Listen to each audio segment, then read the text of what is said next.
everyone, Novels Wonderland here. Thank you all for the love and support you've shown me and the channel. This life of yours was ruined by games. Chapters 32 to 65. Chapter 32, Light Years Away. 2029 characters. August 6, 2025. Zhou Mingrui, or rather, the newly minted version of him, barely past the first Tarot Club meeting, was encountering this kind of situation for the first time. Members like Justice and the Hangman had entered the Tarot Club through contact with supernatural items. But Chenlai was something different, a star extraordinarily far away that seemed to be actively answering the call to join. No time to overthink it. Zhou Mingrui lifted Chenlai's star into place. Before Chenlai's misty silhouette had fully condensed, Zhou Mingrui had already lengthened the table, added a chair, and made the black carved pillars behind him more imposing and mysterious. Once all preparations were complete, the fool Zhou Mingrui crossed his hands, propped his chin, and settled with practiced ease into his seat of black mist at the head of the table. Chenlai's silhouette solidified. He took in everything before him. A great hall. A long table. Trajan's column carved with indistinct patterns. Beneath the dome sat a towering divine figure, currently watching him with perfect composure. "You have come," the figure said. Anyone else, arriving for the first time, would have been struck dumb by the spectacle and the trappings. But Chenlai was a player, uniquely immune to atmosphere, and in Zhou Mingrui's eyes, he was completely unintimidated by the fool's powerful, mysterious exterior. Instead, he walked to seat number 9 with total ease and flipped over the tarot card Zhou Mingrui had prepared on the long table. The Hermit Tarot card, gold, unique, a small gift prepared for you by the mysterious master above the gray fog. Possessing it means you have successfully joined the Tarot Club. Value, 500,000 yuan. Chenlai's eyes lit up. A good item. The next second, the Hermit Tarot card was shoved into his pocket, and he sat down with complete informality. Zhou Mingrui frowned. He flicked a hand, and every tarot card on the table vanished. In his view, this uninvited guest had rather poor manners. Hydrogen, helium, lithium, beryllium, boron. Chenlai said, apparently casually, but it was a recognition code. Carbon, nitrogen, oxygen, fluorine, neon. Zhou Mingrui's guard relaxed at once. This was the STEM student recognition code, the element periodic table tongue twister you memorized from the moment science and arts tracks diverged in school. Zhou Mingrui, are you all right? Chenlai cracked a grin. Somehow the misty silhouette managed to convey delight. The fool stared. You know who I am. Of course. Zhou Mingrui. Lives in Tianjin, Kingdom of Loan. Chenlai rattled it off, then immediately threw out another code. He mercilessly stripped away the disguise. As a player, with no other Tarot Club members present, cutting through Zhou Mingrui's performance would make the next conversation easier. Stop, stop, stop, stop. Zhou Mingrui made a halt gesture. The next second the magnificent palace vanished. Both their misty forms grew slightly more defined, enough to make out basic features. Oh my god, I thought I was the only transmigrator. Bro, your timing is critical. This world is genuinely terrifying, supernatural people everywhere, we're all going to die. After dropping his disguise, Zhou Mingrui's emotions became very intense. Chenlai understood. Transmigrating alone into another world, in a Victorian steam-era setting, with the mystery of the original body's suicide still unsolved, and then making contact with supernatural forces, the psychological impact on anyone would be immense. Lord of the Mysteries told the story of Zhou Mingrui transmigrating into a world of supernatural steam, and through the mutual aid of the Tarot Club, and his own efforts, rising step by step to become the Lord of the Mysteries. From the current situation, Zhou Mingrui was still at step 1, barely past the transmigration. Looking at the anxious Zhou Mingrui, Chenlai could only say, I wish I could do more. The full text of Lord of the Mysteries ran over 4 million characters. He only knew the broad strokes. And in a world where knowledge is power, and the more you know, the faster you die, giving Zhou Mingrui too much information might damage his future. So Chinlai toyed with the Hermit Tarot card and shook his head at Zhou Mingrui. Bro, I know you're happy to meet someone from home. But you're celebrating too early. If I'm guessing right, we're not on the same planet at all. I'm in the French Republic after the fall of the Empire. It's very quiet here. Even if there are supernatural people, they're few. But your side probably isn't. Hearing this, Zhou Mingrui calmed down. From the moment he heard French Republic, he understood the two of them were in completely different worlds. His side was still Earth, but this person was probably very far from Earth indeed. You're right. We're probably not on the same planet. No wonder I had such a hard time pulling you up, the distance exceeded the service area. Zhou Mingrui quipped. Given such a distance, my tarot club here can basically only provide you with one-step intelligence. If your area has no supernatural people, how did you use the channeling ritual to contact me? Zhou Mingrui had been a little listless but quickly perked up. The implication was clear. Chinlai's side also had supernatural power, it was just buried very deep. Over here, the only gods I've heard of are God and the Virgin Mary. I've heard no other prayer words at all. That should be why this world is so peaceful, no conflict between gods, making the supernatural path relatively safe and unpolluted. Chinlai thought for a moment and offered his view. I want to go to your world, mine is too dangerous. Zhou Mingrui slumped onto the table, head buried in both hands. Playing a great figure every day was genuinely exhausting. Having someone see through his act and vulnerability right now felt wonderful. Chinlai said nothing. He knew Zhou Mingrui was actually quite tough and kind deep down, with limitless potential ahead of him. A moment of silence. Chinlai spoke first. I can stay in this world for about 20 more days. During that time, you can ask me anything. I'm a prophet. Zhou Mingrui startled. They had rogue prophets here too. But thinking about it, Chinlai clearly wasn't a native of this world. He seemed to know a great deal, yet couldn't say it all at once, only carefully parcelling it out. Chinlai had his own difficulties. As a player, he could technically say anything and dared to. But he was terrified that the moment Zhou Mingrui left Tianjin he might drop dead. Players could do whatever they liked. But Chinlai remembered, every world was real, and what their higher dimensional projections did affected other worlds. Zhou Mingrui was a good person. He'd just sent Chinlai a 500,000 yuan hermit gift. You don't bite the hand that feeds you. Alright, bro, take care of yourself in Tianjin. Spend money carefully. Use the lavatory more often, remember to spend time with your brother and sister, and be cautious, and more cautious. I'm leaving now. If I detect signs of supernatural power on my end, I'll contact you immediately. Same passcode, High Heaven, Mysterious Venerable of Prosperity. With that, Chinlai dissolved into smoke and vanished. The Hermit Tarot card belonging to seat number 9 disappeared with him. The Hermit, upright, represents solitude, reversed, represents loneliness and closure, a need to communicate with the outside world. Chapter 33, The Great Vortex 2041 Characters August 6, 2025 The moment Chinlai exited the mysterious realm, changes in the deep-sea game drew the attention of countless people. First, the small vortex representing Beautiful Friend underwent an unexplained upheaval, its entry cost jumped from 10,000 to 100,000 yuan.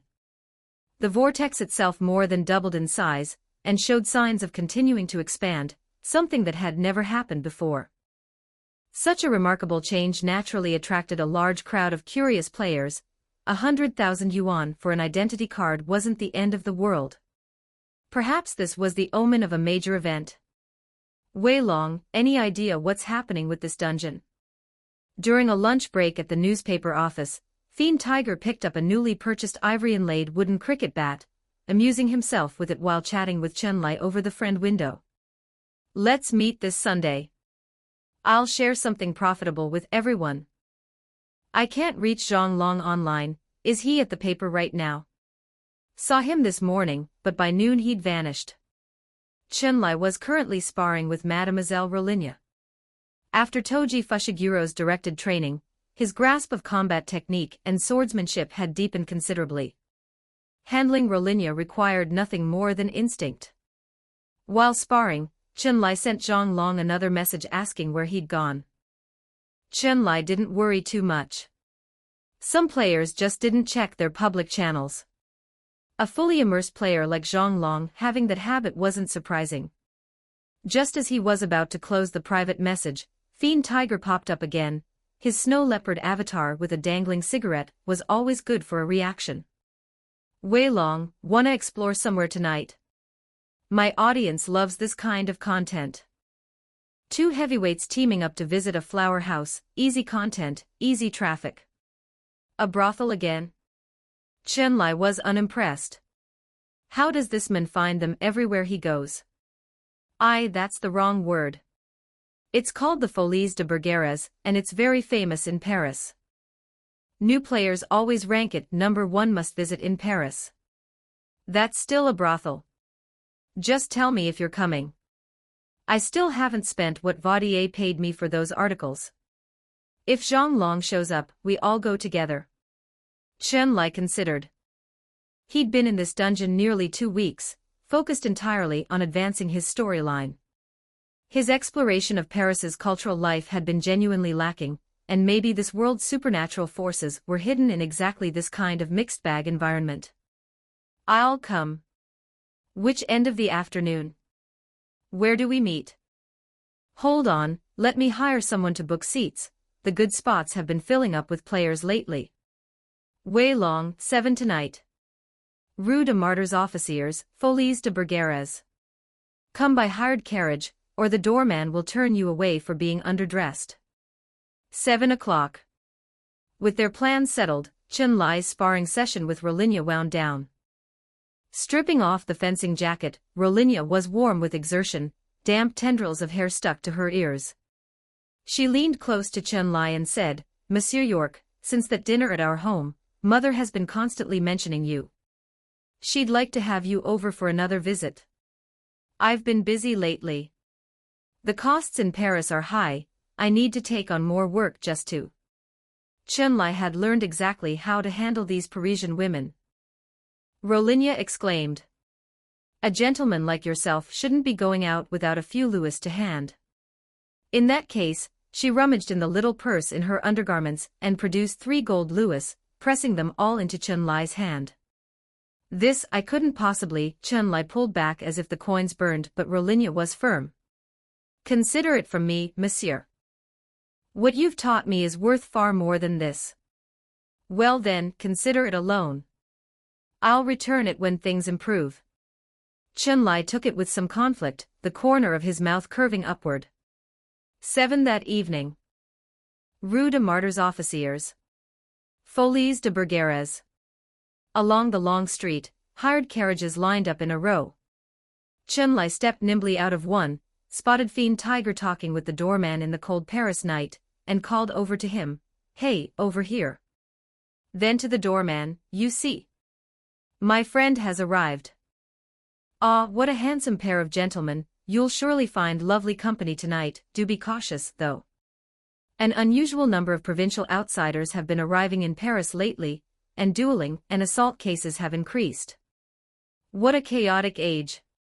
The self-pitying doorman was still talking, but Fiend Tiger had already pulled Chun-Li inside. The moment they entered, the mingled scents of cigarettes, cigars, and women's perfume hit them simultaneously. On the central stage, Parisian women were performing. Along the circular galleries, crowds of black-hatted men were interspersed with women like butterflies. As far as the eye could see, top hats and big waves. Now that's an atmosphere. Can only experience this in a game, honestly. Fiend Tiger looked thoroughly content. Chun-Li didn't think it strange. Tobacco and perfume weren't exactly pleasant, but they definitely stirred certain masculine instincts. A hostess approached, asking in a honeyed tone whether they had a reserved booth. Number 17, I always use that one.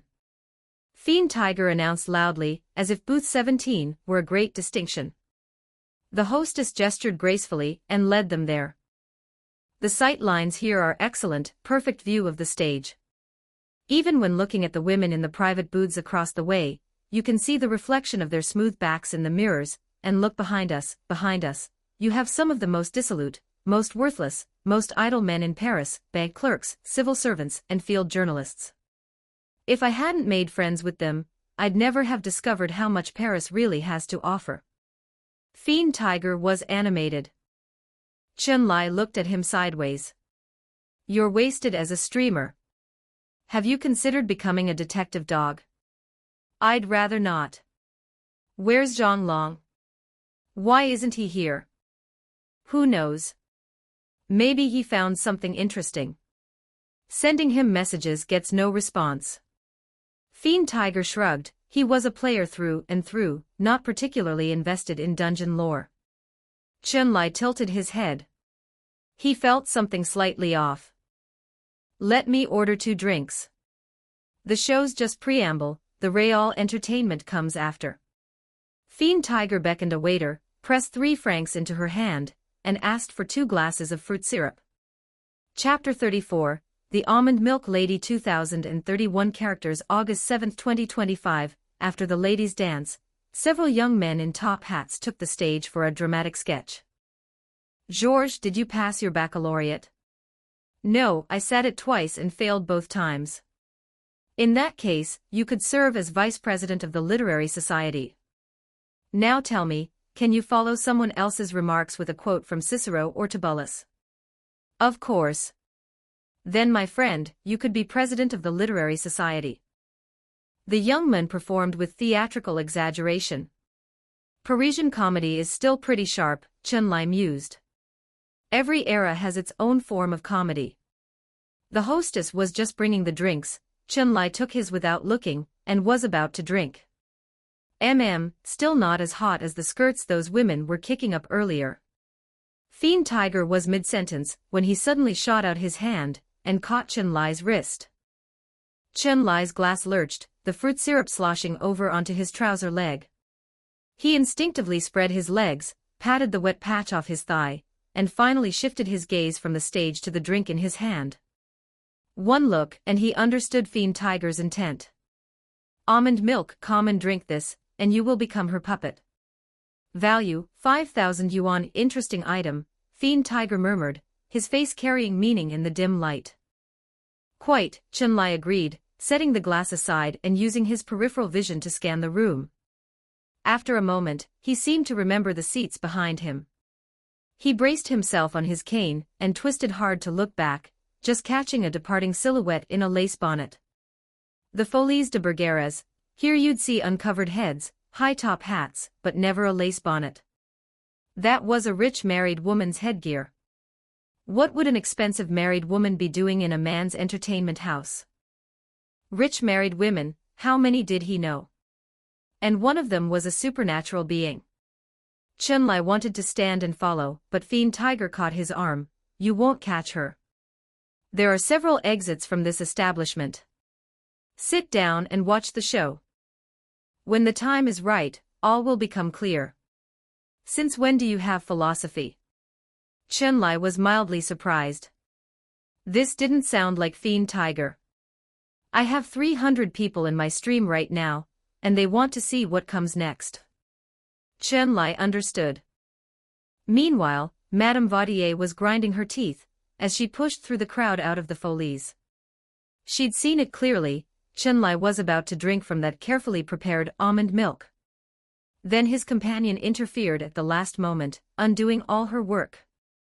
Monsieur Vaudier was already gravely ill, he'd gone to the country estate to recuperate. She had seized this opportunity to find a suitable new husband in Paris. This time she didn't want to settle. Marrying a Jewish man had already caused her enough suffering. Perhaps I need the bishop's help, this potion is proving impossible to fully digest, she murmured to herself, disappearing into the gentle Paris night. After the comedy sketch, the floor opened for free socializing, the moment every man in the establishment had been anticipating most. The Folies de Bergerac did indeed sell companionship, but in a relatively refined manner, with nothing forced. The mechanics worked like this. The ladies would circulate through the hall, offering bold and flattering commentary on the men present. If they took a liking to someone, they might say, "Look at that handsome young man. If he were willing to offer me 10 louis, I'd be quite happy to accompany him." Fiend Tiger had been recruited this way before. He genuinely felt life in the game was more interesting than reality. Deep-sea games earned money and let you live an entirely different life, no wonder everyone loved to play. Several of the ladies had tried their luck with Chen Lai. Fiend Tiger, watching them fail, was in a bad mood. How had he become invisible today? "Let's go out for some air. I'm a bit thirsty." Chen Lai rose with his cane, steering out of the booth, not into the street, but into the inner courtyard of the establishment, 2 rough stone pools in an open space, a canvas awning overhead, and some Italian cypress and arborvitae planted alongside. Standard Paris rest area. They'd barely sat down before a few more ladies approached, fanning themselves and beaming at Chen Lai. "Monsieur, might you buy us a glass of fruit syrup?" "I could buy you a glass of water from those pools." The women left in a huff. The stream's comments ignited. Wei Long is pure Sigma. He's just performing. If he wasn't interested, why come here? Fiend Tiger was a little awkward, tapping the table with the glass of near-empty almond milk still in hand. "Is there no one here you like?" Chen Lai was about to answer, then a quite generously built blonde walked into the courtyard. He went quiet. That particular type, he found interesting. The others had been too slight. The blonde had a clear target. She sat directly beside Chen Lai, waved a waiter over, and ordered 2 pomegranate syrups. "How bold," Fiend Tiger raised an eyebrow. "The one I set my heart on is your tall, handsome friend. He really is quite something. For him, I dare say I could do anything." The blonde tossed her waves forward, leaning in close. Chen Lai said nothing. He simply stroked his handsome mustache. The pomegranate syrups arrived. Chen Lai raised his glass and the woman, with practiced ease, performed the crossed arms drinking toast with him. "Thank you, my little cat. You're a man of very few words." She tapped his arm 3 times with her fan and swayed away. What did that mean? Fiend Tiger was baffled. Chen Lai said nothing. He reached into his jacket and produced the 3 gold louis Rolinia had given him, held them in his palm, rose with magnificent bearing, and said, "Something came up. I need to go." He took his cane and walked away briskly, leaving Fiend Tiger alone in bewilderment. Fiend Tiger hadn't yet caught on. But the experienced viewers in his stream were already typing their analysis. When the Monkey King knocked Sun Wukong's head 3 times, it meant come to the back door at midnight. Now the blonde knocked Wei Long's arm 3 times, price was already negotiated, 666, smooth operator. 3 gold louis for a blonde like that. Is anyone in Paris who can speak to the value proposition? You're eating the model render, bro. The model render. Reading the comments, Fiend Tiger finally understood, this man was even smoother than he was, playing righteous this whole time. Chapter 35, Fundraising for Orphans 2056 characters August 7, 2025 The Folies de Bergera's was only a small interlude in the dungeon. Chen Lai never forgot his objective, make money and pay off debts. He now knew Paris had supernatural beings. The nearest one was a society woman he already knew, the only problem being that he knew too many society women, and wasn't sure which. While puzzling this over, Rolinia came to call on him again. She invited him to a charity fencing exhibition match, hoping he'd participate and help launch a fundraiser. This kind of fundraiser was a favorite Parisian lady's pastime. They'd invite many people, typically the wealthy idol of Paris, nominally for some worthy charitable cause, but essentially indistinguishable from a picnic or day outing. Chen Lai looked at her. Will Madame Vaudier be attending? Of course. She's been at loose ends lately, father's ill, and gone to the country estate to recuperate, perfect opportunity to take her out for some air. Chen Lai caught a whiff of something unusual. He noticed Madame Vaudier was consistently eager to meet him, something none of the other society women had shown. He agreed immediately. As it happens, I'm free that day. Sunday morning, the practice hall beside the 6th arrondissement orphanage, correct. Apart from the performance, do I need to bring money? No, only yourself. Rolinia was certain. With tomorrow's plans in mind, Chun-Li walked home hat in hand. Sunday morning, the charity fencing exhibition, and a chance to observe Madame Vaudier. Sunday afternoon, meeting Zhang Long and Fiend Tiger. Zhang Long had been strangely secretive lately. Monsieur, a letter for you. A postal worker rode past on a bicycle, and a Petit Bleu sailed out of his hand with practiced lightness. The Petit Bleu, Paris's fashionable sealed letter, something like a pre-internet instant message, linking people through the postman's bicycle. Chun-Li caught it, tore open the seal, and read, I am quite certain I have discovered this world's secret. However, the secret is quite large, and the paper is quite small. It won't fit. See you Sunday to discuss in person. Chun-Li was mildly exasperated. This had to be from Zhang Long.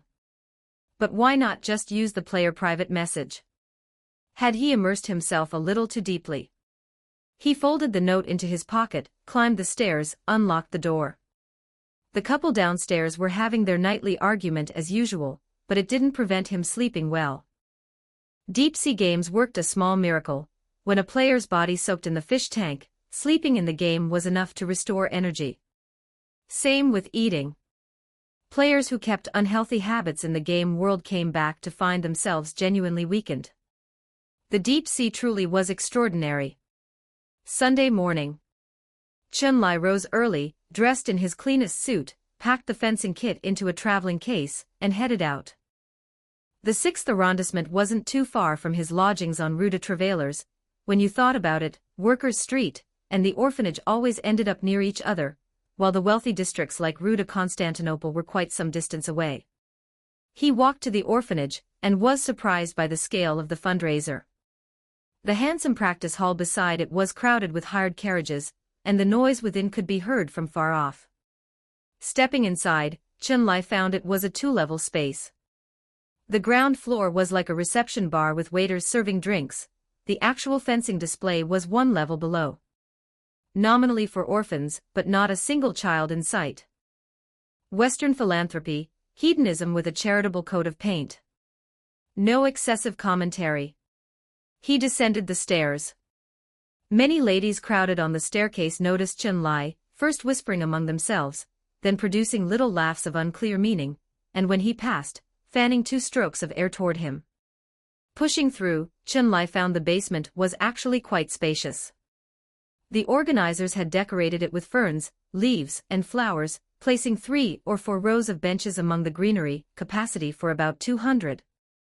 The ceiling lighting was gas-colored lanterns and paper lamps, casting a pleasant mood on the stone walls. You're here, Monsieur York. Rolinia waved from the front row, fanning herself constantly. The basement was stuffy, and society women wore many layers. Chun-Li nodded. His eyes moved briefly to Madame Vaudier beside her. The woman was radiant today, her corset so tight it made her figure particularly imposing, jeweler chosen to write, wealthy and generous, plainly across her face. Madame Vaudier gave Chun-Li a small nod and a closed-mouth smile, hands holding nothing but her fan. This baffled him further. Had he been wrong? Was Madame Vaudier not the almond milk lady from that night? Quick, go and change, your exhibition match against the fencing master Yoda is last. I worked hard to get you this opportunity. If you perform well, you can open your own fencing club in Paris. Rolinia was excited. She had genuinely arranged a few things to secure this opening for Chun-Li. Chun-Li nodded. He had about half a month before evacuation, but Rolinia's goodwill was clear, and whatever came of it, he owed her a proper performance. The exhibition matches began. Some impatient audience members, combined with the stifling heat, prompted the men to start calling out, "We want beer, almond milk, and lemonade." The first round featured moderately well-known fencers whose technique was decent, but failed to satisfy the demanding crowd. Booing broke out. The same voices calling for drinks rang out again. The second round was cleverer. The organizers clearly knew audiences tired quickly. They'd arranged 2 young women fencers, pretty faces, impressive figures, costumes cut in a feminine style to reveal the back, which calmed the crowd somewhat. However, what the organizers hadn't anticipated was the heat problem. Even the best performance couldn't cure thirst. The men demanded beer, the women wanted almond milk. The staircase was packed with people. Glasses of ice water passed down from above were consumed mid-transit by multiple grabbing hands. After all, the basement capacity was 200, but the invitees numbered 500. Chapter 36. The Fatal Exhibition Match 2165 characters August 8, 2025, just as the audience clamored, an unassuming but sharp-eyed old man stepped onto the stage. He said nothing, wore no protective equipment, merely drew the sword at his hip, and silence fell over the audience below. He was the French swordsmanship master, Yoda.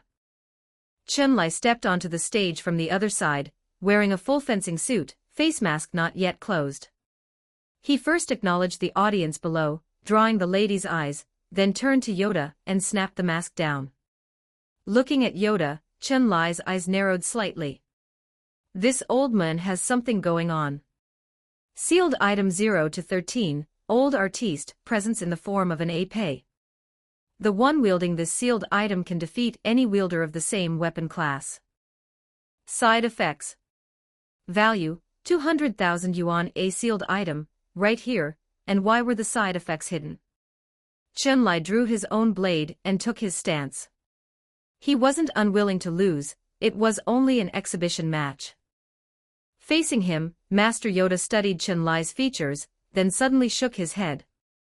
"You have brought error," he said. The cryptic words left Chun-Li baffled. He replied in a voice only the 2 of them could hear, "What do you mean? I don't understand. You have contaminated this world. Small actions, yet they will bring great trouble to everyone." Yoda continued, taking no notice of Chun-Li's question. Seeing Yoda couldn't be reasoned with, Chun-Li felt a flare of irritation. What exactly had he done? This old man was lecturing him like an elderly lady, on a bus demanding he give up his seat. "Let our blade speak," Chun-Li said, tone cooling. "Precisely my intention." Yoda attacked first, a forward glide step, extending the old artiste in a thrust. Chun-Li called on the sleeping Toji Fushiguro to coach him through it. Against a swordsmanship master like Yoda, his own instincts alone weren't enough. Clack, clack, clack, clack, clack, their blades flew up and down in the air like 2 entwined snakes. At the most extreme moments, their tip met tip. The audience below watched, rapt. The noise and chatter went silent, everyone held their breath, watching the duel on stage. To outside eyes it looked evenly matched, but Chun-Li knew the truth. This old man's blade was unconscionably fast. Worse, he seemed to be stacking a rhythm, his attack speed accelerating with every exchange. At this rate, Chun-Li would eventually fail to keep up. Even with Toji Fushiguro assisting, one gap appeared in 100 defenses. The old artiste threaded through the dense web of blades and struck precisely at Chun-Li's shoulder. Warm blood welled up. He felt the fencing suit puncture, his arm grew uncertain. The first sensation when injured is usually not fear but anger. Chun-Li was furious. From the force and penetration of that strike, he knew, this old man intended to kill him. Right here, in front of everyone. No enmity between them, yet a player who'd taken nothing from him deserved death. The anger made his face flush slightly. But he hadn't lost his reason. The sealed item's power was clear. Continuing the sword fight was unwise. He dropped the épée, raised both hands, and stepped back. I concede. Conceding mid-match in a fencing bout was perfectly normal. In a gentleman's sport, if one party ran low on energy, propriety allowed withdrawal, no one forced you to fight to the end. But Yoda would not permit it. He had come today to kill Chun-Li, to kill this troublesome, inconvenient person. Discarding the 2 dual medallions from his chest, a phantom replica of Chun-Li and Yoda began a fake exhibition match on stage, a minor trick of Sequence 7 artist. The audience, delighted, cheered. No one perceived the illusion. Chun-Li watched it all. He saw the other himself step forward to fence the other Yoda, in a convincing show while below the audience applauded. Then he looked back at the real Yoda advancing toward him, step by step. No negotiating. Chun-Li hadn't moved toward the dropped sword. He just watched. You must die, otherwise all of us shall perish. Still a Riddler. Since there was nothing to discuss, only fighting remained. Unfortunately his flintlock was in the changing room, he hadn't brought it. He stripped off the fencing jacket and threw it aside. Chun-Li loosened his joints. Old Artiste could help Yoda defeat a sword user, but Chun-Li wasn't using a sword anymore. Toji Fushiguro, come out. Let me see your power. Chun-Li summoned Toji. Physical ability was his domain, Toji could display it better than Chun-Li. Seeing Chun-Li abandon the sword and raise his fists instead, Yoda was briefly taken aback. But he recovered quickly, he was a swordsmaster, with weapon against unarmed, the advantage was his. Now Toji Fushiguro, stepping into command of the body, rolled his neck and locked his gaze on Yoda. This old man's physical level far exceeded anyone his age by several multiples. Possibly some special ability, like a sorcerer. Against this type of opponent, Toji's standard approach was high-speed breakthrough. A twist of the body, and Chun-Li's form closed on Yoda in a posture no ordinary person could achieve, nearly parallel to the ground, barely a blur in the air, hands clasped and extended forward like a drill trying to punch through Yoda's body. Yoda's eyes widened in surprise. Why had this physical strength not been demonstrated earlier? No time to think, he improvised. The épée whipped out like a lash. If it connected, it would draw a razor-sharp blood trace across Chun-Li's body, like an injection needle missing the vein, and tearing through the skin on the way out instead. Chun-Li's disdain was audible. A light mid-air twist, body angling back, and a sidekick swept horizontally. Hands braced on the floor, leg substituting for fist, a technique applied with effortless comfort. Yoda took the kick solidly. At his age, that force was genuinely excessive. No, I have not lost. I only took one kick. Yoda stumbled backward and suddenly cried out. Before him, the sealed item, Old Artiste, turned on its own, blade pointing toward his own stomach. Sealed item 0 to 13, Old Artiste, side effect, you let him win, and still lost, for this, atonement is required. The next second, the épée launched itself like a javelin and drove through Yoda's abdomen, pinning him to the floor. Clearly he was not going to survive. Chun-Li walked forward, extracted sealed item 0 to 13, and landed several more strikes. Error, Yoda fixed his gaze on the void before him as life left him, seeming to say it to someone unseen. You brought error. His pupils scattered. The supernatural essence inside him separated out, viscous as mercury. Sequence 7 Artist Supernatural Essence can be used for potion making. However, the multiple lower sequence essences within may cause complications. Value, 700,000 yuan. No container on hand. Chun-Li could only use the épée to lift this thick clump of supernatural essence and retreat behind the stage curtain. Chapter 37, Error. 2084 characters August 8, 2025 Murder. The phantom illusion dissipated. Yoda, motionless on stage, drenched in blood, sent the audience into panic. They couldn't understand what had happened, only the players mixed into the crowd had any awareness. Beautiful friend dungeon, Wei Long goes on kill streak, takes out old man, hot, Wei Long kills again, is the 100k standard world hiding something? From the moment Chun-Li killed Yoda, the beautiful friend players received first-hand news through the Deep Sea forum. Chun-Li was a trending player. A significant number of people who'd entered the dungeon after him specifically tracked his movements to follow the dungeon's main thread. Some had followed him 2 full weeks, watching him play his cover identity just like any veteran player, exploration seemingly low. Today he finally showed his teeth. He'd killed someone. This destroyed his social standing in the dungeon. Willing or not, he'd have to evacuate now. And before evacuating, he'd surely collect everything he'd found. Camp the exits. Players who had been enjoying Paris's pleasures immediately switched into work mode.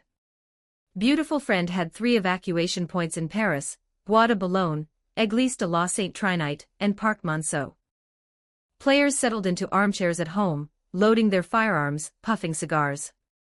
The dungeon didn't have many players, under 1,000 total. Of those, only a few hundred would bother camping Chun-Li. Compared to the Shibuya incident, this dungeon was much lower pressure. Part of that was the entry cost. After Chun-Li's Lord of the Mysteries contact, the vortex had rapidly expanded. Current entry gear was already 150,000 yuan. No small sum, especially when the dungeon had no clear payoff yet. Most players were watching and waiting. Only a handful of professional gold diggers were taking the risk. Chun-Li was also watching the posts, though he was more concerned with how to get the supernatural essence out, and what Zhang Long's secret was that he'd mentioned for their afternoon meeting. From his first contact with Klein through today, Chun-Li had accumulated over 1 million in loot. Apart from today's fight, he'd faced almost no danger, making good money through information advantages and Toji Fushiguro. I could actually evacuate now, Chun-Li thought. Even as the thought formed, his hands kept moving efficiently. He slipped into the changing room, found another fencer's clothes and put them on, found a long, heavy hat and glasses to complete a quick disguise.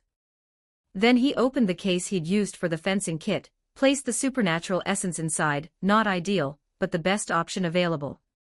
He slid the old artiste into his sword scabbard, pulled the hermit tarot card from his breast pocket, looked at it one more time, then tucked it back into an inner pocket. That was all of his assets. Take everything and prepare to evacuate. Just then, Fiend Tiger sent a message. Zhang Long was back from the countryside. He'd found an astonishing secret, a potion formula. Plus something even more incredible concerning this world's divine beings. Zhang Long said he'd explain when they were all together, to avoid divine punishment immediately after speaking. The message made Chun-Li hesitate. Their afternoon intelligence meeting now had a complication. If he evacuated now, he'd take his current million plus and be done, enough to cover the debts. But if he went to meet them, there was risk involved, though this was a secret about gods. After a brief internal debate, Chun-Li chose to evacuate directly. The money was sufficient. No point adding unnecessary risk.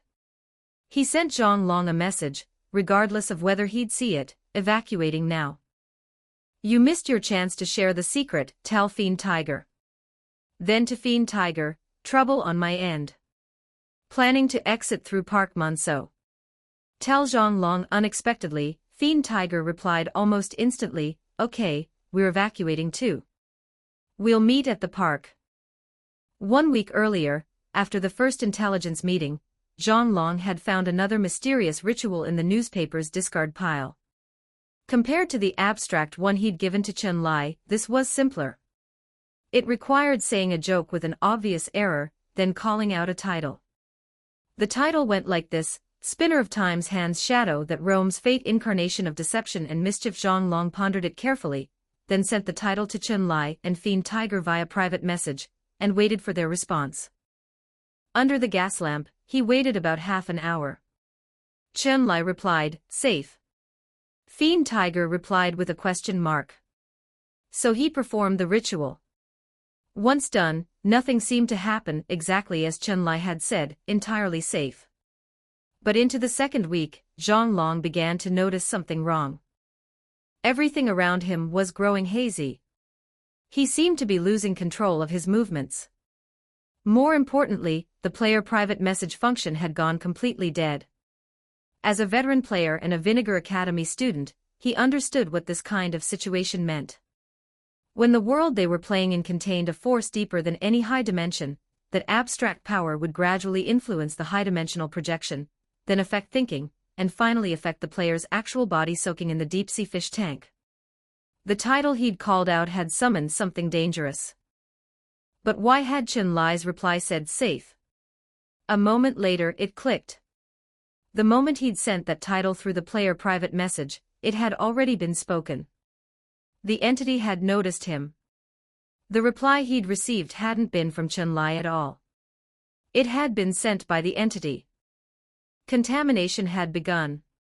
And was growing irreversible. I voluntarily abandoned my equipment. I choose to go missing. Zhang Long chose to exit, while the contamination hadn't yet reached his actual body. The moment he departed, the body was taken over. Amon, from the world of Lord of the Mysteries, wiped the monocle on his left eye and transferred it to his right. The divine being of this planet wasn't especially powerful. It was resisting Amon's power and contamination. But as an angel of error along the path of mistakes, a mythological creature refined through the brutal competition of the mysteries world, why would he fear a small planet's deity? His attention had originally been focused on tracking the scent of the sealed realm. He had no particular interest in this planet. But by chance, he detected the sealed realm's scent on this planet, specifically on Chen Lai's tarot card. Having reorganized his understanding, Amon spent a week conditioning this planet's Virgin Mary. Then, controlling Zhang Long's body, he contacted Fiend Tiger and arranged for him to invite Chen Lai to their intelligence-sharing meeting. Chapter 38. I Know Who You Are. 2038 characters. August 9, 2025. Carrying his case, Chen Lai moved through Paris's back streets. His plan was to evacuate through Park Monceau. It was larger than the other 2 points and harder for players to fully camp. Along the way, he replayed Yoda's dying words. He recalled the details of the Lord of the Mysteries world. Then he stopped walking. He remembered, at the first intelligence meeting, Zhang Long had been wearing a monocle. He remembered, Zhang Long had used player private messages before, yet had been consistently silent in dungeon, communicating instead through Paris's petit blue letters. He remembered, Yoda had said he'd brought error. And he recalled that in the world of Lord of the Mysteries, there was a vile angel of error along the error sequence. Amon. The name hit him. Cold sweat ran. Amon's capabilities defied description by any conventional measure. He could parasitus, his hosts consistently wore a monocle on their right eye. He could replace, substituting for another person's destiny, such that others treated him as the person replaced. He loved mischief, always speaking in half-truths, steering people toward wrong futures. And Zhang Long was a player, yet he'd been parasitist. Chen Lai's mind went cold with the particular horror of the mysteries world, everything normal, everything smooth, and then discovering mid-flight that there's a bomb on the plane. Go to Park Monceau. Amon was waiting for him there. One meeting and the tarot card bearing the sealed realm's scent would be seized, and with it, Amon might find Klein through mystical means.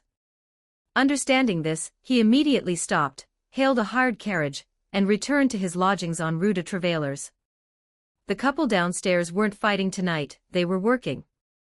Their son, who couldn't afford school, sat outside staring at the blue sky. Chen Lai took it all in. This world was unequal. Post-imperial France was still deeply divided, nobles, capitalists, society wives living in extravagance, the working poor still without enough to eat. But at least this world had no chaotic war of gods. The occult hadn't excessively infiltrated human life. Their gods loved their people. Here people could look up at the sky without fear of sudden contamination. No wonder Yoda had hated him so. He had genuinely brought error. He ran upstairs and into the washroom, walked counterclockwise once more, and intoned the name, High Heaven, mysterious venerable of prosperity. Klein was at home. Sensing Chen Lai's call, he hurried to his own washroom and pulled him up. Above the gray fog, the great hall with its tall columns reappeared. Chen Lai stepped forward and returned the Hermit tarot card to Klein. Listen carefully. Chen Lai caught his breath. He could hear his own heartbeat striking his eardrums.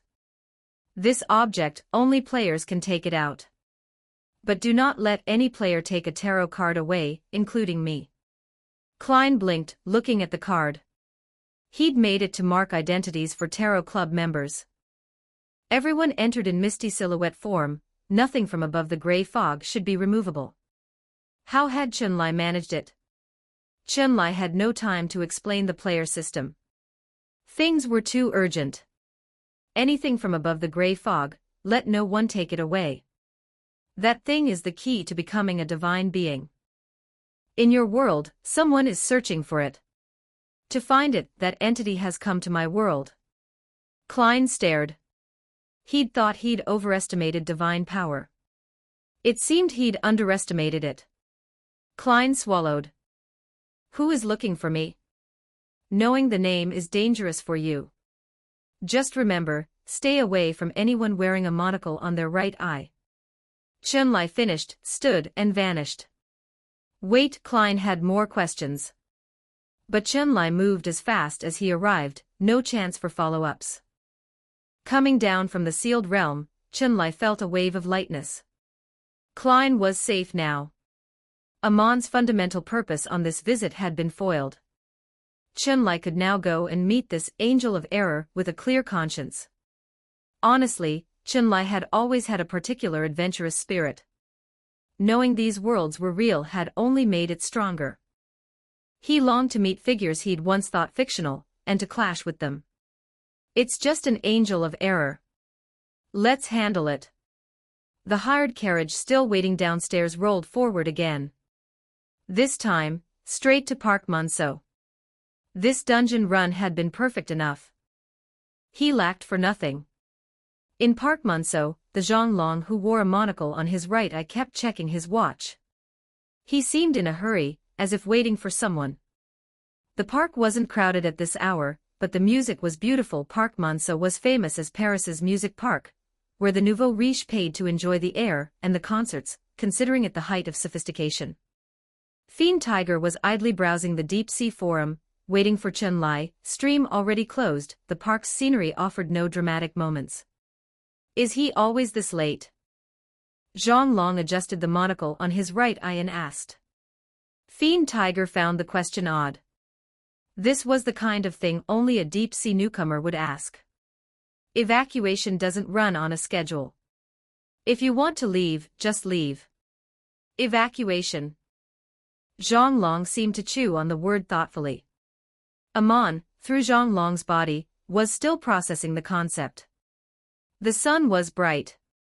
Before the clean, unrusted Munso iron gate, a hired carriage pulled up. Chun-Li stepped down lightly, tossed a gold louis to the attendant at the gate, and walked up the green path with measured ease. He's here. Fiend Tiger glanced at Zhonglong, and saw the figure just smile and touch the monocle. Wei Long, took you long enough. Wait any more and the camping players would have shown up. Fiend Tiger called out with a grin, mentally confirming his evacuation choice. Chun-Li came closer.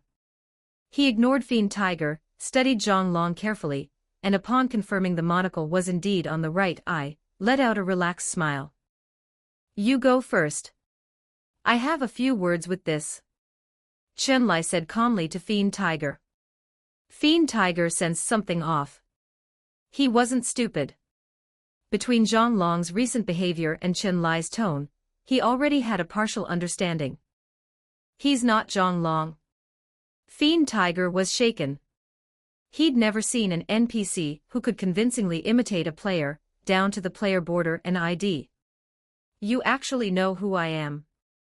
How delightful. You seem to know quite a lot, far more than what's in this brain. Amon pointed to the head, still smiling pleasantly. Fiend Tiger swallowed, opened his stream. He knew it. Following Great Heavenly Dragon always meant something happened.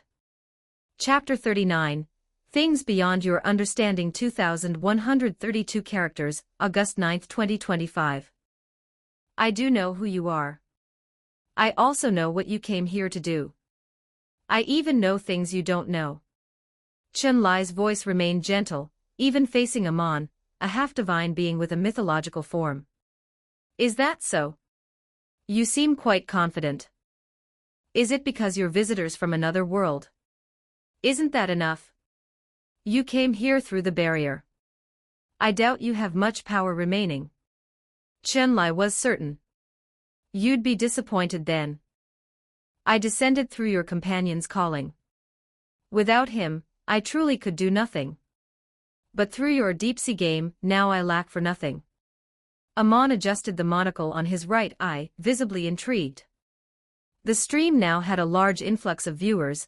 Everyone knew Fiend Tiger was close to Great Heavenly Dragon, and that finding him meant finding Chenlai. But entering the stream, they found themselves baffled by the cryptic exchange. What are these two saying? I can't understand a word. All riddlers should be taken out and shot. I hate riddle speakers more than anything. Hold on, let me keep listening. I still don't understand this world's lore. A world with no power at all, why does it cost 150k to enter? Fiend Tiger ignored the comments. He too was thoroughly confused. He'd been in this dungeon for ages, with nothing to show for it besides one glass of almond milk. The current exchange was completely beyond him. What you wanted, I've already returned it to its owner. I'm sorry to have wasted your trip. Chenlai grinned. Fate is long. The opportunity for oversight will return. Oversight is where error begins. Chenlai didn't take that bait. He was more curious about another question. The divine being of this world to you, strong or weak? Amon gave a light clap. I understand. You're like those church believers, you care deeply about ordinary people, no wonder you came to meet me. Then Amon showed a particular smile. You know the law of supernatural essence aggregation, I assume. Chenlai nodded without expression. The three laws of supernatural essences: aggregation, indestructibility, conservation. Aggregation meant supernatural practitioners tended to cluster, drawn together by fate. Indestructibility meant conflict and ambition never died. Conservation meant the same sequence practitioners were always limited in number, climbing upward was extraordinarily difficult. Why was Amon bringing this up? You really do know. How interesting. This world's supernatural practitioners are so weak, precisely because of their God's mercy. They haven't even bothered summarizing the basic laws. Yet you know the laws of our world. Amon chuckled, then continued, from the moment I arrived here, my world has begun to aggregate with this one.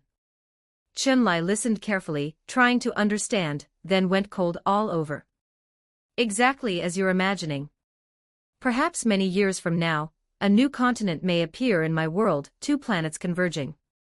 Amon mimed setting off fireworks, anticipating Chenlai's anger or shock. Chenlai showed neither. He simply nodded. That will be a long process. And you may not live to see it. Not getting the reaction he wanted, Amon was slightly dissatisfied. He rummaged through Zhang Long's mind for useful weapons. Quickly he found one. You're a very interesting person. We'll meet again soon. I hope when we do, you still have this composure. Amon smiled, said his piece, and vanished on the spot, as if he'd never been standing there. Holy crap, teleportation, just that one ability makes the entry cost worth it. The comments, silent for a moment, erupted. Don't go, Mun, the entry cost just expanded to 200k. That guy's clearly not good news. You can't beat him. I think I understand what they were saying. The dungeon worlds we enter seem to be the very edges of this power system. The closer to the power's center a planet is, the more the vortex expands and the higher the entry cost. That's why. The edge world costs 200k. I can't imagine the core world. The stream's cloud watchers discussed enthusiastically. Chenlai had fallen back into thought, turning over what Amon had just said. We'll meet again soon. What did that mean? Was Chenlai's own world going to aggregate with the mystery's world? His world had no supernatural essence. Wait, no. Chenlai looked at the sealed item 0 to 13 at his hip, then at the supernatural essence in his case. If he brought these things back, his world would have supernatural essence. And wasn't a deep-sea collision just another form of aggregation?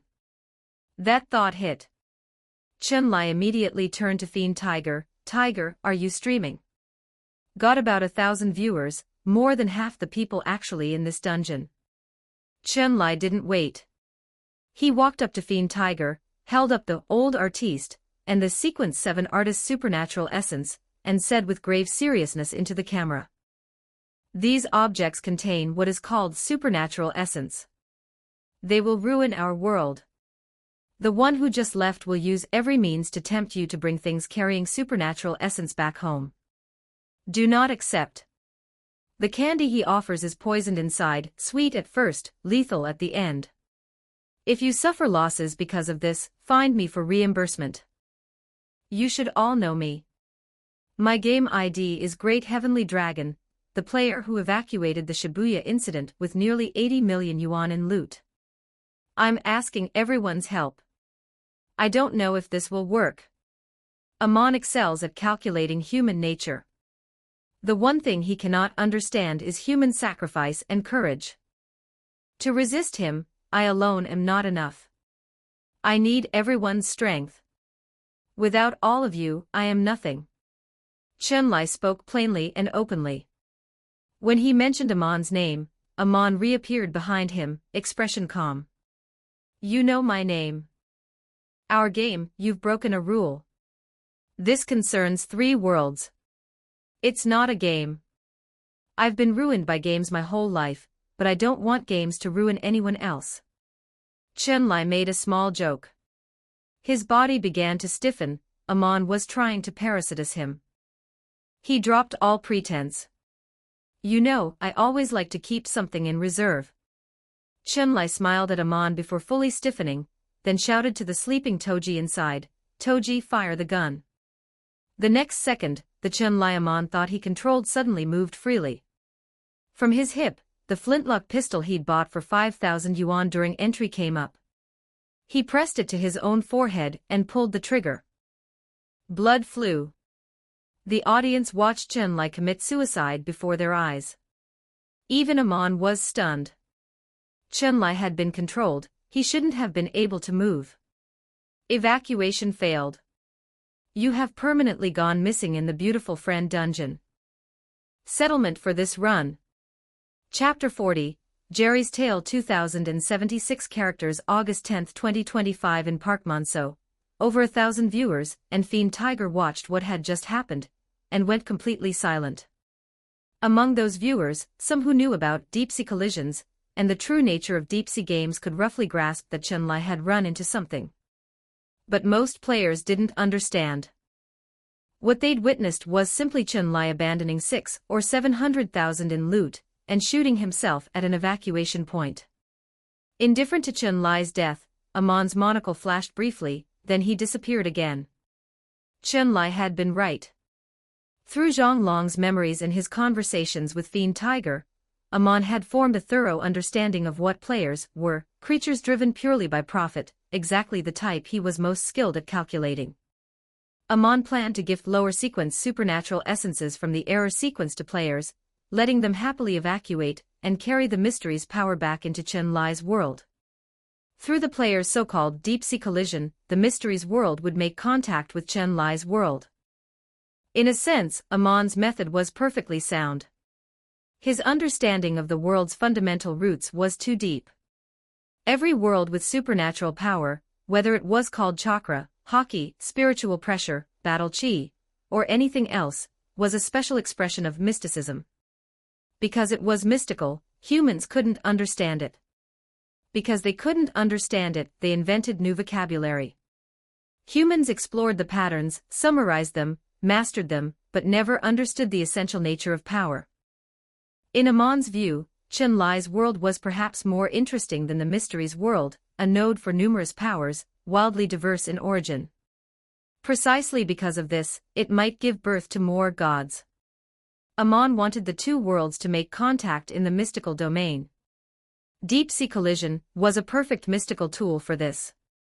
Once contact was established, Amon had any number of ways to plant an anchor in Chun-Li's world. Chun-Li didn't fully understand Amon's thinking.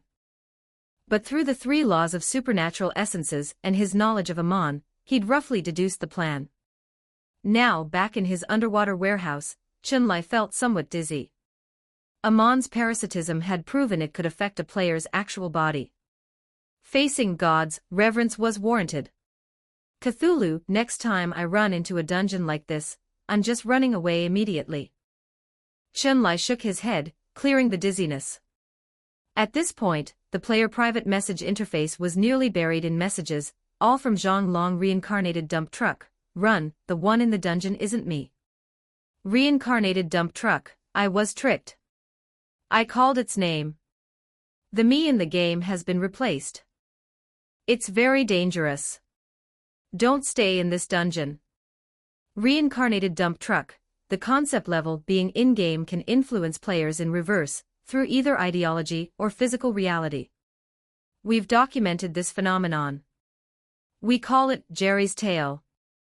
The special term caught his attention. He read on. Then he understood at once. Jerry's tale from Tom and Jerry. There's an episode where an elephant disguises itself as Jerry with paint. Tom grabs the tail, tugs, and pulls out a full-sized elephant, so shocked his gun barrel goes limp. As a metaphor for what happened in Beautiful Friend, it fit perfectly. Players were Tom, reaching into dungeons for gold. If you grabbed Jerry, great. But if you grabbed an elephant, unfortunate. Zhang Long's remaining messages described several other cases where dungeon content had affected reality. Whistlehead, Weird Tales, both had caused Deep Sea Company serious trouble, though fortunately skilled players had contained them through special means. Reading this, Chunlai's face soured. Whistlehead and Weird Tales were nothing compared to Lord of the Mysteries. That world had actual gods, plural, most of them in questionable mental states with a tendency toward divine malpractice. Which meant it was even more critical that Amon not succeed. If Chunlai's world experienced a deep-sea collision with the Mysteries world first, who would survive was genuinely uncertain. He himself didn't like his odds. He immediately logged into the deep-sea forum and posted, "My ID is Great Heavenly Dragon. I'm asking all players currently in the Beautiful Friend dungeon to go missing as quickly as possible. Bring nothing from that world back. I will compensate for everyone's losses." His ID carried a visible deep-sea rankings number, impossible to fake, so the post rapidly rose to trending. Chunlai wasn't sure it would work, but as an ordinary player, this was his best effort. Quickly, players currently in Beautiful Friends started coming forward. Those on the rankings understood what Chunlai meant and agreed to accept compensation. But a stubborn minority said they didn't understand his concern and wanted to go loot Park Monso. Hundreds of thousands in good items weren't to be wasted. Chunlai said nothing more.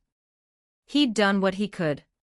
If players insisted on bringing the Mysteries back into this world, so be it. But the deep-sea rankings didn't only have Chunlai. His post quickly attracted several heavyweight players.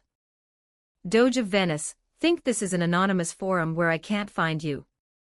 Every ID that just said they're going to loot, I've noted you all. Stay home. The Golden Emperor will be at your door shortly. Motoyuki Genutaro, the lesson humanity learns from history, is that there are no lessons. The tragedy has already played out in my homeland. Perhaps it will play out again. Tamerlane, we have crossed the wasteland, raised the black banners. A new war has begun. Venice's Doge, Motoyuki Genutaro, Tamerlane, all top 100 deep-sea rankings players. Their words carried far more weight than newcomer Chunlai's. The Doge in particular was aggressive. He posted bounties on every player still in the dungeon, offering double exit compensation to those who voluntarily went missing. Far more generous than Chunlai's offer. The number of players voluntarily going missing grew rapidly. Amon, wanting to find one virus carrier to bring the Mysteries contamination home, found himself suddenly without candidates. This was Amon's weakness. He was too skilled at calculating, like a masterful male lecturer who understood human nature theoretically. But humans weren't only calculation. For players willing to sacrifice something for the bigger picture, that was something he could do too. As for players unwilling to sacrifice, it didn't matter. The veteran Vinegar Academy players would handle them with dignity. For a brief period, Paris's streets filled with gunfire. Amon's head ached. Parisian citizens hid at home, whispering to each other that the Bonaparte family had sent troops back to restore the empire. Chapter 41, The Fool's Gift. 2051 characters. August 10, 2025. After a night of clearing out, the last player in the Beautiful Friend dungeon swallowed a gun and went missing, unmoved, in the final moments, by the floor of supernatural essences and sealed items Amon had laid before him. Can't help it. The Doge of Venice offered too much, he'd said before going. The great vortex belonging to Beautiful Friend was still expanding. Its entry cost had ballooned to a sky-high number, drawing the attention of deep-sea companies' senior management. Penguins with security tape had now cordoned off the vortex, forbidding all players from entering. Unlike other minor incidents, and outside the scope of any major event, this had become an unstable powder keg, liable at any moment to trigger a deep-sea collision between two worlds. Still inside the Beautiful Friend world, Amon adjusted the monocle on his right eye inside. His search for the sealed realms scent had failed. And the players had, through a peculiar solidarity, resisted his sweetened trap. After all, people in the Mysteries world feared death. Players did not, in a game, dying just meant exiting the run. Die and come back reborn. Two primary goals failed. Amon was naturally disappointed. But the trip hadn't been without gain. He now understood the situation of Chen Lai's world, and their deep-sea game, a mysterious power that could help resist contamination from cosmic outer gods. No, more precisely than resist contamination, perfect mimicry. What was contamination? The refusal of one worldview to accept another. And players? They were like water. Jump into a pond and you become a frog. Leap to a branch and you become a sparrow. Fall into a cesspit and you become this ability. This authority. It would be the pillar supporting Amon's true journey through the stars.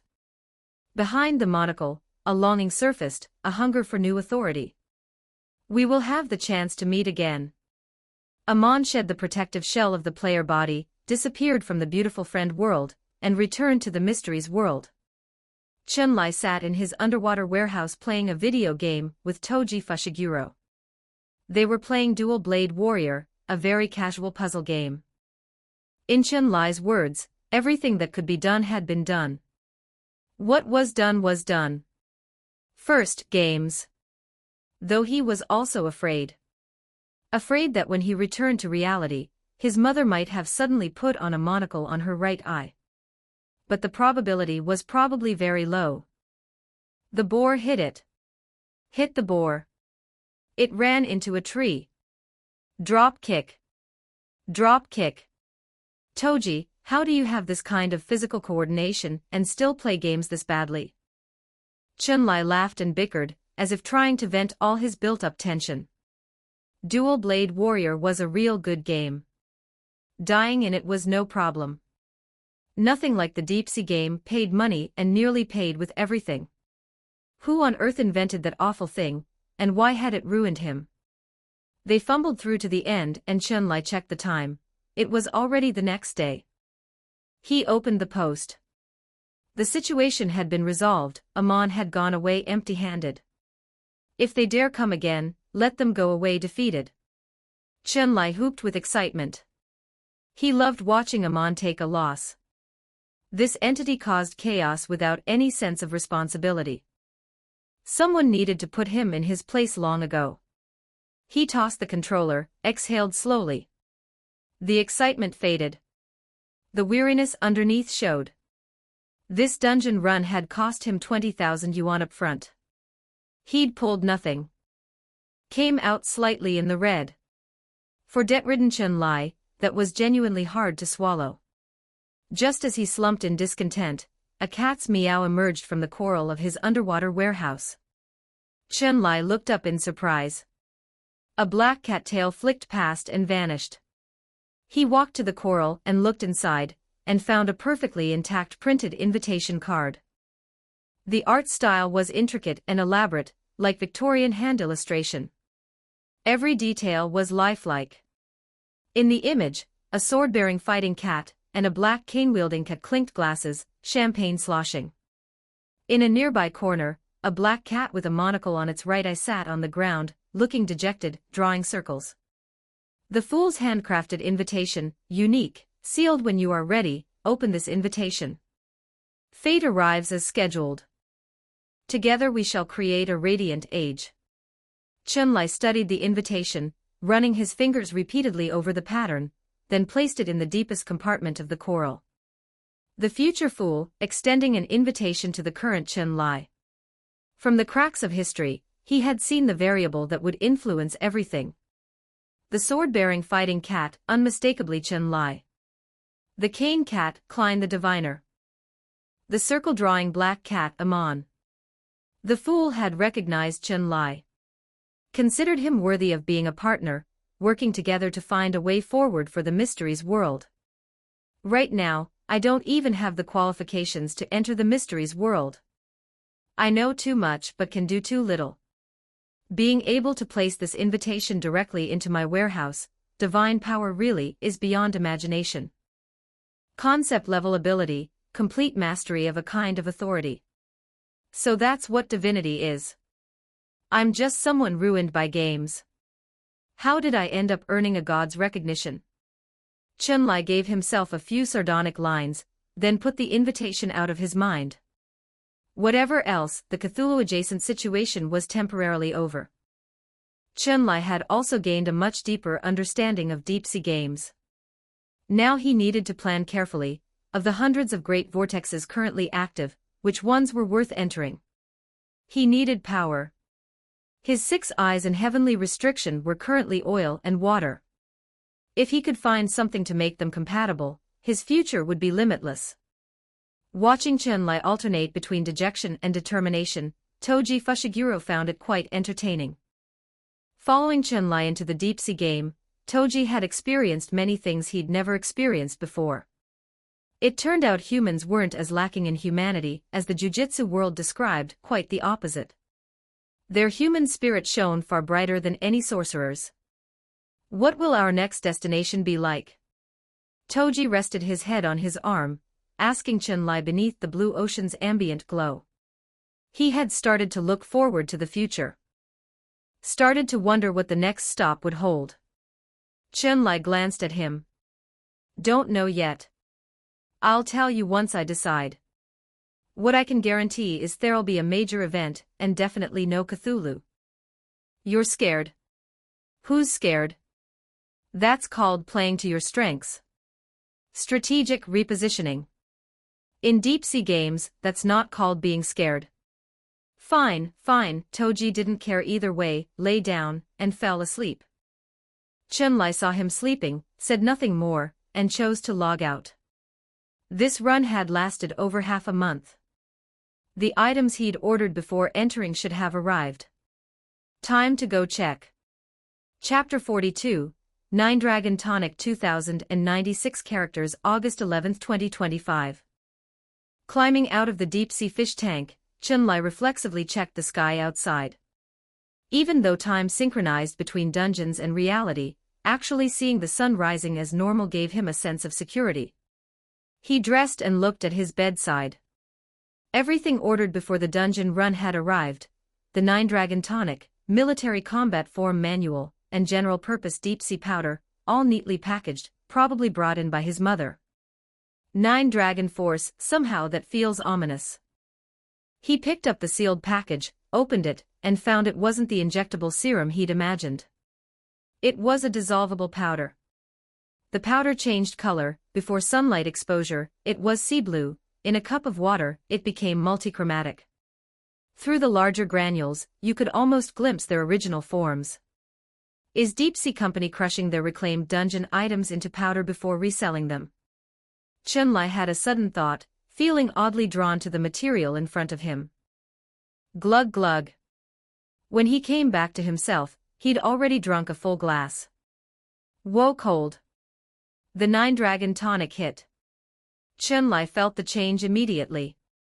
An intense stimulating sensation crashed through his brain, like a food documentary slowly unfolding the history of each ingredient before him.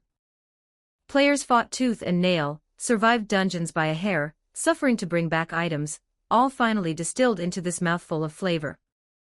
What ordinary tonic could compare to that? So this really is made from recycled dungeon item fragments. Chun-Li was mildly speechless. He stood, stretched, and the moment his knees straightened, he involuntarily launched upward 3 meters, head going thunk against the ceiling. His physical enhancement had exceeded the range his nervous system was adapted to. Chun-Li's mother's slippers pattered in the hallway, she'd heard it. She came and opened the door. "You're up. Come eat," Chun Fong began, then noticed the white ceiling plaster dust at Chun-Li's feet, and went quiet. "Don't play games. Come eat breakfast," she finally said, pulling the door wide. The smell of food drifted in. "Making congee so early, Mom. Next time you play games, at least tell me when you're getting out. This half-month, the number of times I heated up food while you never came, such a waste of effort." Chen Fong was displeased. "I'll definitely come out after each run. Who knows how long each run is with you?" "Definitely under a month," Chun-Li said, carefully holding his spoon as he slurped congee, training himself to control the strength in his body. 1 month the red beans would have gone moldy. "Order takeaway next time. I'm not making your food anymore." Chen Fong muttered, then looked at the clock. "Never mind, I need to get to work. This is so far from the hotel, Mom. Just quit that job a month for 2,000 or 3,000 yuan, what's the point?" Chun-Li urged his mother again. He hadn't pulled money from this dungeon run, but honestly, with supernatural power, a little debt was nothing. Pay it off physically or borrow to cover it, either way was easy. So he didn't want his mother running around anymore either. The original Chun-Li had no talent, his mother suffered. Chun-Li arrived, joined Deep Sea Company's system, and his mother was still suffering. What was he even here for? Chen Fong said nothing to his urging. She took her congee bowl to the kitchen, then prepared to leave for work anyway. Too stubborn. Old generation people were like this, capable of enjoyment but not willing to take it. Stopping meant feeling restless in their own skin. Chun-Li gave up and said nothing more. He just ate pickled vegetables with his congee. Halfway through the bowl, a knock at the door, along with Zhang Long's booming voice. "You drink it. You feel stronger." Chun-Li opened the door and looked at him with mild resignation. Zhang Long squeezed his arm, clapped his shoulder. "I told you, guaranteed strong. Guaranteed. What's that smell? Did Auntie make congee? Want to sit and have some?" "Oh, that'd be great, you know, this is different. Have it while it's hot. Drink it down hot. Can you stop talking like Lu Sun?" They sat, each with a bowl, continuing to have congee. "Didn't think you could actually see through a god's disguise. Well done," Zhang Long said after a few sips, giving a thumbs up. "How did you end up parasitist? How did Amon find you?" Chun-Li was curious. "Ugh, don't even mention it." Zhang Long waved dismissively. "It was basically half a day after I found that abstract ritual drawing. I'd asked you if the ritual was safe, and you said it was." "I didn't say that." "Right, it said it. That 3-part title, whether used through player private message or spoken aloud, it's a summoning call. By some means, it had mixed itself into my private message." Zhang Long still seemed shaken. "Its authority is error like a Trojan horse. Every gap, every crack it exploits. Deep Sea games have an unusual number of gaps, and players themselves are the biggest vulnerability." Chun-Li said it with certainty, making Zhang Long look at him sideways. "Wei Long, you really know too much. Did you transmigrate to Earth from another world? Suppose I said I was Sherlock Holmes, would you believe me?" "Sure, why not? If Deep Sea games exist, reincarnation and resurrection are small potatoes. Zhang Long was very calm. As a veteran player, he'd long since stopped being surprised by anything. I used the 9-Dragon tonic. Help me understand how to use the deep-sea powder you bought for me. Scatter it evenly into the deep-sea fish tank. It activates the deep-sea fluid, continuously reinforcing you during the game. If the dungeon you experience is intense enough and the power levels are high enough, the reinforcement effect is more pronounced. But note, one-time use only. If you die in the dungeon, the powder's wasted.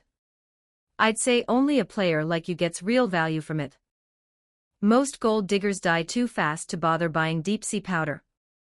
Zhang Long gave a brief explanation, his facial twitch suggesting he'd bought it himself and died before getting to use it more than once. Got your next dungeon picked? I'm still thinking of running together. I'll be honest, playing with other people bores me, but running with you always has unexpected surprises. Zhang Long finished the kanji, set down the bowl, stood up and looked at Chen Lai. Chen Lai didn't waste words.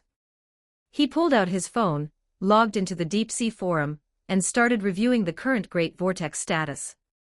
Zhang Long scooted his chair closer. He knew Chen Lai occasionally made beginner mistakes, he could offer some knowledge. Genuinely strange, in most ways Chen Lai was a veteran, and in terms of plot knowledge he was prophetic, yet he kept making newcomer errors. Of all the current intake of Vinegar Academy students, Great Heavenly Dragon was the most peculiar by far. Chapter 43, The Golden Eye War 2065 Characters August 11, 2025, What's the current status of the Age of Exploration dungeon? Chen Lai still cared about the manga source dungeons he knew well. If events there could still be shaken up, he'd be willing to go stir them. Check the dedicated thread. It covers everything. Since the Fruit War, player numbers have dropped sharply. Also, the Doge of Venice who backed you up in that Amon post. He's the biggest winner from the Fruit War. Chen Lai vaguely recalled, lion's head avatar with a papal white hat on top, perched at the bow of a ship. Very comical looking. What devil fruit did he eat? Chen Lai asked. Floro de Medici Rick. He ate the vampire fruit, absurdly overpowered. He's in the fantasy department now. If you want to meet him, you can find him in the Earth Hall sometimes, he smokes cigars there. Medici, old Italian nobility. Of course. Old Roman lineage, 3 generations of blue blood, grandfather served in World War II, connections down to the Black Hand. He's practically a dragon crossing rivers. No wonder the players all listen to him. Rich men really do drop gold. That said, Rick's a decent person. I've met him abroad before. Very warm, hair like the lion on his avatar. And genuinely rich.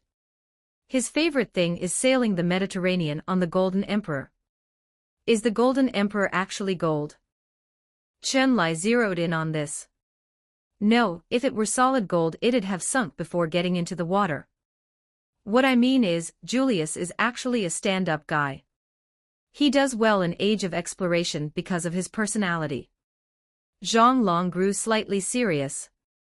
I used to think all you needed in a dungeon was powerful. Actually, no, personal charisma matters.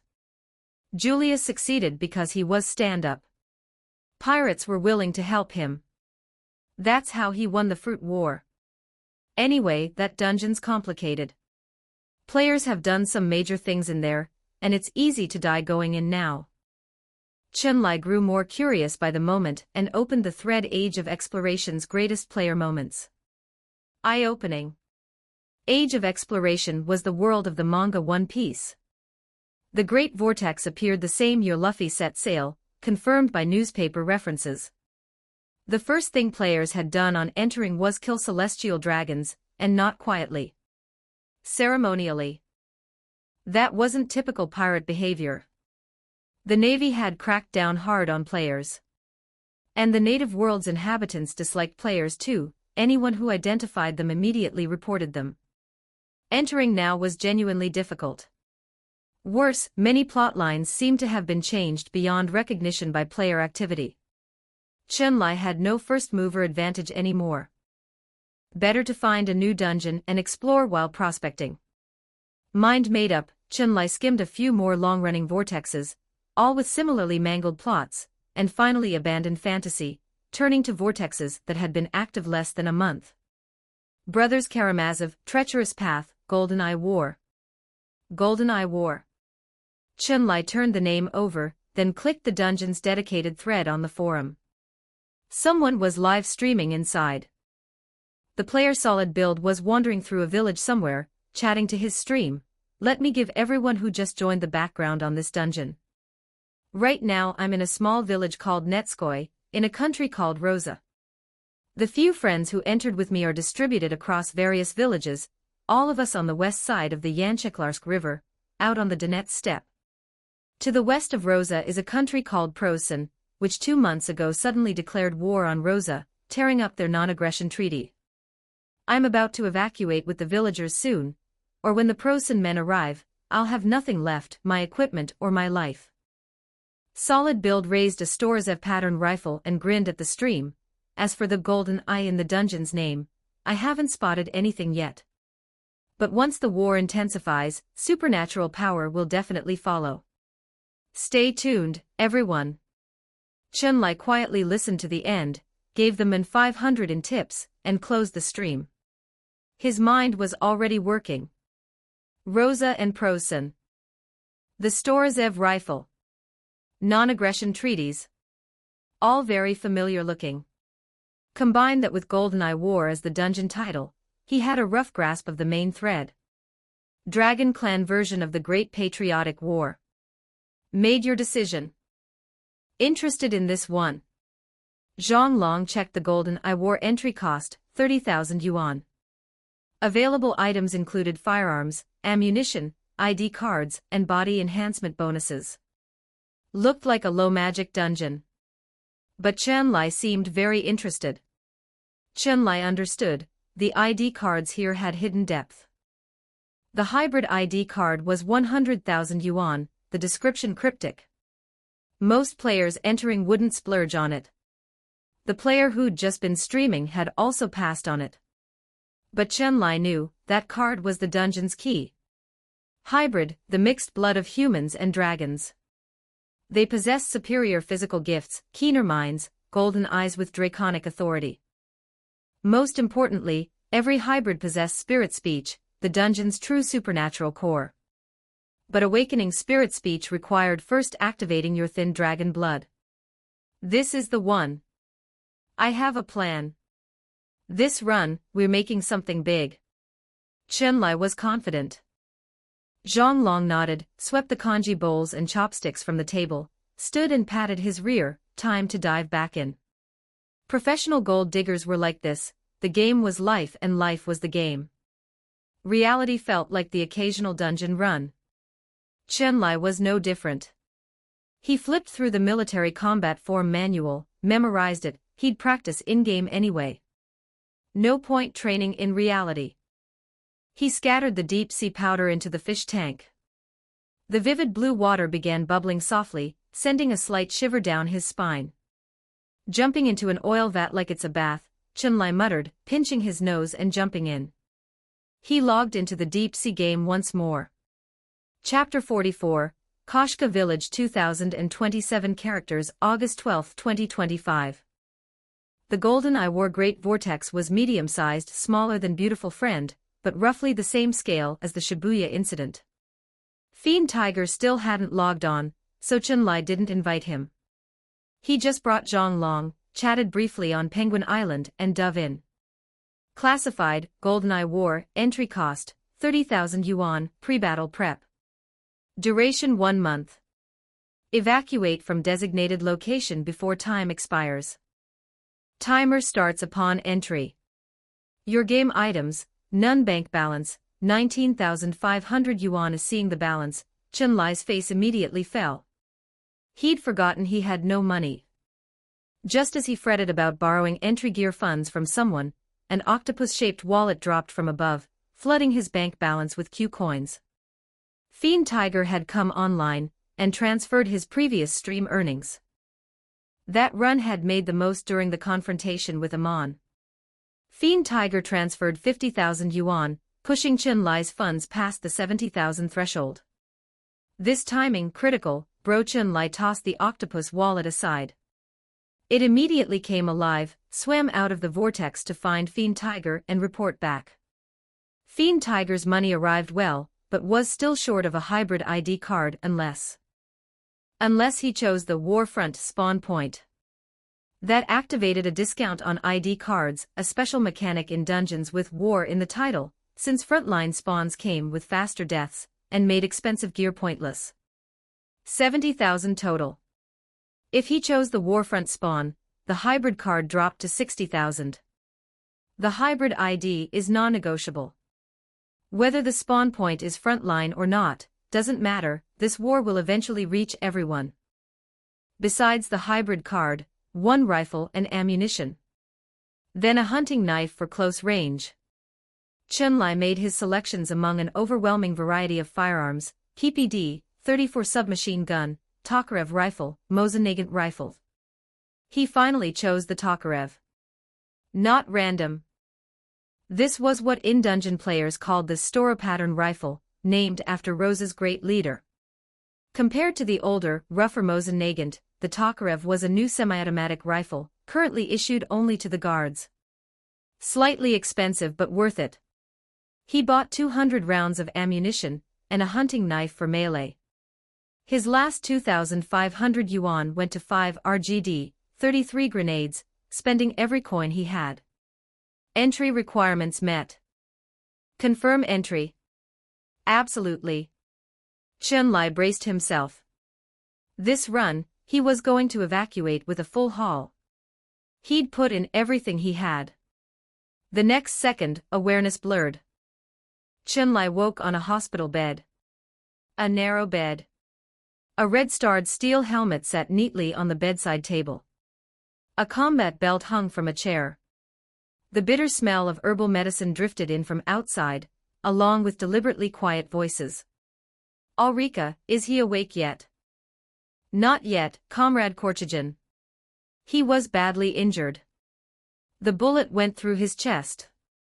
Prosen rifle bullets are heavy and long. To survive at all is fortunate. Can he walk? Absolutely not. From our village to Donetsk, such a long journey in this snow, and he's still feverish. He simply can't manage it. This is the situation. The organization has arranged evacuation. Everyone who can move and is under 50 years old should come along. The wounded and sick can remain. It will be a difficult time. The Prosen men are savages. I completely understand, Comrade Korchagin. But as a nurse, my duty is to stay with my patients to the last moment. Especially since he is a Rosa hero, he was wounded fighting the Prosen invaders. With such commitment, I have nothing to worry about. Let's shake hands, Comrade Ulrika. May we meet again when this is over. We will, Comrade Korchagin. The Prosen invaders' ambitions will never succeed. The Rosa motherland will endure forever. Chen Lai listened to the exchange quietly, reached up and touched his forehead. Genuinely feverish. Unlucky spawn, front line, and he'd ended up a casualty. A dull tearing sensation in the right chest told him more, he'd been shot. That accounted for the weakness. Reincarnated dump truck, where's your spawn? I'm at the Yancheklarsk bridge. The general says we're pulling back east. Great heavenly dragon, you go first. I spawned at the war front, currently in a small village. We'll come find you once I can move. Reincarnated dump truck, okay. Stay in touch. Chen Lai replied to Zhang Long, then prepared to climb out of the bed, and the door creaked open.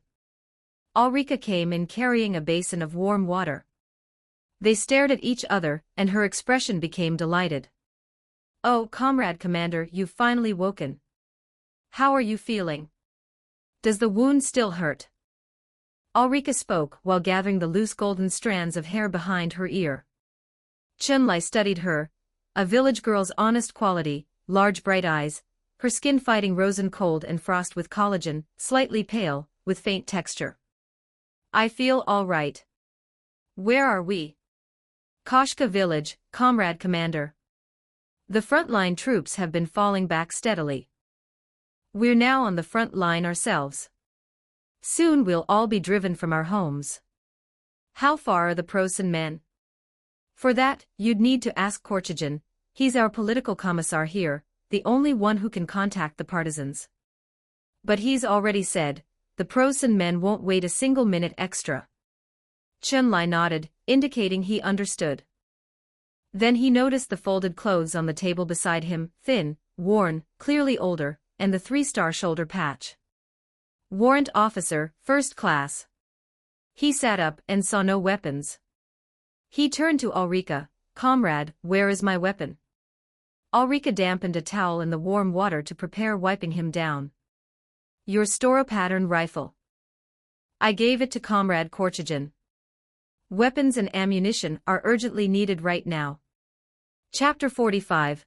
The Medicine 2043 characters August 12, 2025 First order of business after waking, get his weapon back. He deflected Ulrika's offer to help him wash, wiped his own face and neck, then dressed. The pale yellow military uniform went on, combat belt around the waist, then the 39 pattern pack, helmet last.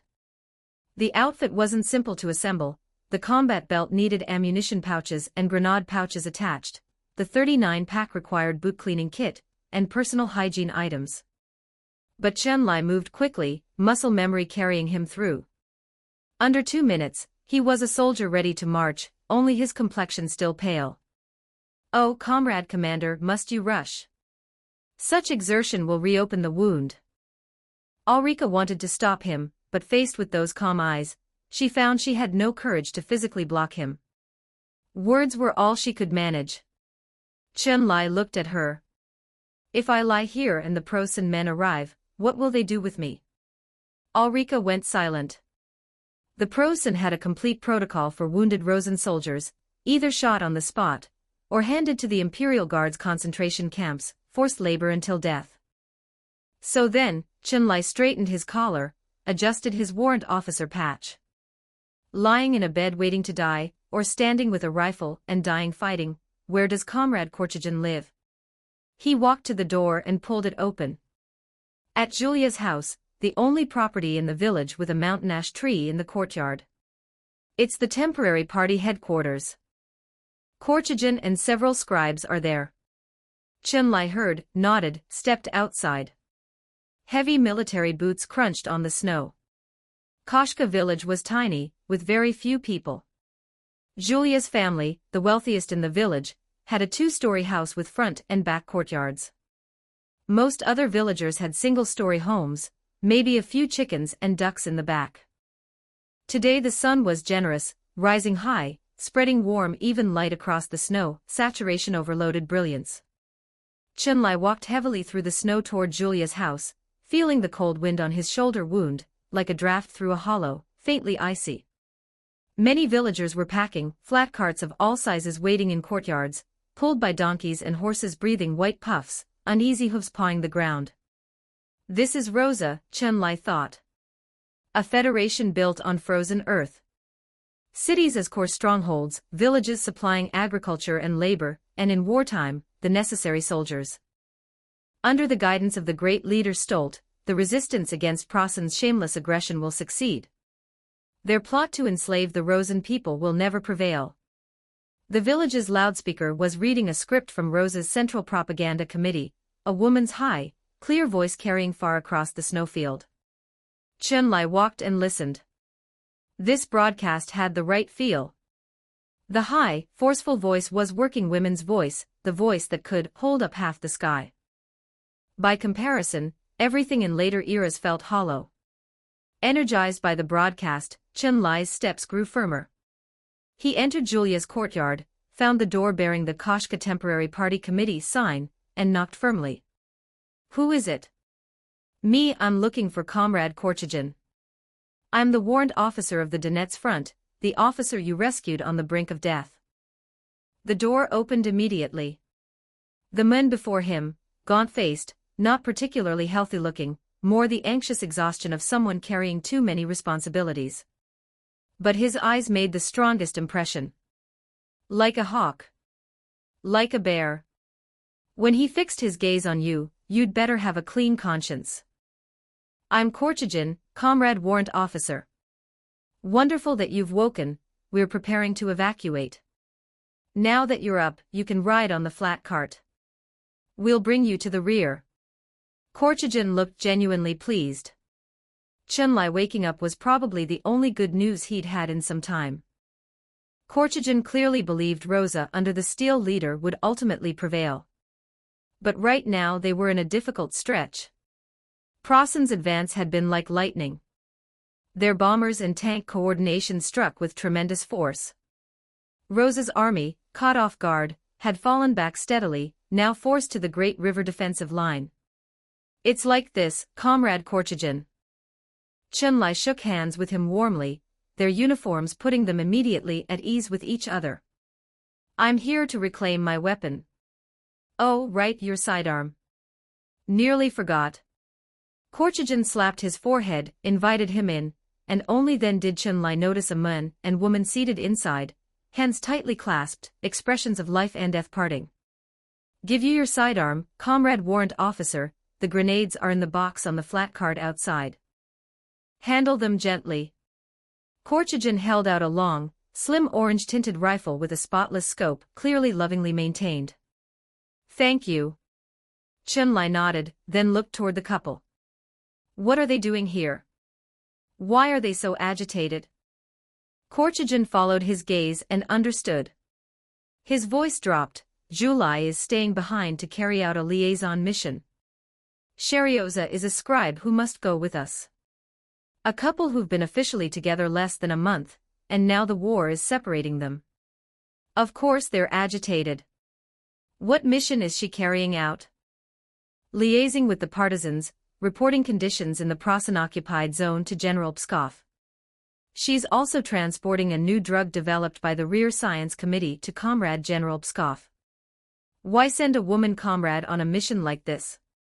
Comrade Warrant Officer, you don't understand the current situation.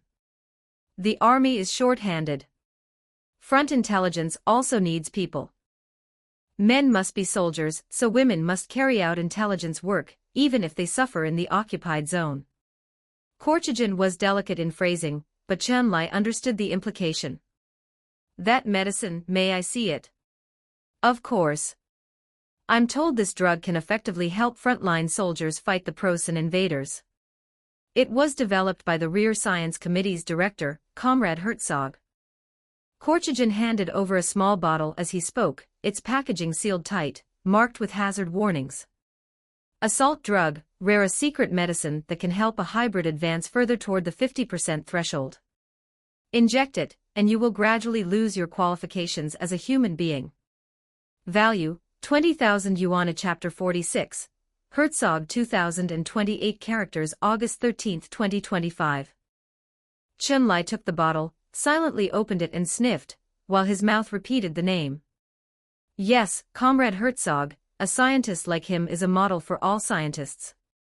What he develops always helps our frontline soldiers and reduces our losses.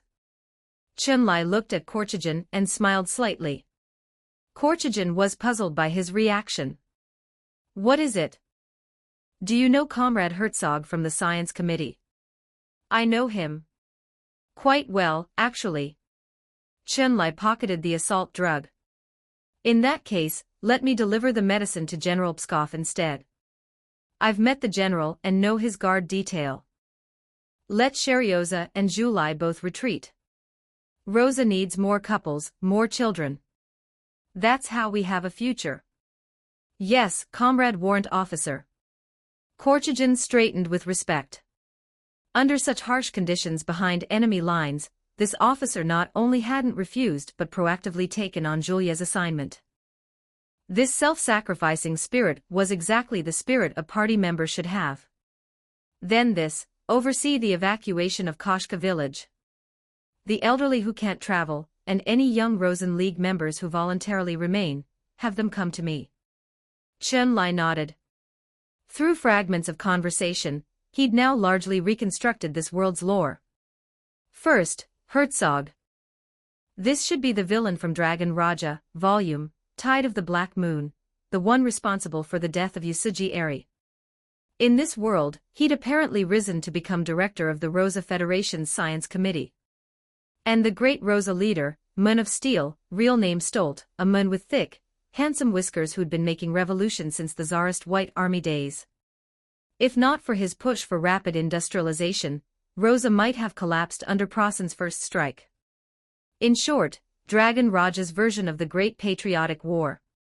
The degree of divergence from history remained to be confirmed. What mattered now was activating his own dragon blood. Hybrid, human-dragon mixed blood, with human blood predominating and dragon blood very thin. When blood concentration is below 50%, the person is still human, but the closer to 50%, the further the body shifts toward non-human forms. Crossing 50%, you become a berserker, completely lose reason, becoming a killing machine. Hybrids are graded D through S, excluding finger. Classification is based on blood concentration and spirit speech intensity. Spirit speech types follow the periodic table, 118 types total. Spirit speech 0 to 88 are common, balance power and cost. 89 to 100 are dangerous, powerful with heavy burden. 101 to 112 are high danger. 113 to 118 are classified. Any classified spirit speech, when invoked, carries world-shattering potential. With a Pinduoduo budget, hybrid ID card bought at 60,000 yuan, Chen Lai's blood concentration was probably negligibly low. Even achieving the spirit sight necessary to awaken it would be difficult. Spirit speech would certainly be in the common range. Combat effectiveness, low. But wasn't there the assault drug courtesy of doctor? He went back to the Grassansalve-smelling sick room. Ulrika was out. He immediately locked the door, produced the assault drug, and without a second thought, injected it into himself. In an instant, he seemed to enter another world. His heart beat like a war drum, and beat faster. Each beat pumped more blood, flooding his entire circulatory system. His pupils contracted. The brown iris turned gold-yellow, radiating light bright enough to illuminate dust motes in the dim room. The world transformed. Different elements flowed. He seemed to be able to grasp and use them, but they moved so quickly. Before he could react, everything settled back to stillness. Ha ha, this drug hits too hard. The effect is massive. Chen Lai breathed deeply. His golden pupils blazed. The shoulder that had felt numb and cold now felt full and powerful, dragon blood accelerating healing, his bloodline rapidly purifying. Check game item status, Chen Lai said, using the deep-sea game interface to observe his condition. Hybrid, A rank. You injected over 30 individual doses of assault drug. The dragon blood helped you through the painful early phase. However, please note, higher blood concentration is not always better. Value, 200,000 yuan. Current blood concentration, 45, 96%, still burning, spirit speech number, Lord's Flame, King of Bronze and Fire, 30 doses. Chen Lai was stunned, golden eyes blazing vacantly. Before he could react, the blood concentration ticked upward by another 0. The purification was still ongoing. Once it neared 50%, Chen Lai would be forced onto the path of godhood. The path of godhood meant exactly what it sounded like, using human willpower to suppress the dragon blood. If someone could endure the dragon blood's erosion past the 50% mark, they could gradually become a dragon king, who retained humanity, and a dragon king was a divine being. This path was also called in antiquity the Yellow Springs Old Road. No one had successfully walked it. The only later figure who ever became a pseudo-king was Herzog himself, and not through human willpower, but through elaborate design. Chen Lai's expression soured. Nobody told him the drug was this potent. Such a small bottle, who could have known it was 30 individual doses? The path of godhood, once you stepped onto it, there was no going back. Once blood concentration crossed the threshold, it only accelerated toward pure blood. Dragon blood overwhelmed human blood like a dump truck crushing a compact car, no second thoughts. Can I still evacuate? Chun-Li was tempted just to run. Evacuation points, Germania, Moscow, mobile evacuation point. Are you kidding me? Germania is over 1,000 kilometers away. Moscow has military curfew, and Stolt watching the parade. How am I supposed to get there? War-type dungeons were like this, nothing like exploration puzzles. Evacuation points in war dungeons were typically both sides' capitals. Where is the mobile evacuation point? Mobile evacuation point, discover by exploring. Trash game. He cursed, close the game interface. Walk one step at a time. 1 month to find the mobile evacuation point, or somehow slip into Moscow or Germania. Comrade Warrant Officer, are you back? I've brought the remaining volunteers to report to you. Outside the door, Ulrika knocked politely and spoke softly. Chapter 47, In the Name of Stolt 2005 Characters August 13, 2025 Korchagin was efficient. Shortly after Chun-Li had spoken with him, he'd had Ulrika organize the volunteers to come report to Chun-Li. Come in, everyone. When Chun-Li opened the door, his golden pupils had already faded. His voice was measured and firm, nothing like a man who'd just woken from a coma. Child of Mother Rosa, may God bless you. A hunched old woman in a headscarf and reading glasses stepped forward, offering a blessing in the Eastern Orthodox style, then the two pressed cheeks together. This is Grandmother Joanna, Julia's mother. She chose to stay of her own will. She's old, her legs don't work well. The organization considered this and agreed to her request. Ulrika stepped forward to explain. Several other elderly people filed into the room, a one-eared old man smoking silently, mostly elderly women. The young men and women all had to leave. Only these old bones remained in the occupied zone. Oh, and Ulrika. She was a young woman, and a Rosen Youth League member who'd also chosen to stay. Comrade Warrant Officer, I've heard the Prosen men eat people. Is that true? The one-eared old man asked with evident unease. The Prosen men don't eat people. They eat bread, cheese, and butter too. Don't lie to me, sir. I know things. The old man's eyes widened. If they don't eat people, why do the bustling villages go silent? The young men who leave from around here, not one comes back. And the girls, the pretty blonde girls who danced and sang, just like Ulrika, same thing. Never coming back. Chun-Li went quiet in the face of the accusation. Old Cantor, seeing he'd stumped the warrant officer, felt no satisfaction, only went back to smoking, more silently than before. Ulrika tried to smooth things over. Comrade Warrant Officer, please don't take it to heart. Old Cantor is from the Tsarist era. Everyone here fears what comes next. No one knows what the Prosen occupation will look like. Chun-Li nodded slightly. He understood the old man's feeling. Though the Prosen army in 1939 hadn't yet reached its most savage extremes, the signs were already there. Comrades, I understand what's in your hearts. Anyone who sees their homeland placed under an invader's boot feels both furious and helpless. This winter, our army, under leader Stolt, successfully defeated the Prosen forces outside Moscow. That's why they're trying to break through from the flanks, while our main strength clusters at Moscow and can't return. But I believe, as long as we persist, as long as we fight back stubbornly even behind enemy lines, the liberation of All Rosa will come sooner than you think. Chun-Li spoke with steady conviction. Combined with the rifle on the bedside table, and the grenades on his combat belt, they conveyed his will to resist clearly. With those words, my lord, I can rest easy. Old Cantor said suddenly. Old Cantor, this is the Rosa Federation now. There are no lords. Ulrika shot a nervous glance at Chun-Li, afraid he'd take offense, and accuse Old Cantor of being a counter-revolutionary. Who can tell the difference anymore?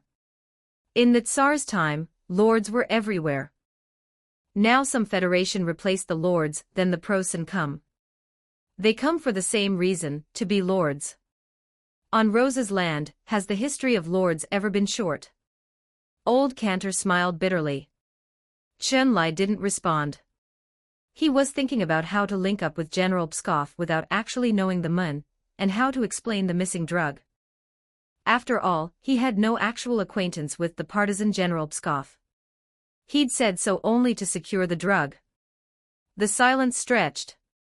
Old Cantor smoked, the old women sat on the bed edge in small stools, not speaking. The atmosphere growing stranger by the moment, Ulrika took the initiative to lead the elders out. She then returned, poured a cup of water for Chun-Li, and watched his face nervously. "Comrade Commander, please don't be angry with old Cantor. In his youth he joined Kolchak's White Army, fought against us. He never fully accepted the Federation's thinking. But lately, with things improving, he's been speaking less of it. It's only the recent bad war news that's brought it back up." Ulrika kept glancing at Chun-Li's expression from the corner of her eye.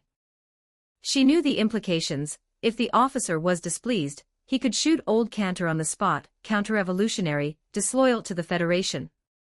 "I'm not angry." Chun-Li surfaced from his thoughts and shook his head at Ulrika. Why would he be angry? He wasn't a Rosa political commissar, just a small warrant officer.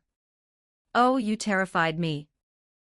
I thought you were like those blue hats who came before, making everything political at the drop of a hat." Ulrika, seeing he was genuinely unbothered, relaxed with visible relief, patting her chest, causing a notable wave. "Ulrika, are there any good sniper positions in the village? Or hidden passages? You're planning to?" Ulrika covered her mouth, surprised. "I don't intend to be a compliant subject for the Prosen. But due to some reasons, I need to stay in the village a few days. Once my task is done and you're confirmed safe, I'll leave." "Well, you've come to the right person, Comrade Warrant Officer. I grew up sneaking around this village, I know what every house's attic hides." Ulrika looked a touch proud, then caught Chun-Li's mildly amused gaze and flushed. "I mean covert reconnaissance." Chun-Li didn't call her out. "Then I'll leave this to you. The Prosen could arrive tomorrow. I need to move to a concealed position tonight. This room's traces need to be cleaned up. If they find signs of a soldier, no one in the village is safe." "I completely understand, Comrade Commander. Leave it to me, I promise to complete the mission." "In the name of Stolt." Ulrika snapped to a crisp salute, her short golden hair swaying with the motion. Chun-Li paused, then came to attention, feet together, and returned the salute with the best form he could manage. "In the name of Stolt." Chapter 48. They have arrived. 2052 characters. August 14, 2025. That same night, Chun-Li, wrapped in a blanket, was stuffed into the small attic of Julia's house, the tallest building in the village, with the best sight lines, and a small window in the attic for ventilation. In the night, a rumbling sound woke him, tank treads rolling over the ground, interspersed with the sound of motorcycle engines. The Prosen were advancing. They had arrived. Chun-Li rolled over, cradling the Tokarev rifle, looking out at the night sky through the window. He didn't immediately raise the gun. His objective was to link up with General Pskov, not to shoot passing Prosen troops. The village was now enemy-occupied territory. Killing here would enrage the Prosen, and Ulrika and the others would not survive. He didn't wait long. Koshka village was small. The passing Prosen forces wouldn't spare many soldiers to occupy it. The tank tread sound faded after a moment. Only the motorbikes VRRMM drew nearer. Motorized infantry. Coming to occupy the village and rest. Their voices drifted in the night. Sergut, Sergut, were sin schneller vorwärts als die Imperial Guard. Very good, our advance is faster than the Imperial Guard. Das Dorf repariert, die Partisanen durchsuchen und morgen für Weitermachen. Village rest, search for partisans, continue the advance tomorrow morning. Strings of clipped sounds erupted. The Prosen language carried a peculiarly aggressive quality, especially from these soldiers. Chun-Li squinted, making out their silhouettes in the darkness. A motorized infantry regiment, 5 motorcycle sidecar combinations at the village entrance, 2 Opel Blitz trucks behind them. Several dozen motorized infantry pushed into the village. They didn't fire. It wasn't necessary. Prossen's blitzkrieg had gone very smoothly, most occupied areas hadn't even had time to react before falling, and in 1939 the Preußen still had margins.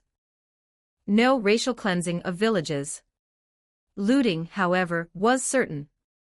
Invaders invade to steal, not for the good life they claimed to bring. So Chun-Li watched from the attic as a silent looting unfolded. Dozens of Preußen soldiers split at the village entrance and moved to knock on every door, whether they opened or not, the rifle butt was coming down on the bolt. Those who opened, shoved to the ground. Those who didn't, took a rifle but once the door was forced. This was violent conditioning. Neither side spoke the other's language. Preußen men jabbered without cease, laughing and bullying, weapon in hand, strutting through your home while you stood there helpless, not knowing what was being said. The village's remaining people were all elderly, plus one young man with childhood polio who couldn't walk or bear the cold. He'd been impossible to evacuate. Grandmother Joanna, still shaken, picked up a wooden bucket to fetch water from the village well. She found the well had been requisitioned by the Preußen. Apparently they hadn't bathed in half a month. Stripped to the waist, a crowd of them were scrubbing each other's backs, singing Erica, while Grandmother Joanna could only wave helplessly and go back inside. But she had no inside anymore. Her home, the tallest, largest house in the village, already had temporary command post labels on the door. Requisitioned. Oi, old woman, your 2-story house, good, for command post, glorious. A plump Preußen soldier who knew basic Rosen stood guard at the door, giving Grandmother Joanna a thumbs up. She didn't need that kind of praise. Clutching her headscarf, she asked in some confusion, "You've taken my house. Where do I sleep?" The Preußen soldier gave no answer, only stared at her with alien eyes. He probably couldn't understand a word. Soon, a tall, thin Preußen soldier arrived to settle the villagers. He pulled open the back courtyard, the grain barn, put up a sign reading, Rosen Residence, and shoved the displaced elderly villagers inside. The whole village was suddenly chaotic. Preußen men talking everywhere, their aggressive sounds in every direction. Some spots were quiet but the barbarity was displayed in every gesture. Stealing chickens, ducks, geese. Rummaging houses for silk and valuables. Bathing and singing at the well. Posting signs everywhere, Rosen persons not permitted. This was the Preußen army, what an occupation force did in 1939. No killing. But the knife was always overhead. The colonel has arrived. Suddenly, a Preußen soldier called out. At the village entrance, where no one had noticed, a jeep had pulled up. From it stepped a military officer in a black trench coat, high boots, black leather gloves, peaked cap. This officer radiated authority, hands clasped behind him like an arrogant black eagle. The Preußen men who'd been scattered and undisciplined instantly snapped to order. A military band formed 2 rows, playing music and singing to welcome the officer. Other infantry stood ramrod straight for his inspection. Chun-Li focused. Old Cantor had mentioned that in Tsarist Rosa, golden eyes were everywhere. Now the Preußen's golden eyes had also arrived, wanting to be lords. Golden eyes, wasn't that hybrids? The Preußen army likely had fully formed hybrid units. Given hybrids power, they'd probably be officers. Was this colonel a hybrid? Chun-Li couldn't tell. At night in the attic, visibility was too poor. And he couldn't activate his golden eyes, they were far too visible in the dark. The officer stopped before the building where Chun-Li was hiding, Julia's house, and turned. His aide nearly walked into him. Clean up the village.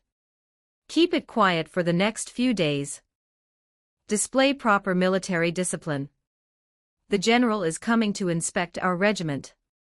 His escort will come too, you all know the Imperial Guard. They have a harsher hand. And less patience with inferior peoples. Even if you're all Aryans, Aryans come in different grades. The officer's speech ended. The Prosen soldiers bowed their heads and listened. From Chun Lai's attic, he could see the black peaked cap but couldn't make out the words, not a single sentence understood. Gibberish. Where's my translator? Chun Lai went quiet, moved the rifle aside, and rolled to the other side of the attic, away from the window. Tonight's noise would wind down. The Prosen wouldn't stay in the village long. Once General Pskov came, everything would improve. Chapter 49, The Totenkopf Division Reincarnated Dump Truck, Major Crisis Bro. Prosen planes bombed the bridge. The pontoons were knocked out too. Over 100,000 troops are stuck on this side of the river. Great Heavenly Dragon, the civilians. Reincarnated dump truck, also on this side. Few made it across. When they saw the army scattering, most turned their carts around and headed home, probably going back to their villages. Great Heavenly Dragon, what gear did you bring to this dungeon? Does it have the word hybrid? Reincarnated dump truck, bought it. Seems important, but I still don't know what it does. I've heard soldiers and other players mention golden eyes. That must be the power source here. Great Heavenly Dragon, bingo. Your guess is right. Try asking your superior for the assault drug, specify you want a single-person dose to awaken your bloodline. Reincarnated dump truck, okay. But I've also been hearing rumors that Comrade Stolt dislikes golden eyes, which is why he ran the Great Purge. I haven't figured that out yet. I'll tell you once I know more. Great Heavenly Dragon, let me know if anything new comes up on my end. That's all for now. Something's happening here. Reincarnated dump truck, invited in a war zone, just got bombed, stepping out first. Chun Lai curled in the attic, closed the private message, gripped his rifle tightly. Stubble was starting to grow on his face. He'd been in the attic for a full day and night, sleeping in fragments. The officer downstairs had been too loud. They'd somehow acquired a gramophone, loaded a record of Lily Marlene, and played cards through the night, occasionally calling Ulrika in to serve drinks. Ulrika sang 2 Rosen songs and was let off. The 1939 Prosen, especially officers, with a few impatient exceptions, generally didn't force themselves on Rosen village girls. But how that situation developed over time depended on the trajectory of the war. By afternoon, civilians who'd fled with Korchagin had begun trickling back. Their flat carts, which had been carrying their belongings toward the river to start new lives in Donetsk, were now coming back. The returning refugees appeared from the village's eastern face like a string of black water droplets, quickly drawing the attention of the stationed Prosen soldiers. Motorcycles and Opel Blitz trucks roared back to life, gathering under black command flags visible against the white snow. Stop, stop. Prosen soldiers laughed and called out to the lead figure in broken Rosen. The lead figure stood silently, eyes moving up and down across the Prosen soldiers like an eagle assessing prey. The insolence of that gaze infuriated them. Before anger could escalate, Korchagin at the front waved everyone to halt. Inferior race. A Prosen soldier who'd just been stared down by Korchagin spat as he passed, muttered a Prosen insult no one understood, then threw himself at the refugees' flat carts like a starved dog. Inside the village, Lieutenant Colonel von Richthofen, who'd just finished a card game with his staff, stepped outside. They watched with amusement as their soldiers looted the refugees, making no move to intervene. Why intervene? The emperor's pay was inconsistent. Men at war shouldn't deprive themselves. Without looting, how do you maintain morale? Chun Lai watched from the attic. A flush of rage. He raised the rifle toward Richthofen's head. Time for the Federation's iron fist. He released the safety. The muzzle aligned with Richthofen's skull, the colonel was watching his soldiers' uninhibited looting. In the distance, Prosen men loaded for coats, shoes, bearskin hats onto their vehicles, bracelets, necklaces, even carved wooden icons were taken. Chen-Lai's finger settled on the trigger. Deep breath, bang. The shot went off. Chen-Lai was baffled, he hadn't fired. Richthofen was dead. But it wasn't him who'd done it. From the dead angle of his window, a Prosen officer with a Totenkopf insignia stepped into view. And at that moment, Chen-Lai noticed several more jeeps at the village entrance, including one with a long antenna. Clearly not ordinary. That's a big fish. The thought had barely formed when he saw more and more Totenkopf insignia soldiers entering the village. Their uniforms were immaculate, compared to the motorized infantry's Prosen soldiers, theirs could go straight onto a fashion runway. What else? They were the Imperial Guard. And the Emperor was an art school dropout who cared deeply about aesthetics. Inside the village, the Totenkopf soldiers lined up in perfect double rows, welcoming their commanding officer with heads high. Their height was uniform at 180 centimeters, high cheekbones, aquiline noses, the mark of pure Aryan. Most critically, every single pair of eyes glittered with golden pupils. What the art school dropout had an entire mixed-blood division. Aryan supermen made real. How is this world's logic allowing this? Chen-Lai's mind was reeling. He deliberately slowed his breathing. This site's impact was immense. He'd thought adding hybrids to World War II was already outrageous, but this was an entire hybrid division under the Imperial Guard's banner. The officers' boots crunched snow. A marshal's cape swayed in the wind, its gold fur trim catching the snowlight in a breathtaking glow. The boots stopped before the blood-stained ground. The high-ranking officer bent down and gently closed von Richthofen's eyes. Right, von Richthofen died in the line of duty. Apply for an Iron Cross in his honor. The officer spoke with composure. A gloved hand brushed itself clean. Yes, General. The adjutant responded sharply. The motorized infantry soldiers who'd returned from looting now shrank like quails. Before Rosen civilians they could strut, but before the Imperial Guard and this senior officer, they were nothing but foot soldiers. Has the Empire's military discipline really deteriorated to this degree? The senior officer shook his head slightly. The golden eyes blazed like high-powered bulbs. Even the Totenkopf soldiers around him, the finest, most carefully selected, didn't dare meet his gaze. Chen-Lai, hiding in the attic, broke into a cold sweat. He'd found the mobile evacuation point. But this evacuation point was horrifying. Mobile evacuation point, kill Erich von Manstein. Seize his heart. Unlock the mobile evacuation point. This man was von Manstein. Chapter 50, Blood Covenant 2164 characters August 15, 2025. The moment he identified the officer as von Manstein, Chen-Lai immediately wanted to swing the barrel toward his head. After all, kill Manstein, evacuate. Even without linking up with General Pskov, it didn't matter. Trading a warrant officer's life for a Prosen general was profitable by any calculation. Maybe Comrade Stolt would even pin a red banner medal on him. But the next second, a Totenkopf security officer stepped in front of the caped figure, back to Manstein, fingers raised, pointing directly at the window where Chen-Lai was hiding. Spirit speech, Blood Covenant, a sequence to spirit speech. Not high in rank. In a limited space, it sought others who carried dragon blood, putting the user into a special spirit sight state and showing the red thread connecting them to nearby hybrids. Heinrich, through his spirit speech, had sensed Chen-Lai. Those golden eyes rose and met Chen-Lai's.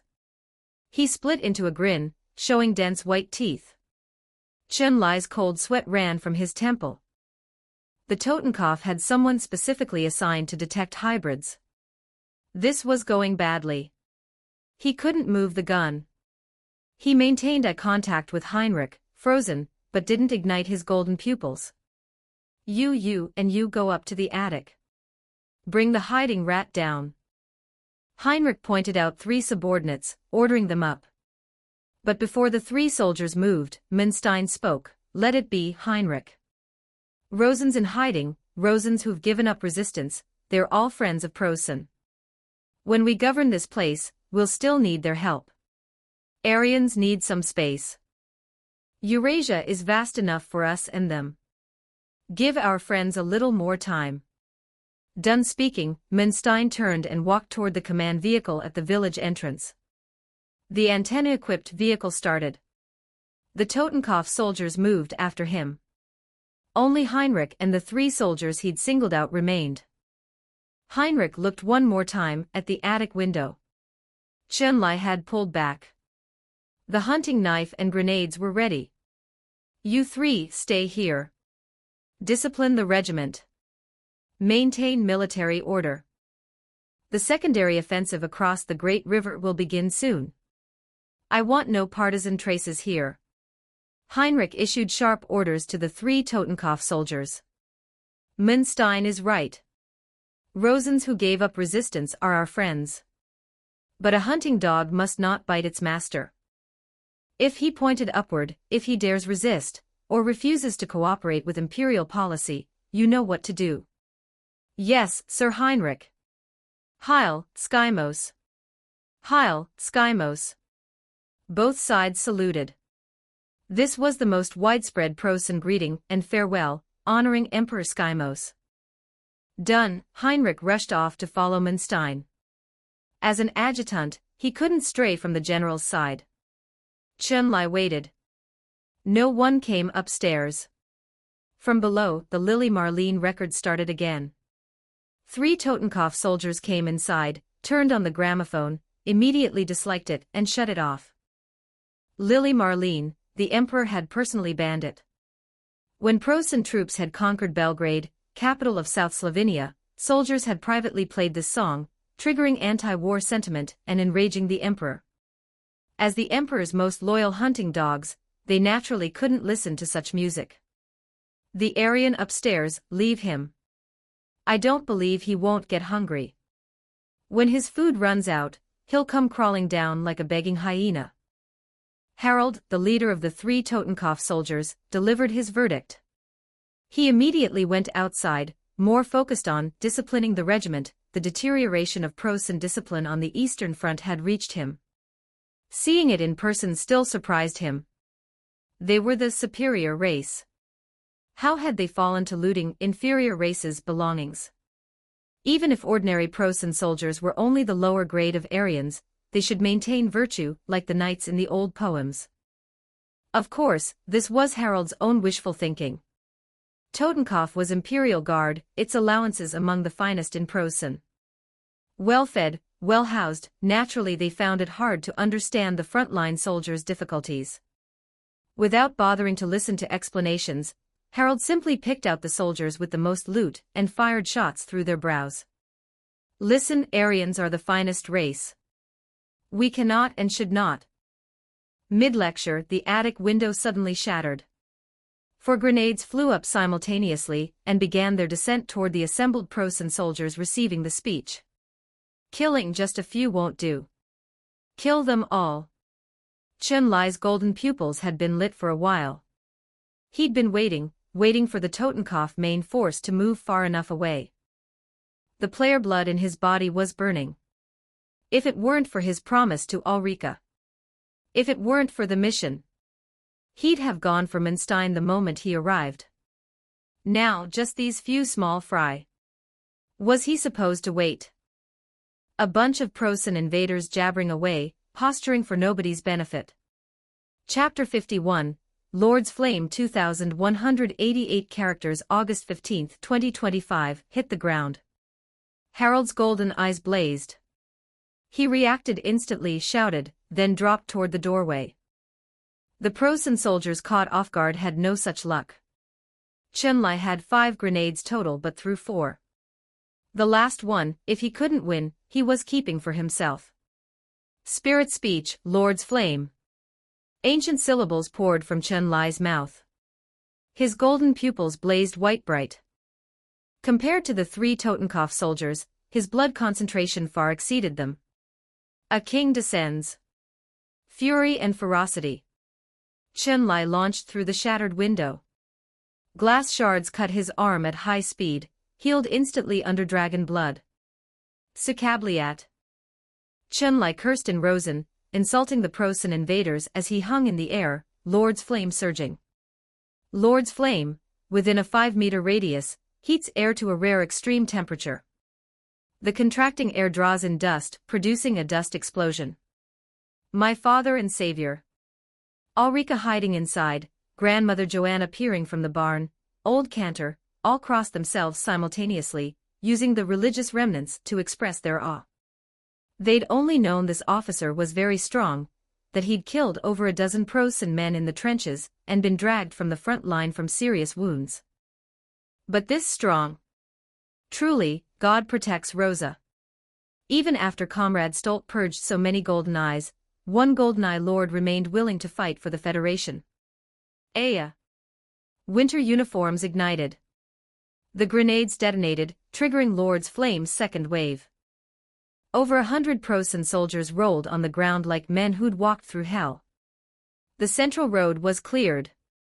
The air held a strange barbecue-like scent. The 2 Totenkopf soldiers who'd been chatting inside rushed out at the screams.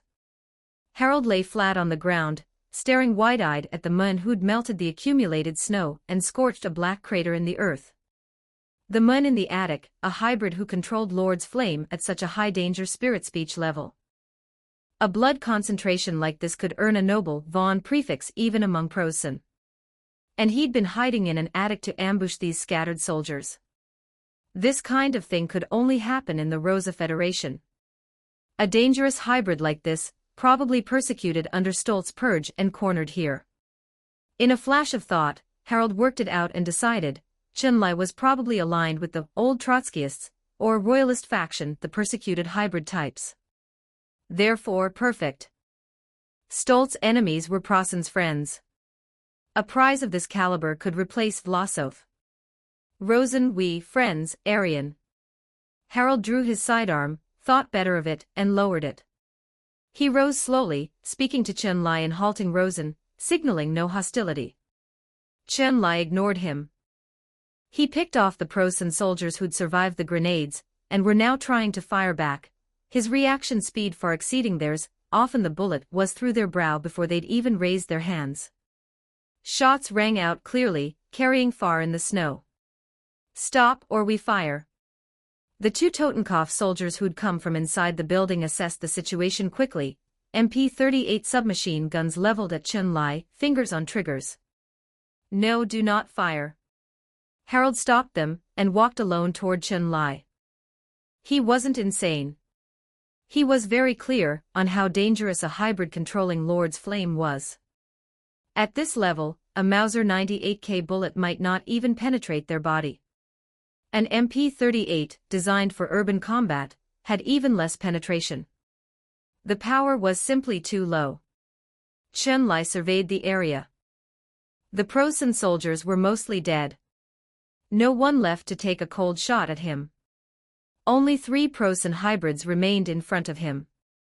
This Storo-pattern rifle, penetration's just too weak. Chun-Li dropped the rifle, drew the hunting knife across his chest. Not false. The Storo-pattern was a Rosen semi-automatic, one less bolt-action step than the Mosin-Nagant, improving rate of fire at the cost of raw power.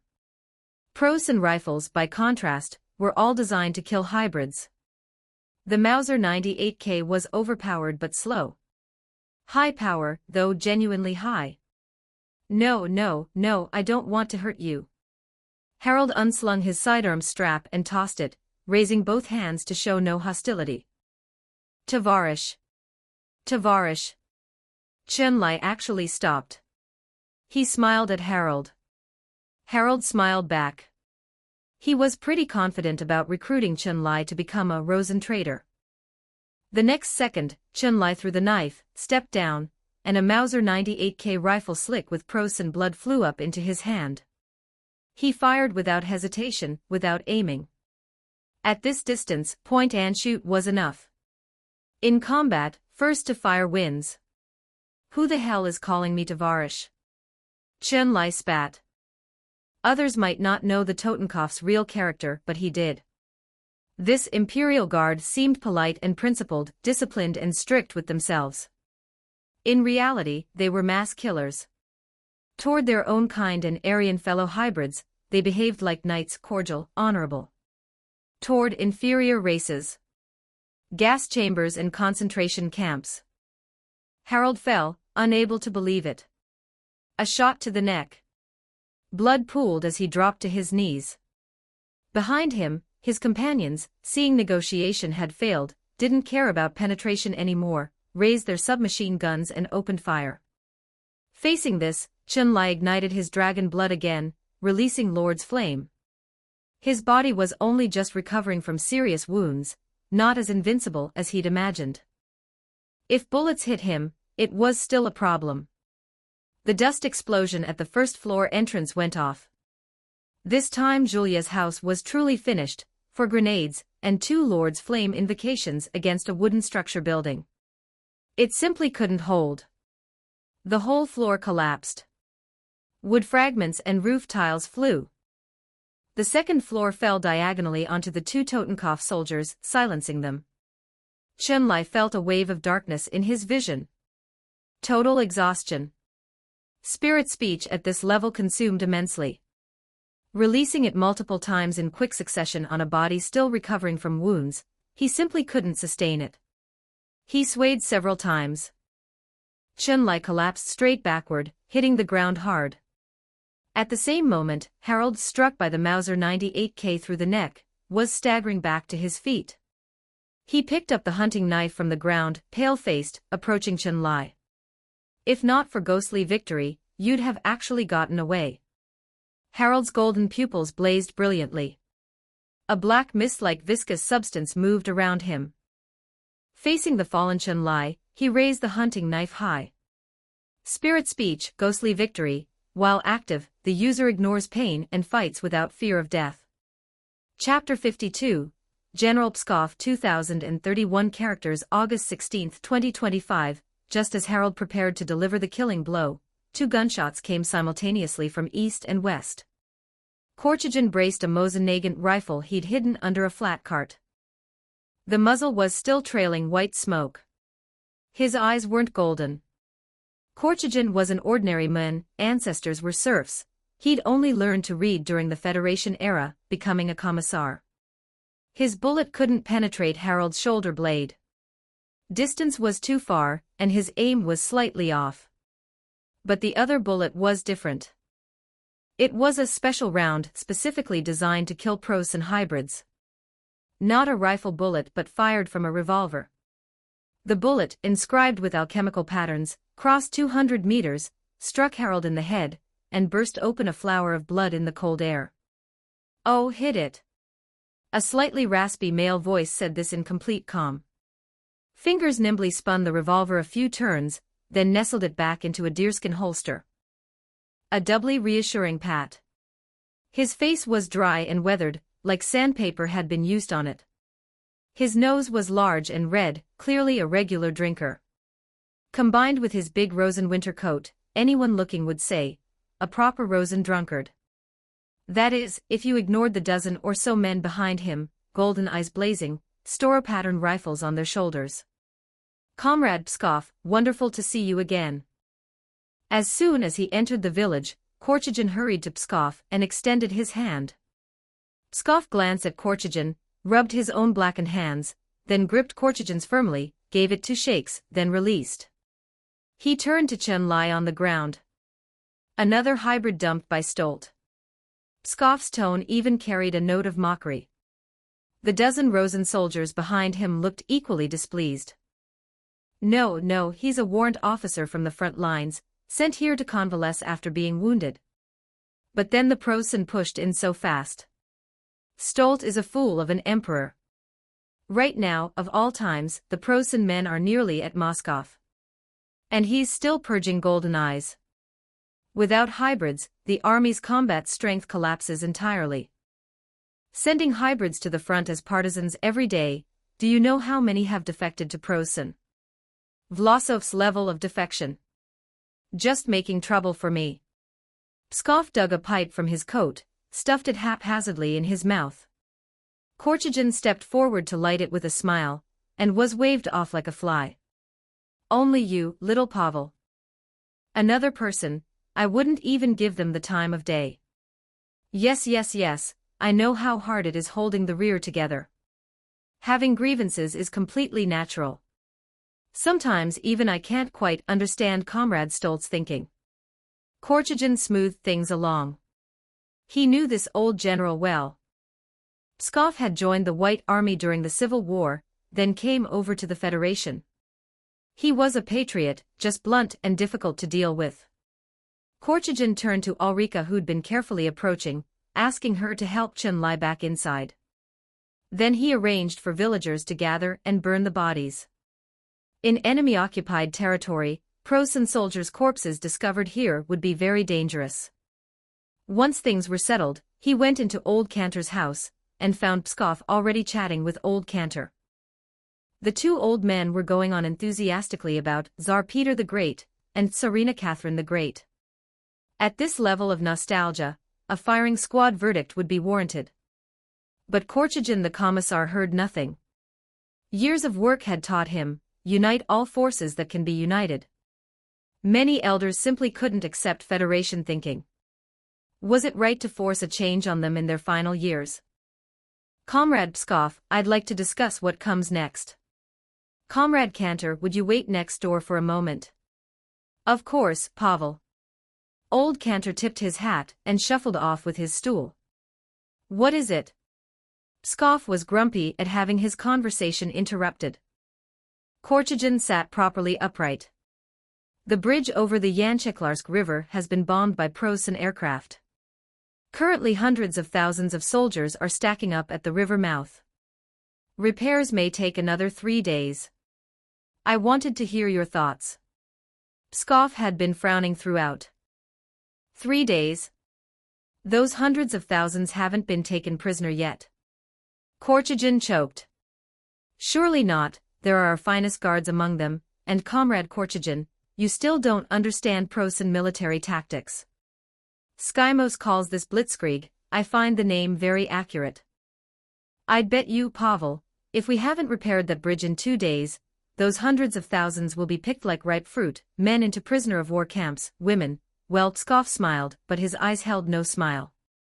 As a fellow soldier, accepting this kind of pointless casualty was difficult. Korchagin had no answers. His rank was too low. On frontline matters, he could only watch. The two fell silent. Then Ulrika burst in, face bright. Comrade Korchagin, the commander is awake. Excellent. General Pskov, shall we go see this hero?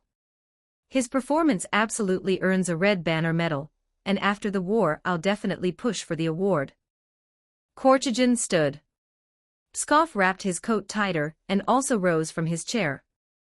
He was genuinely curious about Chen-Lai. If there was really such a super-hybrid at the front, he should know about it, yet had no memory of the Mun. Speaking of which, Korchagin, the special drug from the rear. Do you still have it? Korchagin blinked, then slapped his palm. I gave it to Alexander. The officer who just woke up, our warrant officer. Quick, quick, quick. Both rushed out. Pskov suddenly had a bad feeling. This special drug sent from the rear was supposedly an untested new medicine, specially developed by Rear Science Bureau comrades for wartime purposes. This war had not only driven weapon development forward, it had greatly accelerated hybrid research too. Pskov had personally witnessed it. That fellow didn't inject himself with the whole thing, did he? In those dangerous circumstances. Chapter 53, The Tank Platoon. Reincarnated dump truck, bro, you've ruined me. The assault drug is an experimental medicine. I'd barely asked my superiors when the Blue Hat NKVD showed up. They're about to ship me to Siberia to dig potatoes. Great heavenly dragon, did you get across the river? Reincarnated dump truck, yes. My God, you wouldn't believe what I saw. 10 golden-eyed hybrids carrying several tons of materials, building a pontoon. The Prussian planes couldn't bomb as fast as those 10 could build. Great heavenly dragon, my situation will be resolved soon. I'll cross and link up with you. Have you unlocked your mobile evacuation point? Reincarnated dump truck, no. I haven't entered many war-type dungeons. I think evacuation is probably through Moscow, but I hear that's nearly surrounded. Getting in won't be easy. Great Heavenly Dragon, no matter, are all the players in this dungeon currently on the Rosa side. Reincarnated dump truck, all Rosa faction, but a lot of players defected, switched to Prosen collaborators. They think Prosen has the advantage and the tanks look cool. Chun-Li lay still against the bedhead, eyes closed, exchanging messages with Zhang Long. He'd been unconscious 5 hours, spirit speech consumed him enormously, compounded by poor nutrition in this era. Passing out was expected. Knock knock knock. Before he could respond, people filed in, Korchagin and Ulrika he knew. But the middle-aged man with a thick beard, somewhat disheveled, unfamiliar. Alexander, correct. Pskov sat at Chun-Li's bedside and studied him. And you are? Formerly Major General of the 5th Guards Army. Currently commander of the Donetsk partisan unit. You performed very bravely. The drug Korchagin gave you, where is it? Pskov's golden pupils lit up. From the golden-yellow glow of his eyes, his blood concentration was quite high. Chun-Li also ignited his golden pupils. The authority of superior beings pressed down on everyone present. Clearly, his blood concentration was the highest here, eyes blazing like light bulbs. The Totenkopf found me. Munstein, for unknown reasons, let me go. But he left 3 hybrid soldiers. To kill them, I injected the entire drug into myself. Chun-Li's voice was calm. He'd prepared this account. How do you know it was the Totenkopf? And Munstein, how did you know that name? Pskov was sharp, catching the slip. Skymos Youth Corps, Skymos Totenkopf, the stormtroopers, don't they all have distinctive insignias and specifically hybrid units? Chun-Li turned the question back. So you memorized the enemy's unit numbers and insignia. And Munstein? It's him. I saw his portrait in Rosa Motherland. The Federation's most dangerous enemy, architect of the Eastern Encirclement, where we lost 600,000 men. Pskov nodded, then grabbed Chun-Li's arm. The drug you injected, that was an experimental medicine. An emergency drug. Do you understand what that means? I understand. It's dangerous. Essentially meant to let you self-destruct. After the injection, my blood concentration has been pushed to a very high level. But I started with only a very trace amount of dragon blood. Chun-Li checked, blood concentration now at 47.5% and still burning. Pskov stared at those blazing golden pupils.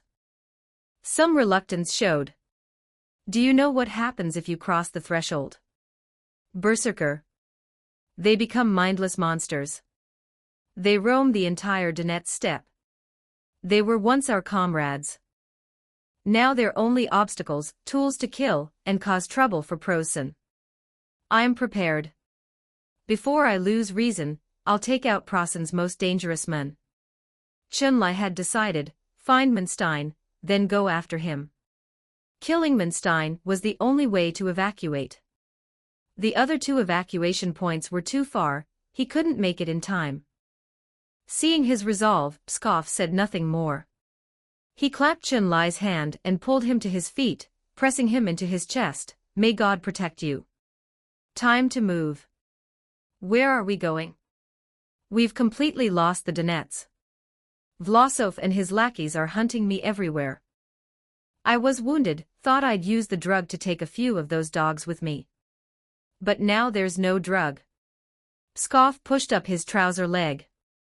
Only then did Chun-Li notice.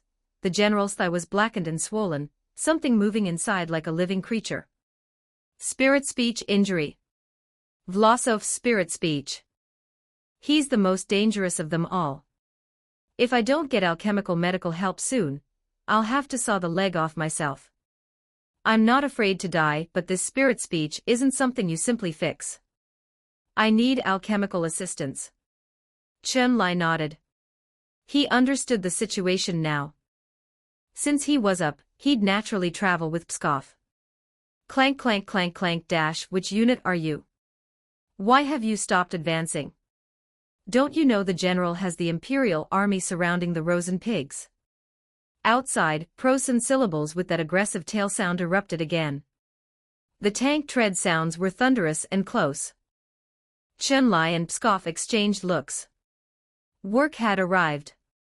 Korchagin was nearest the door. Fortunately, his preparations had been good. He'd had several young men put on captured Prosen uniforms to stand guard outside. The jeeps were moved inside the village. But they didn't speak Prosen. Under questioning, they'd be exposed quickly. Chun-Li squeezed to the window. He counted the tanks, 8 total. 3 Mark IIIs, 4 Mark IVs, 1 Mark II bean can. This was a tank platoon, likely just passing through for resupply. Prosen's equipment was mixed. The early Mark I and Mark II were outdated. They were re-equipping with Mark IIIs and IVs. This confused order of battle was a sign of their logistics strain. The Mark IV medium tank weighed 18 tons. A short-barrel tank cannon. Front armor 30 millimeters thick. Lord's flame against that would barely scratch it. Do you have a plan? Chun-Li asked quietly. Outside, the Prosen armored soldiers were already suspicious, no officer visible. A village under occupation should always have an officer on duty. None in sight. Pskov showed no anxiety. You know what my spirit speech is. What is it? The next second the door flew open. Before Chun-Li could react, Pskov had already vanished. Spirit speech instant, the user's speed multiplies by powers of 2. Nicknamed God's Speed. Chapter 54, Ancient as a Great Tree 2079 characters August 17, 2025 Once Pskov activated instant, he was no longer in the human category. Chun-Li felt like he was watching prototypes Alex Mercer. Alex opened cans of tanks like they were tin foil, jumping on top, manually prying open the hatch, and pulling the driver out. That's exactly what Pskov was doing. His instant was running at 32x speed, meaning 1 ordinary second stretched into half a minute for him. This speed, when dealing with ordinary Prosen soldiers, was already outrageous. Let alone normal humans. In a flash, he crossed from the doorstep to the tank. His winter coat had been shed midway, revealing powerful bare arms. From somewhere on his belt came an ice pick, gripped tightly. 2 strides and he was on a Mark IV, the entire sequence, so fast the Prosen soldiers didn't register what had happened. The tank commander had even voluntarily stuck his head out to check conditions. Behind his head, a pair of golden pupils blazed. Pskov lined up the ice pick, and brought it down hard. Chun-Li watched wide-eyed. He genuinely wanted instant, or time zero, a Godspeed spirit speech. Lord's flame had tremendous destructive power, but in actual warfare, the utility of these speed types was greater. After killing the Prosen tank commander, Pskov drew his revolver and fired 3 shots through the hull. Before the crew inside could react, every Prosen soldier inside was dead. Pskov's veteran partisan fighters weren't decorative either. Working in pairs, they targeted treads, threw grenade through narrow ventilation slots, or followed Pskov's example and opened the can. The entire engagement lasted under 3 minutes. The Prosen tank platoon was destroyed. 1 survivor was kept for interrogation. Pskov dusted his hands against the tank hull, and wiped them on it, picked up his discarded winter coat, and put it back on, and stood before the prisoner. His Prosen was excellent, sounded like a native speaker, even with a hint of German Nia dialect. The kneeling Prosen soldier said nothing. Armored Corps soldiers generally had at least secondary school education, meaning they understood the importance of intelligence, and were harder to break. But Pskov was a partisan. He had his own methodology for hard cases. Chun-Li was about to see it in action. Set him up. Pskov stretched his limbs, especially his boots, retightening the laces. The prisoner thought this was a prelude to physical coercion. His face grew more arrogant. He was a superior race, nothing like the soft Rosens. No Rosen could intimidate him. Pskov smiled and stood before him. The next second, at 2x instant, a bootback struck the man precisely in the groin. Aya Weawa. The prisoner screamed. His face went so pale it was alarming. Even Chun-Li flinched. That was genuinely a bit painful. What's your name? Pskov asked again.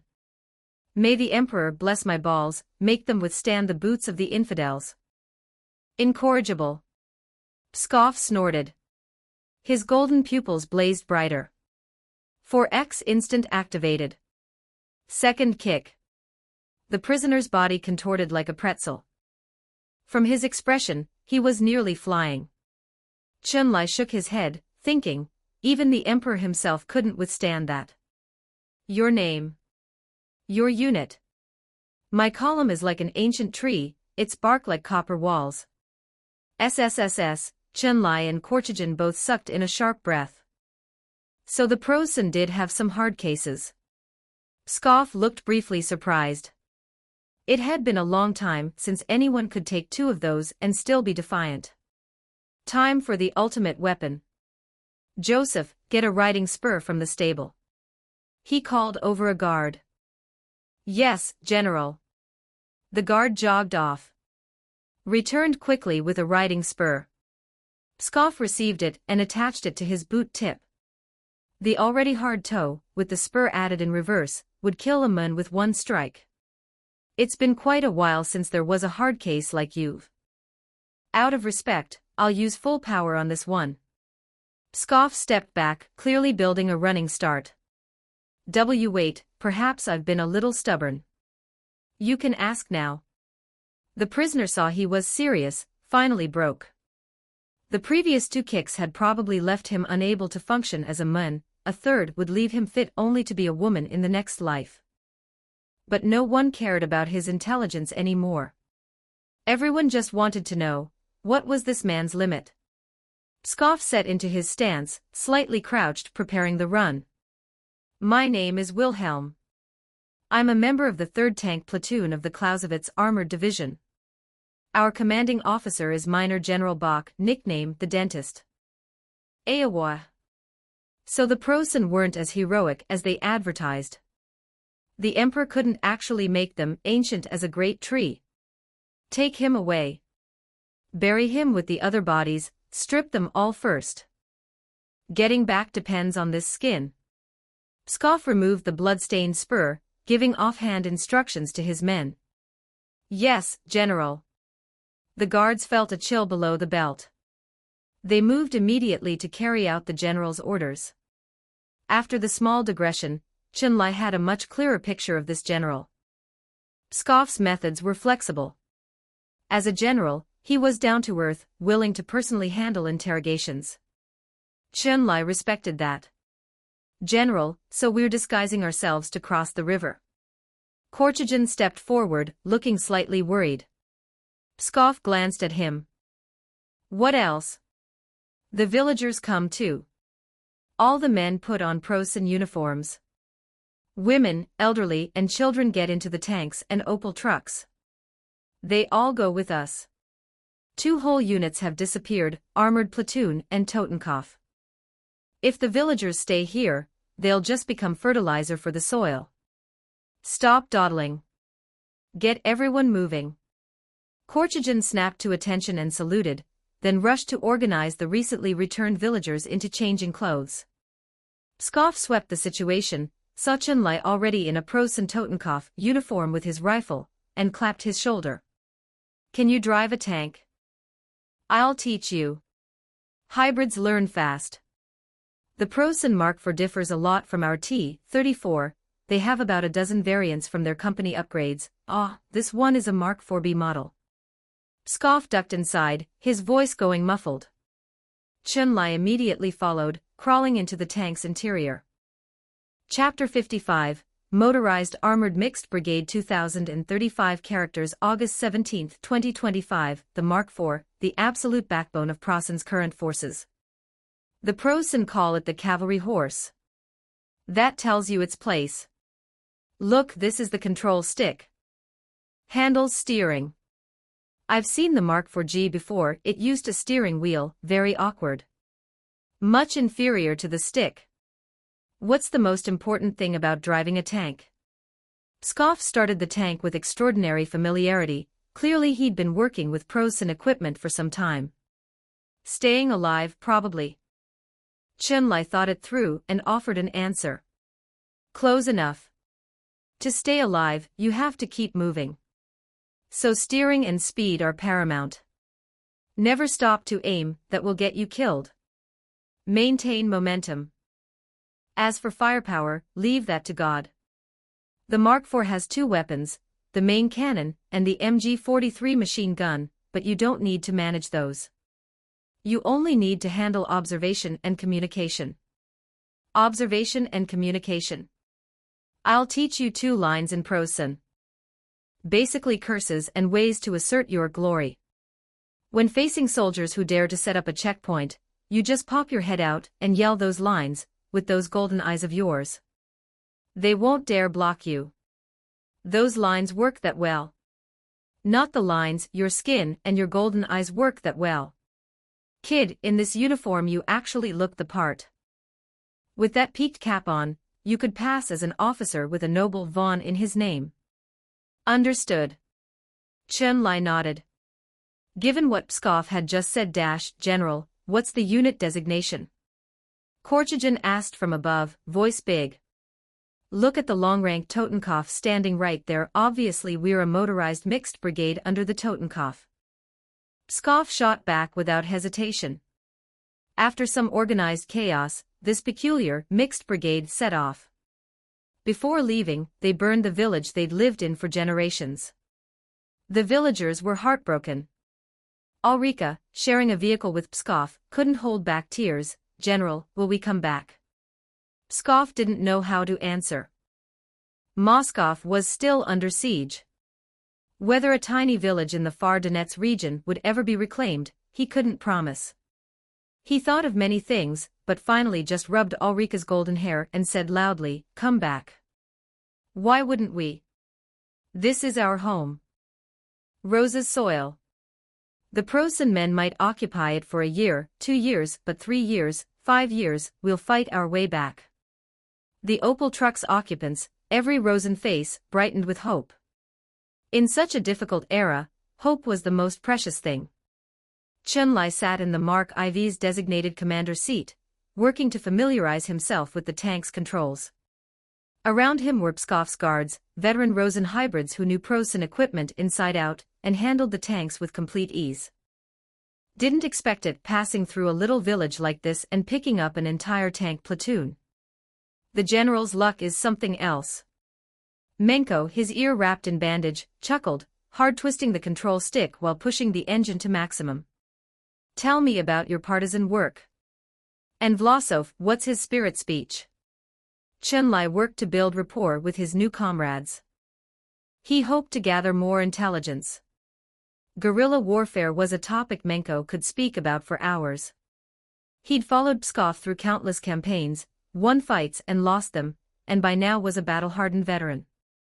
The most important thing in guerrilla warfare is building good relationships with nearby villages. That way, when the enemy comes, you know early, choose to slip away or strike first. Menko spoke with animation, then his mood turned heavy. He turned to look at Chun-Li, eyes wide, but let me tell you something. Guerrilla work rarely succeeds at scale. When mechanized forces roll in like a tidal wave, even with our hybrid spirit speech, we're not a match for organized military units. Many comrades lost faith. Add Prosan's recruitment and defection schemes, our numbers just kept shrinking. Today we're down to 12 people. As for Vlasov, that traitor. Menko's tone turned sharp. His rank was even higher than General Pskov. But he defected. Prosan used him to organize collaborator forces, suppressing partisans and uprisings. He knows Rosa's situation too well. We've lost many people to him. Chun-Li nodded slightly. This matched what he knew. The only discrepancy, spirit speech. The historical Vlasov wasn't a hybrid. But in this world, the situation was very different. What's his spirit speech? Good at tracking. Chun Li's first thought was spirit speech, weasel wind, but the black swelling on Pskov's thigh didn't look like a weasel wind wound. Spirit speech, corpse chrysanthemum. Menko answered quickly. Never heard of it.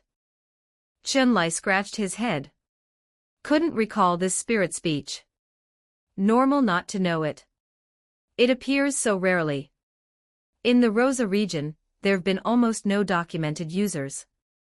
The effect is simple, grows on dead things and becomes beautiful flowers, on living things, it slowly turns them into dead things. Chun Li blinked. That powerful. The spirit speech number is 73, based on what predecessors documented. I'm not certain that's correct. Menko said no more and focused on driving. Chun Li recalled Pskov's blackened, swollen thigh, and the way he'd keep thumping his leg intermittently. A wave of respect rose within him. The vehicle went quiet. The sky gradually darkened. Only the sound of tank treads over snow remained. This calm didn't last. Soon their mixed brigade encountered its first checkpoint, the 7th Prosen Infantry Division's outer security detail, checking all passing vehicles. In the night, distant gunfire was very clear. Flickering firelight dotted the forest in the distance with a dreamlike quality. Road blocked. Damned Rosens have released a few berserkers in the forest. Take the detour, a guard said in annoyance. Chapter 56, Tavarsh 2236 characters August 18, 2025 Pskov climbed down from the vehicle and walked to the guard. He offered a cigarette and handed over a military officer's papers. Heil, Skymos. The guard took the cigarette, gave a clumsy salute to the papers with the Black Eagle seal without even opening them, and greedily stuffed the cigarette into his mouth, lighting it and inhaling hungrily. Frontline supplies were critically low.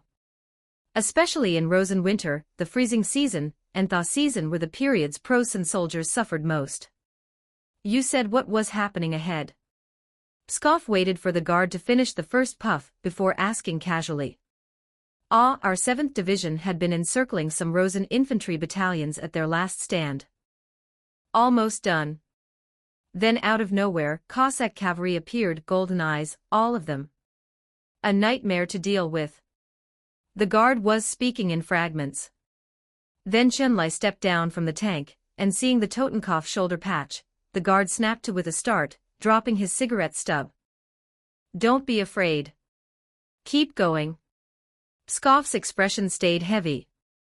Those Cossacks were tough, but they couldn't handle the 88s fired flat. After not long, most of the golden eyes were dead. They fled into this forest in a panic. Division commander obviously wouldn't let it go, sent us into search, but apparently they'd gotten some kind of biological drug. After injecting it, they've become semi-berserkers. Great out in the open but in a forest. Who can fight that? I'd say take the north detour, commander, go around, then to the bridge. On the way you might even pick up a few scattered Rosen units for your unit count. The guard gave his suggestion, rubbing his arm as if feeling the night's cold. Unnecessary. We are Imperial Guard. We won't be deterred by a few berserkers. Our glory is our loyalty. Pskov played the role of an arrogant senior Prosen officer perfectly, that 100 battle unbeaten air performed flawlessly. Of course. The Mark IVs behind you must agree with you, I counted the iron crosses on them. How many is that? The guard nodded vigorously, waved them through without further delay. Barrier raised. Anti-vehicle wire fence moved aside. Pskov directed the column through first. Inside the 7th Division's command post, the commanding officer heard the outside noise and came to look. Saw it was one of his own units crossing, didn't pay it much mind. But once back inside, out of caution, he asked, which unit is that? Imperial Guard, sir. An adjutant had already confirmed via field telephone. A motorized brigade under the Totenkopf. That single sentence made the 7th Division commander freeze, then immediately reach for the adjutant. Cableman Stein at once. The Totenkopf subunits took heavy casualties at the Moscow assault. They all went back to Germania for rebuild. What motorized brigade? What's more, a freshly resupplied armored platoon wouldn't have this few tanks. This violates the 40 Model Division restructuring order His Majesty issued. Quick, notify the friendly forces ahead. Before they cross the bridge, deal with this Rosen unit. Chunlai and Pskov, now inside the forest, still had no idea they'd been exposed. The large-scale war between Preußen and Rosen forces, with players mixed in, was everywhere producing confusion. With so many unit numbers, who would remember Manstein had only come to the front with a skeleton Totenkopf remnant. General Pskov, what's in this forest? Chunlai hadn't understood the Preußen guard's words and could only ask the general. He said half-berserkers are here. Our Cossack cavalry. Cossacks? Weren't they cavalry? Cavalry's obsolete by now, isn't it? Pskov looked at him. Ordinary Cossacks are obsolete. Hybrid Cossacks, not yet. Their sabers can slice through tanks. Cavalry cutting through tanks. Chunlai, startled but thinking of dragon blood and spirit speech, found it made sense. If they take us for enemies, what do we do? He was a little worried. He had Lord's Flame, but facing berserkers didn't feel like enough. They won't. Pskov had already produced his ice pick and knocked on the side of Chunlai's tank. Menko out. Your turn. Menko, with his bandaged head, crawled from the driver's hatch, grinning, went to the rear Opel truck, and produced an accordion. This is? Chunlai asked. His spirit speech. Siren song can pull back those whose awareness is nearly gone, even if only briefly. The siren in Greek mythology lured sailors to destruction. Shouldn't that spirit speech's effect be luring people? Chunlai tilted his head, but the sound of rustling leaves made him immediately turn, gripping his rifle. In the dense forest, several sets of claws gripped tree trunks hard. Their faces showed terror, confusion, fury, grief, as if every human emotion was releasing simultaneously. They were near-gone berserkers. Their one remaining desire, before full transformation, kill as many Preußen as possible. They've come. Pskov looked sad. He closed his eyes. The ice pick dropped to the ground. He made no defensive preparation at all. The lead half-berserker, Ivan, had curly hair. He could no longer walk upright. He'd taken the crawler form, a sign of dragonification. He was the only one still able to retain some self-awareness. His spirit speech was King's retainer, could amplify his companion's abilities. Because of him, almost no Preußen forces sent into this forest had come back out. But he himself knew he was near the transformation threshold, might not make it through tomorrow. Those deep golden pupils locked onto Pskov. Long claws extended.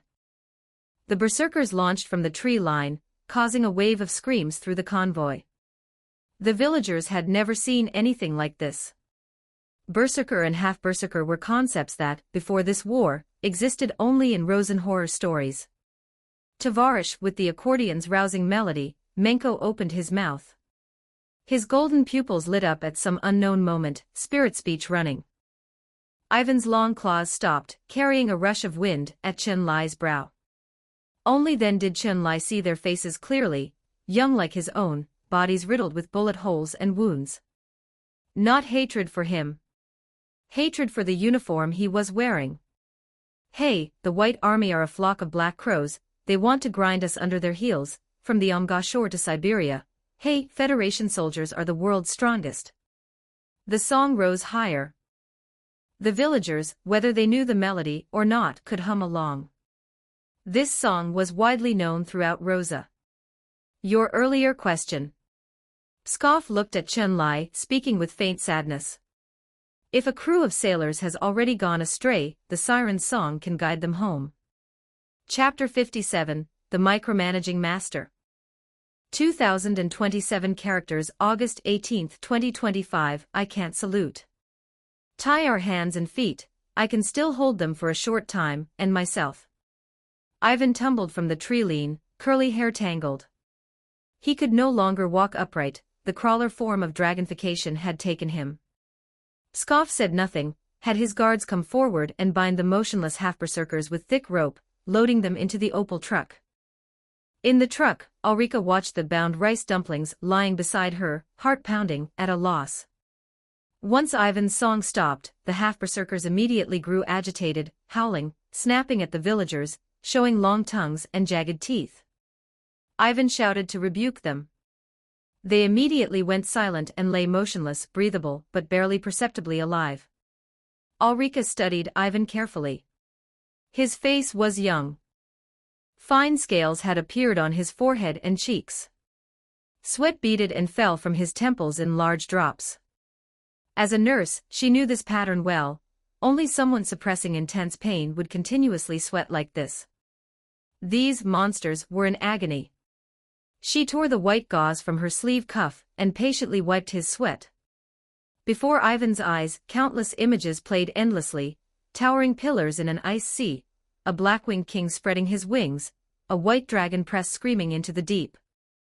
He didn't understand their meaning, but knew, if his spirit relaxed even slightly, he'd fall into an irreversible abyss. Something was tempting him. With power, with lifespan, with a higher tier of existence. Resisting that temptation was far harder than simply accepting it. Do you know Katyusha? Ivan struggled to speak. He was clearly looking at Ulrika, but before his eyes were endless tempting visions. Of course. Ulrika gently stroked his forehead again, pulled the crawler-form creature into her arms, and began to sing Katyusha. The creature seemed to be soothed. The furrowed brow smoothed. The visions before it faded. Its spirit stabilized briefly. Dragon blood was a strange thing. Immensely powerful, yet continuously affected by the heart. A physical existence, yet constantly influenced by the soul. Perhaps this was the key to the path of godhood: use the heart to master the body. No matter how the war between dragon blood and human blood shattered your body, don't forget your initial intention. Heart over matter. Transcendence and ascension. Through the forest, still the Donets steppe. The fuel from the captured tanks carried their column to this point. Through the vast steppe, the Yancheklarsk River could be dimly seen. The bridge was entirely in Prussian hands now. Both ends heavily garrisoned, layered checkpoints, clearly not easy to bluff through. Chug chug chug chug chug Junkers, 87 dive bombers passed overhead. Messerschmitt fighters too. Prussian preparing a large-scale offensive. Chunlai also spotted some red star-marked aircraft in the distance, Yak fighters, coming to intercept the Prussian air formation. We need to cross quickly. Watching for a while, Pskov's expression darkened. The massed forces here far exceeded the scale of a simple river crossing operation. The Prussian were preparing to strike Donetsk. Donetsk, the gateway to Stoltgrad, and a critical coal city. Lose this and Stoltgrad's front doors would be wide open. Wait a moment. Chunlai held up a hand, rapidly browsing the deep-sea forum. Players loved sharing their in-game lives, the fragments posted there could reveal patterns of the battlefield. Prussian planning attack on Donetsk, players still in the city can evacuate, hot, Prussian's citadel operation, knockout blow at the capital. Hot, analysis of Prussian Marshal Manstein paid in blood, please tip some Q coins. Chunlai skimmed the first two, nothing new. The third was important. He hadn't seen it before. The poster claimed to have purchased profiling, ability, an ability to reconstruct events from fragmentary evidence. They'd completely analyzed Manstein. On Manstein, this was the mobile evacuation point. He had obsessive-compulsive tendencies. He loved micromanaging. Every morning he drank 1 cup of Anglonia black tea. If the temperature wasn't exactly 38 degrees, he would physically strike the offender. A comment asked how the poster knew this in such detail. The poster replied, because I've been hit. How do I not know? Chunlai smiled. Loves micromanaging. That reminded him of someone. The poster continued, micromanaging for most people was a trap, but for Manstein, it was effortless. Because his spirit speech was infinite calculus. Spirit speech, infinite calculus, sequence 88. The user's brain operates like a precision computer, solving problems instantly.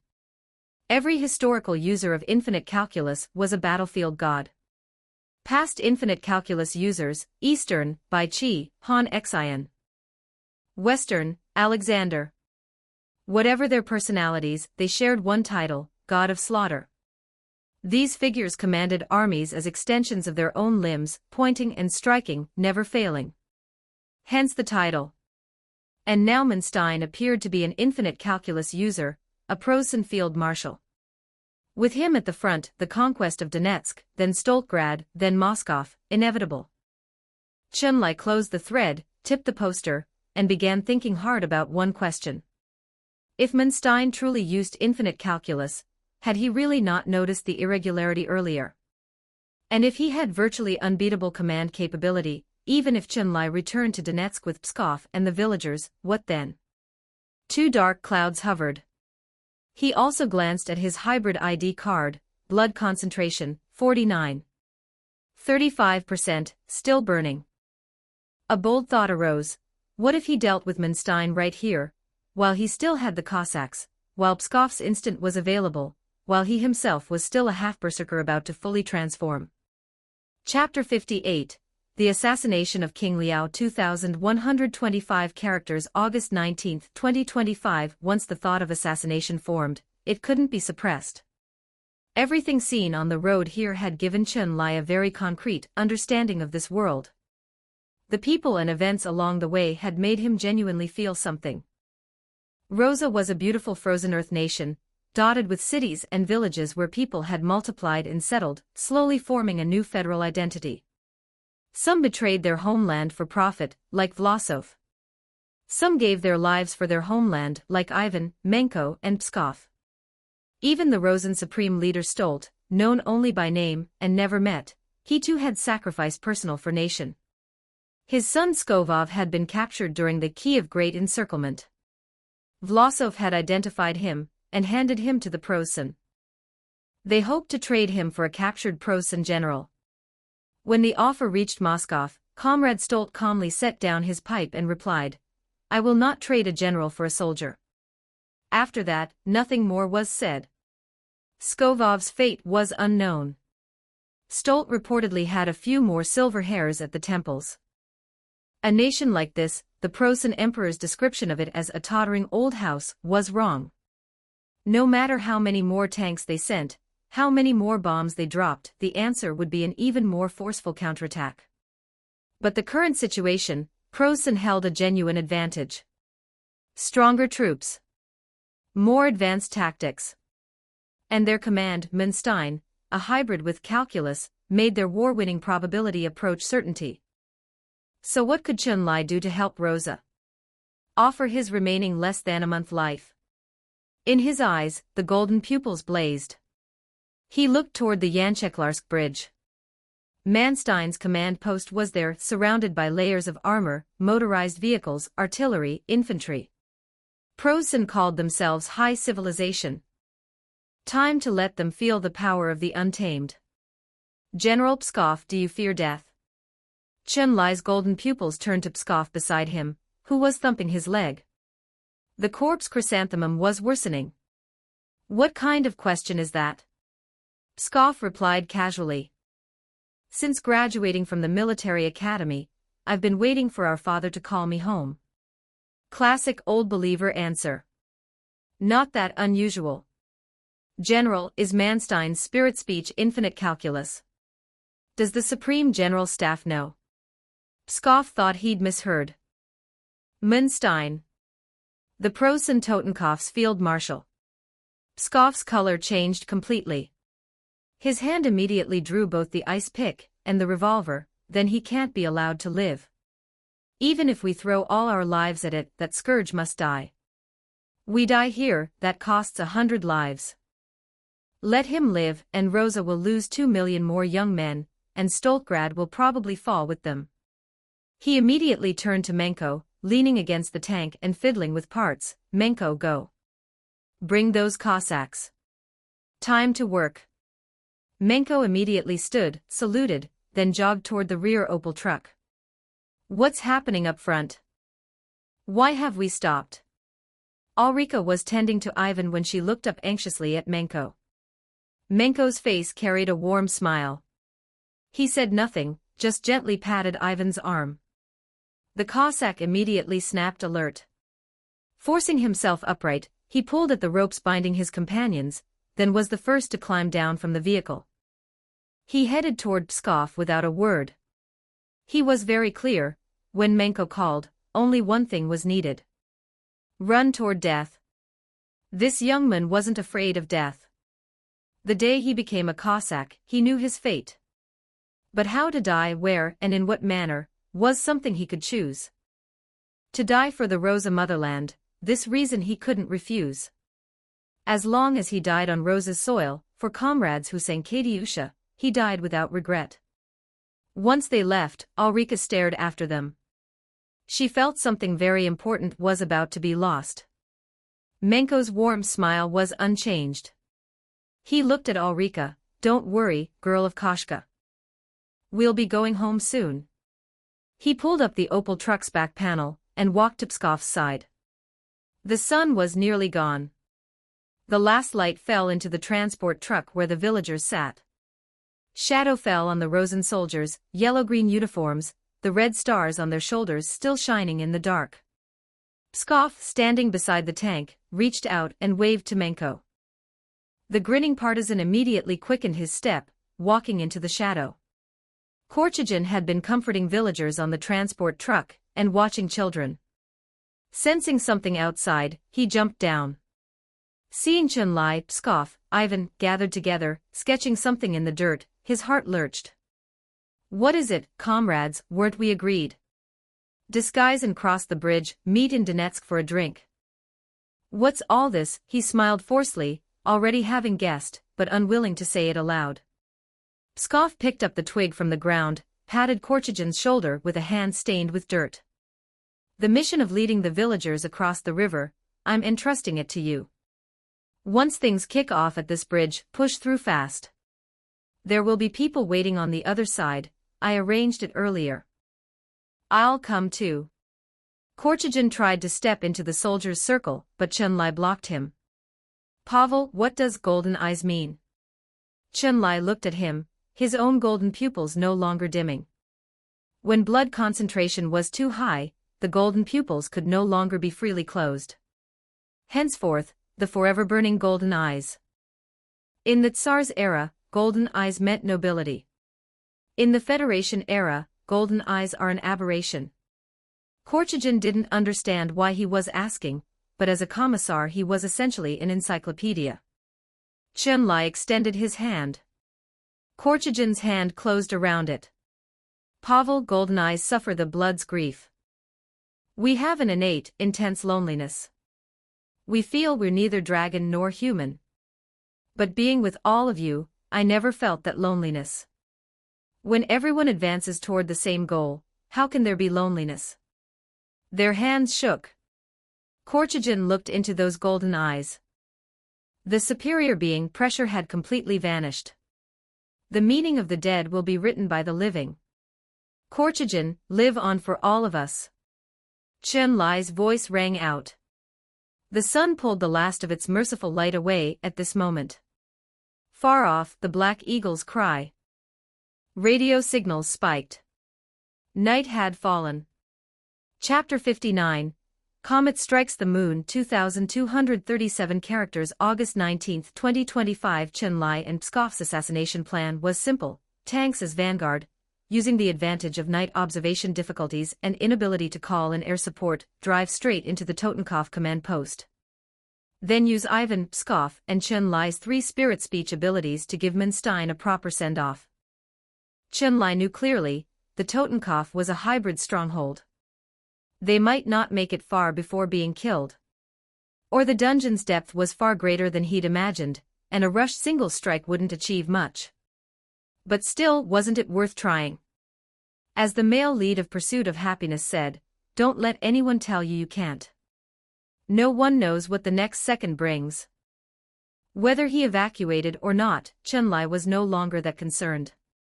Every dungeon he entered, he was captured by its reality. The details overwhelmed him. He experienced and witnessed another life. Did he still want the big red item? Of course. He climbed into the Mark IV driven by Menko, gripped the hunting knife, stared into the void. There his blood concentration, now infinitely close to 50%. Perhaps in the next second, he'd lose control and begin berserkerification. What is this golden blood? Why does it keep jumping? I can barely hold it. Toji Fushiguro's voice came suddenly, startling Chun-Li. You're here. I thought you hadn't followed me into this dungeon. Of course I'm here. Heavenly restriction is bonded to you. Toji was grumpy, seeming to be suppressing something with great effort. I'm asking you this golden blood. It's eating at your spiritual body. Is that okay? Of course not okay. Can you suppress it?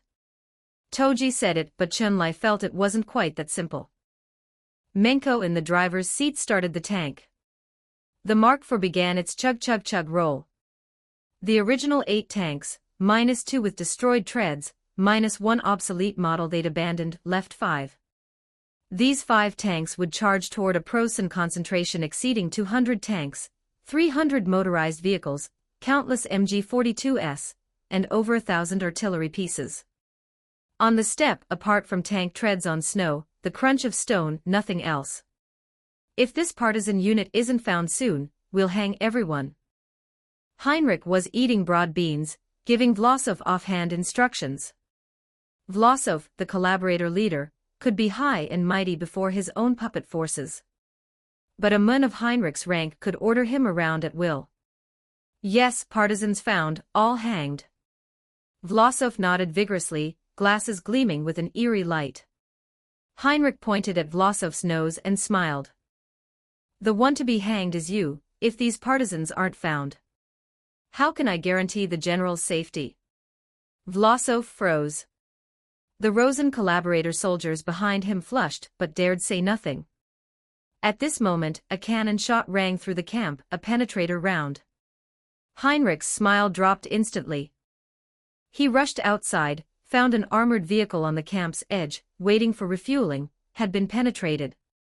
The firing vehicle was another Mark IV approaching from the rear. His sharp eye identified it immediately.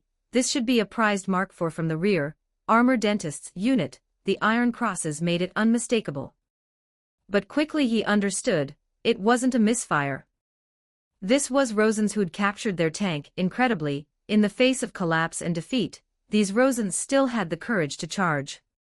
Vlasov stepped outside too, his expression also darkening. He could feel a corpse chrysanthemum drawing near. Last time he'd planted one was on his old comrade Pskov. At this distance, he could use his spirit speech again, deepen the chrysanthemum, perhaps kill his old friend. But Vlasov pretended to know nothing, turned back into the building. The Prosen had treated him like this, and he was supposed to fall over himself to help. He even deliberately withdrew his spirit speech, letting Pskov make a full show of himself. Shells fired continuously, detonating in the camp. Chun-Li and his group charged on tanks, like Don Quixote charging windmills. This sudden attack sent the entire camp into chaos. This wasn't a major Rosen offensive. If it were, signal traffic from the Donetsk direction would be surging. And not an air strike, the Rosen Air Force had already lost air superiority. This was just Chun-Li and the Donetsk partisans making a spontaneous suicidal charge, like ants charging an elephant, the elephant unable to figure out where the ants were biting.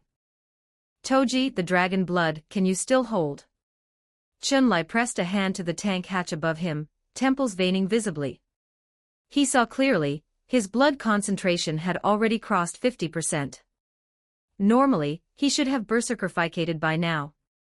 But held by Toji Fushiguro's spiritual strength, he was still standing. I can hold, but if it keeps eroding, hard to say. Toji told the truth. He could feel the golden blood's invasive quality, like dominoes. Once the first fell, the chain reaction would take everything. Let go, Chun-Li said quietly. I said release the limitation on the golden blood. I'm running out of time. As long as I can maintain reason, the higher the dragonification, the better.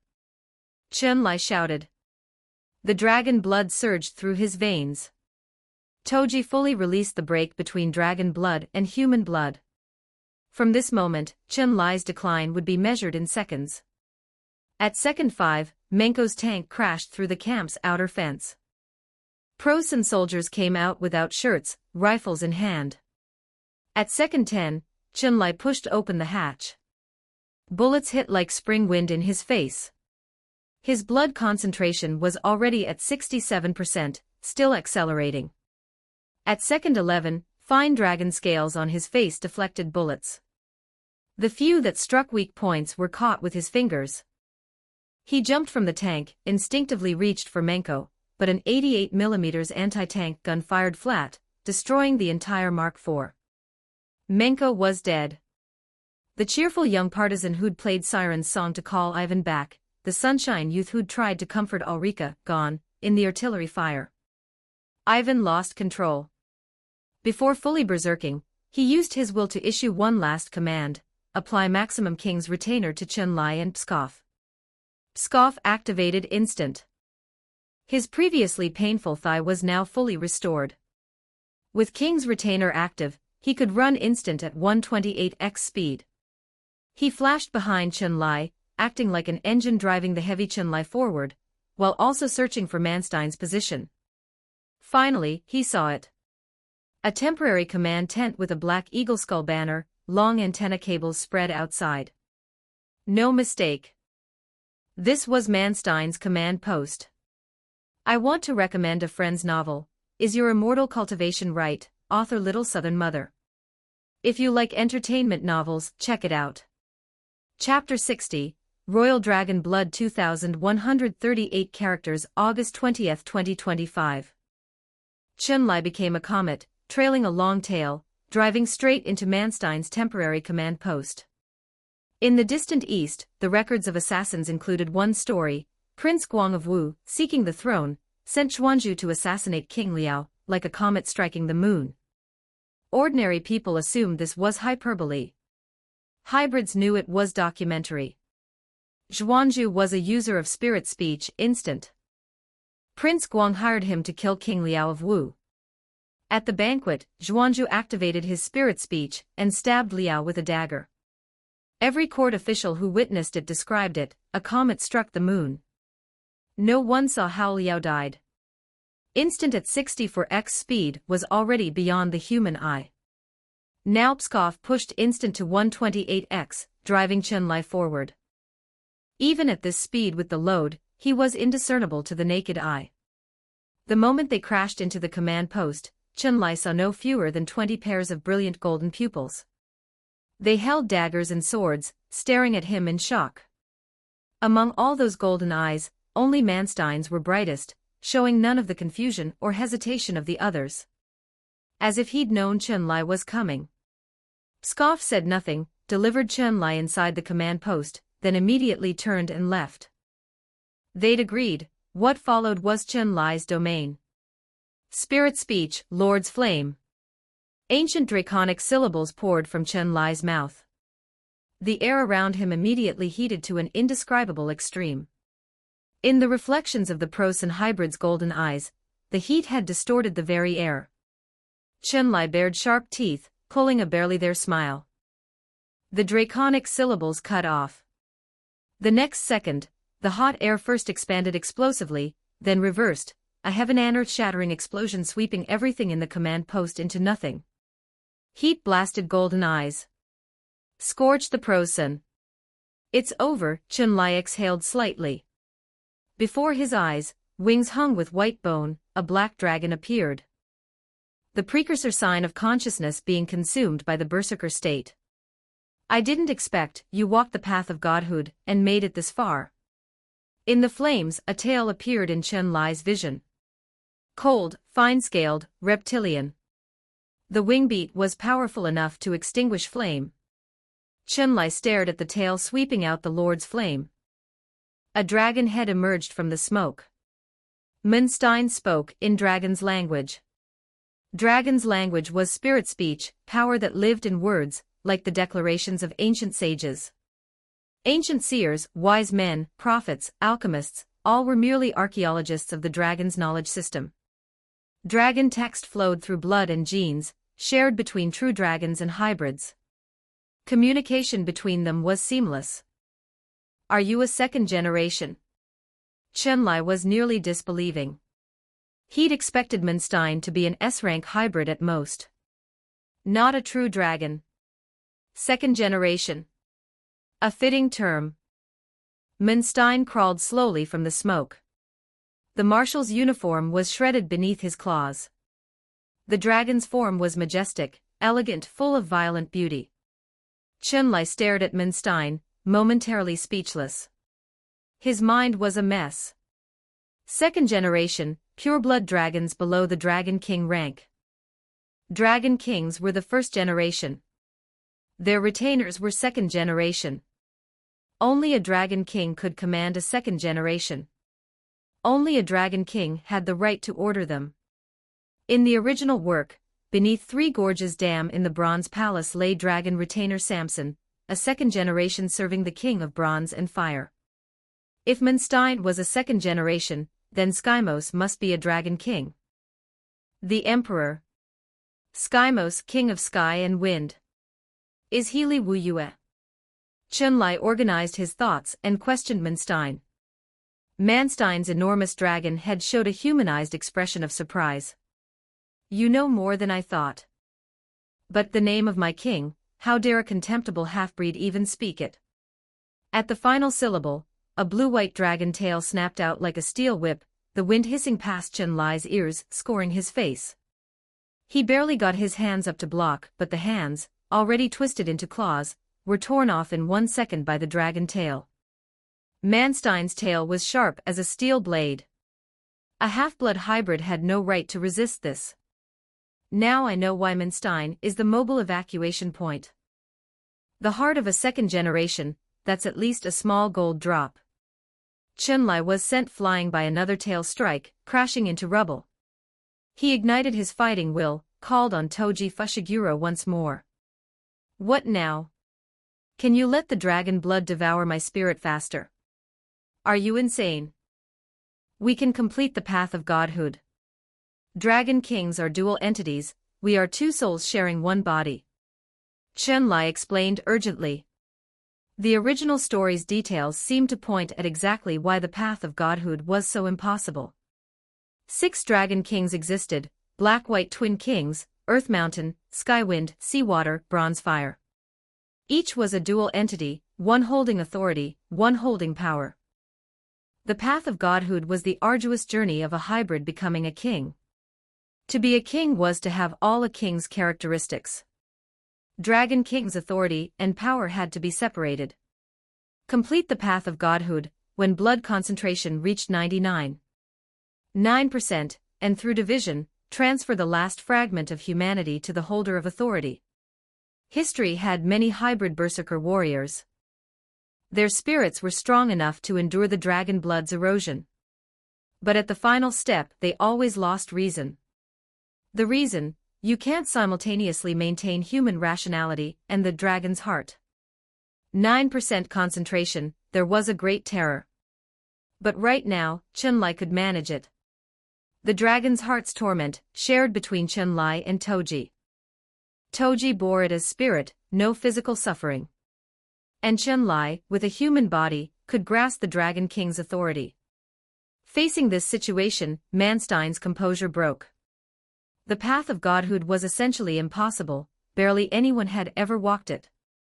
But since it existed, success had a probability. Hybrid, path of godhood, unique with a human body, sees divine power.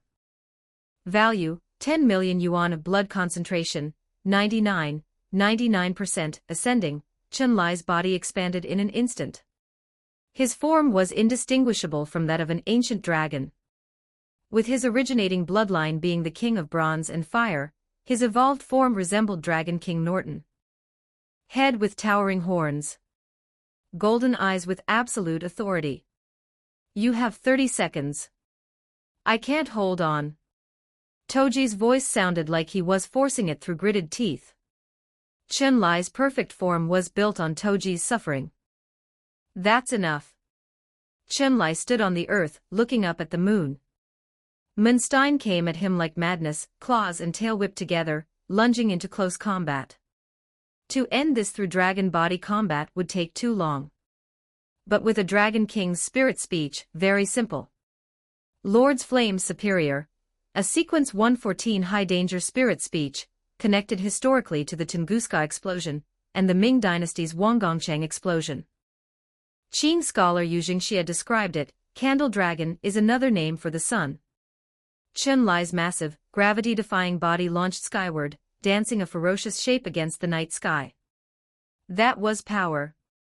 That was beauty. That was fire, capable of burning the entire world. His moon disk golden eyes fixed on Moonstein. Ancient syllables sang from his mouth. Spirit speech, Candle Dragon. How would posterity record what happened by the Yanchiklarsk Bridge that night? From the Donetsk city direction, children said the west had a second sun, brief but intensely brilliant, illuminating the entire night sky. From the Prosan perspective, divine judgment, God punishing them for the sin of war. That night, the Southern Army Group lost nearly a third of its forces. From the player's perspective, Great Heavenly Dragon simply wasn't human. They'd personally watched a mushroom cloud rise from the ground like a nuclear detonation. The sky's sun blazed like the Lord of Hosts. The lethal heat wiped the bridge and everything west of it away. Only scorched black traces proved they had ever existed. Successfully killed Moonstein. Obtained second-generation Dragon's Heart, precious. Mobile evacuation point unlocked. Evacuation successful. Settlement for this run. Chapter 61, Candle Dragon 2009 Characters August 20, 2025. Zhang Long followed the Rosen army to the east bank of the Yanchiklarsk Bridge. They'd had a reception assignment there. However, with his hybrid's vision, he could clearly see the dragon head rising high on the opposite bank, and the figure facing it down, no longer recognizably human. But he could identify him. Through the Deep Sea Games player border, the one fighting the dragon was Chun-Li. In the chaotic battle, Prosan and Rosen forces both had players mixed in, all simultaneously fighting while posting to the forum and appearing in deep-sea streams. Big and white, big and round, the truth of the GoldenEye War. Hot, how many times has Great Heavenly Dragon trended? This guy's on a permanent MVP streak, hot, I can't. Same familiar titles. Zhang Long always felt his brain cells being destroyed by player creativity when he browsed the forum. The first trending post's image was actually Chun-Li and Moonstein facing off. The blue-white dragon's golden eyes were full of mockery. And Chun-Li stood opposite it, both arms shattered, yet the golden pupils blazing with undiminished fighting will. A boy and a dragon. This image composition was masterful. The war photographer had genuine skill. Deep-sea players included some real talents. Zhang Long fired 2 shots at a Prosan soldier, crouched to reload, and checked the second post. This one's image was top quality. The ID Great Heavenly Dragon deliberately enlarged, with scenes from the Shibuya incident, Beautiful Friend, and GoldenEye War all collected into a gallery. With caption, Wei Long got MVP. Just then, a surrendered Rosen collaborator player tried to sneak up quietly to kill Zhang Long for his equipment. He caught the motion with spirit speech, Sickle Weasel, calmly fired 1 shot through the man's brow. Even discount deep-sea players dare challenge professionals. Zhang Long was unimpressed. He stepped forward to loot and found nothing. In the GoldenEye War, the only valuable things were the hybrid ID cards with activated spirit speech. Players could loot each other's ID cards. As for the purchased firearms, one-use consumables, no supernatural power, not redeemable. Terrible luck. Zhang Long spat, reloaded, and was about to open the third post, when a world-shaking explosion erupted from the opposite bank. Over there, the blue-white dragon that had been mockingly watching Chun-Li fight for his life was now horrified. It had personally watched Chun-Li exceed the 50% blood threshold and begin the inevitable berserker transformation. Hybrids who walked the path of godhood, he'd seen many. But none had ever made it. Human genes were like breadcrumbs, however many times ground down, remnants remained. The remnant human blood would rebel against the dragon blood like a trapped beast, turning the host into a mindless berserker. But he'd just personally watched. Chun-Li's blood concentration had approached pure blood. And Chun-Li's golden pupils were still clear and undimmed. How had he done it? Toji, hold on a bit more. I've found the way. Chun-Li's eyes were wide, urgently spurring Toji inside. If Toji had an expression right now, it would probably match the main character of Fire Punch. Chun-Li was simultaneously telling Toji to release the dragon blood and asking him to maintain Chun-Li's spiritual existence, to let him experience the final stage of the path of godhood. History had many hybrid berserker warriors. Their spirits were strong enough to endure the erosion. But at the final step they always lost reason. The reason: you can't simultaneously maintain human rationality and the dragon's heart. 9%, there was absolute terror. But now Chun-Li could. The dragon's heart's torment was shared between Chun-Li and Toji. Toji bore it as spirit, no physical suffering. And Chun-Li's human body could grasp the Dragon King's authority. Facing this, Moonstein finally broke. The path of godhood was essentially impossible, yet since it existed, success had probability. Blood concentration, 99% ascending, Chun-Li's body expanded in an instant, indistinguishable from an ancient dragon. His originating bloodline was the King of Bronze and Fire, so his evolved form resembled Dragon King Norton. Head with towering horns. Golden eyes with absolute authority. You have 30 seconds. I can't hold on. Toji's voice ground through clenched teeth. Chun-Li's perfect form was built on Toji's agony. That's enough. Chun-Li stood on the earth, looking up at the moon. Moonstein charged at him like madness, claws and tail whip combined, lunging into close combat. End it through dragon body combat, too long. With a Dragon King's spirit speech simple. The superior of Lord's Flame, a sequence 114 high danger spirit speech. The Tunguska explosion and Ming Dynasty's Wangongchang explosion were both connected to it. Qing scholar Yu Jingxia described, Candle Dragon is another name for the sun. Chun-Li's massive gravity-defying body launched skyward, dancing ferocity against the night. Fire seed, capable of burning the entire world. Moon disk golden eyes fixed on Moonstein. Ancient syllables sang. Spirit speech, Candle Dragon. How posterity would record what happened at the Yancheklarsk bridge that night from the direction of Donetsk, the children said the West had a second sun. Brief but intensely brilliant. Illuminating the entire night sky. From the Prosin perspective, divine judgment. God punishing their war's sins. That night, the Southern Army group lost nearly a third of its strength. From the player's perspective, Great Heavenly Dragon simply wasn't human. They watched a mushroom cloud rise like a nuclear detonation. The sky's sun blazed like the Lord of Hosts. Lethal heat wiped the bridge and everything west of it. Only scorched black traces proved existence.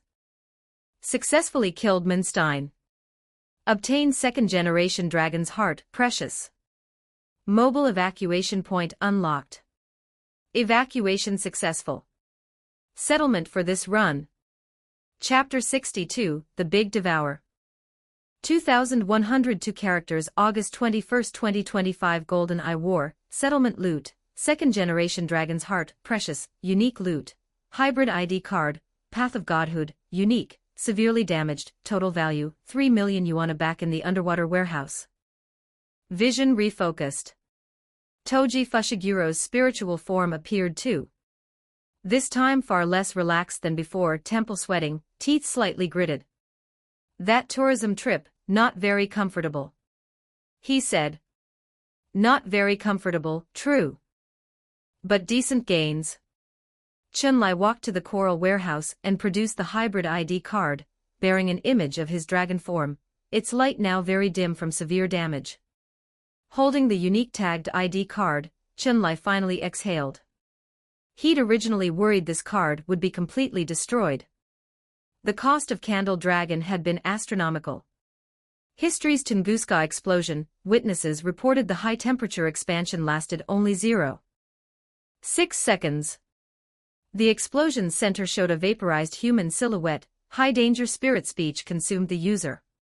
Candle Dragon burning for only 0.6 seconds was enough to vaporize an S-rank hybrid. Chunlai's Candle Dragon lasted roughly 2 seconds.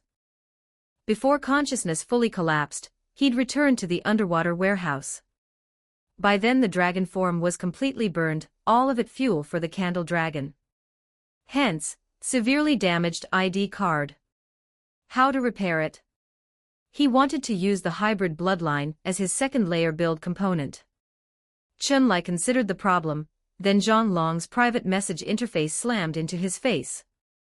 Reincarnated dump truck, bro, how powerful is that spirit speech?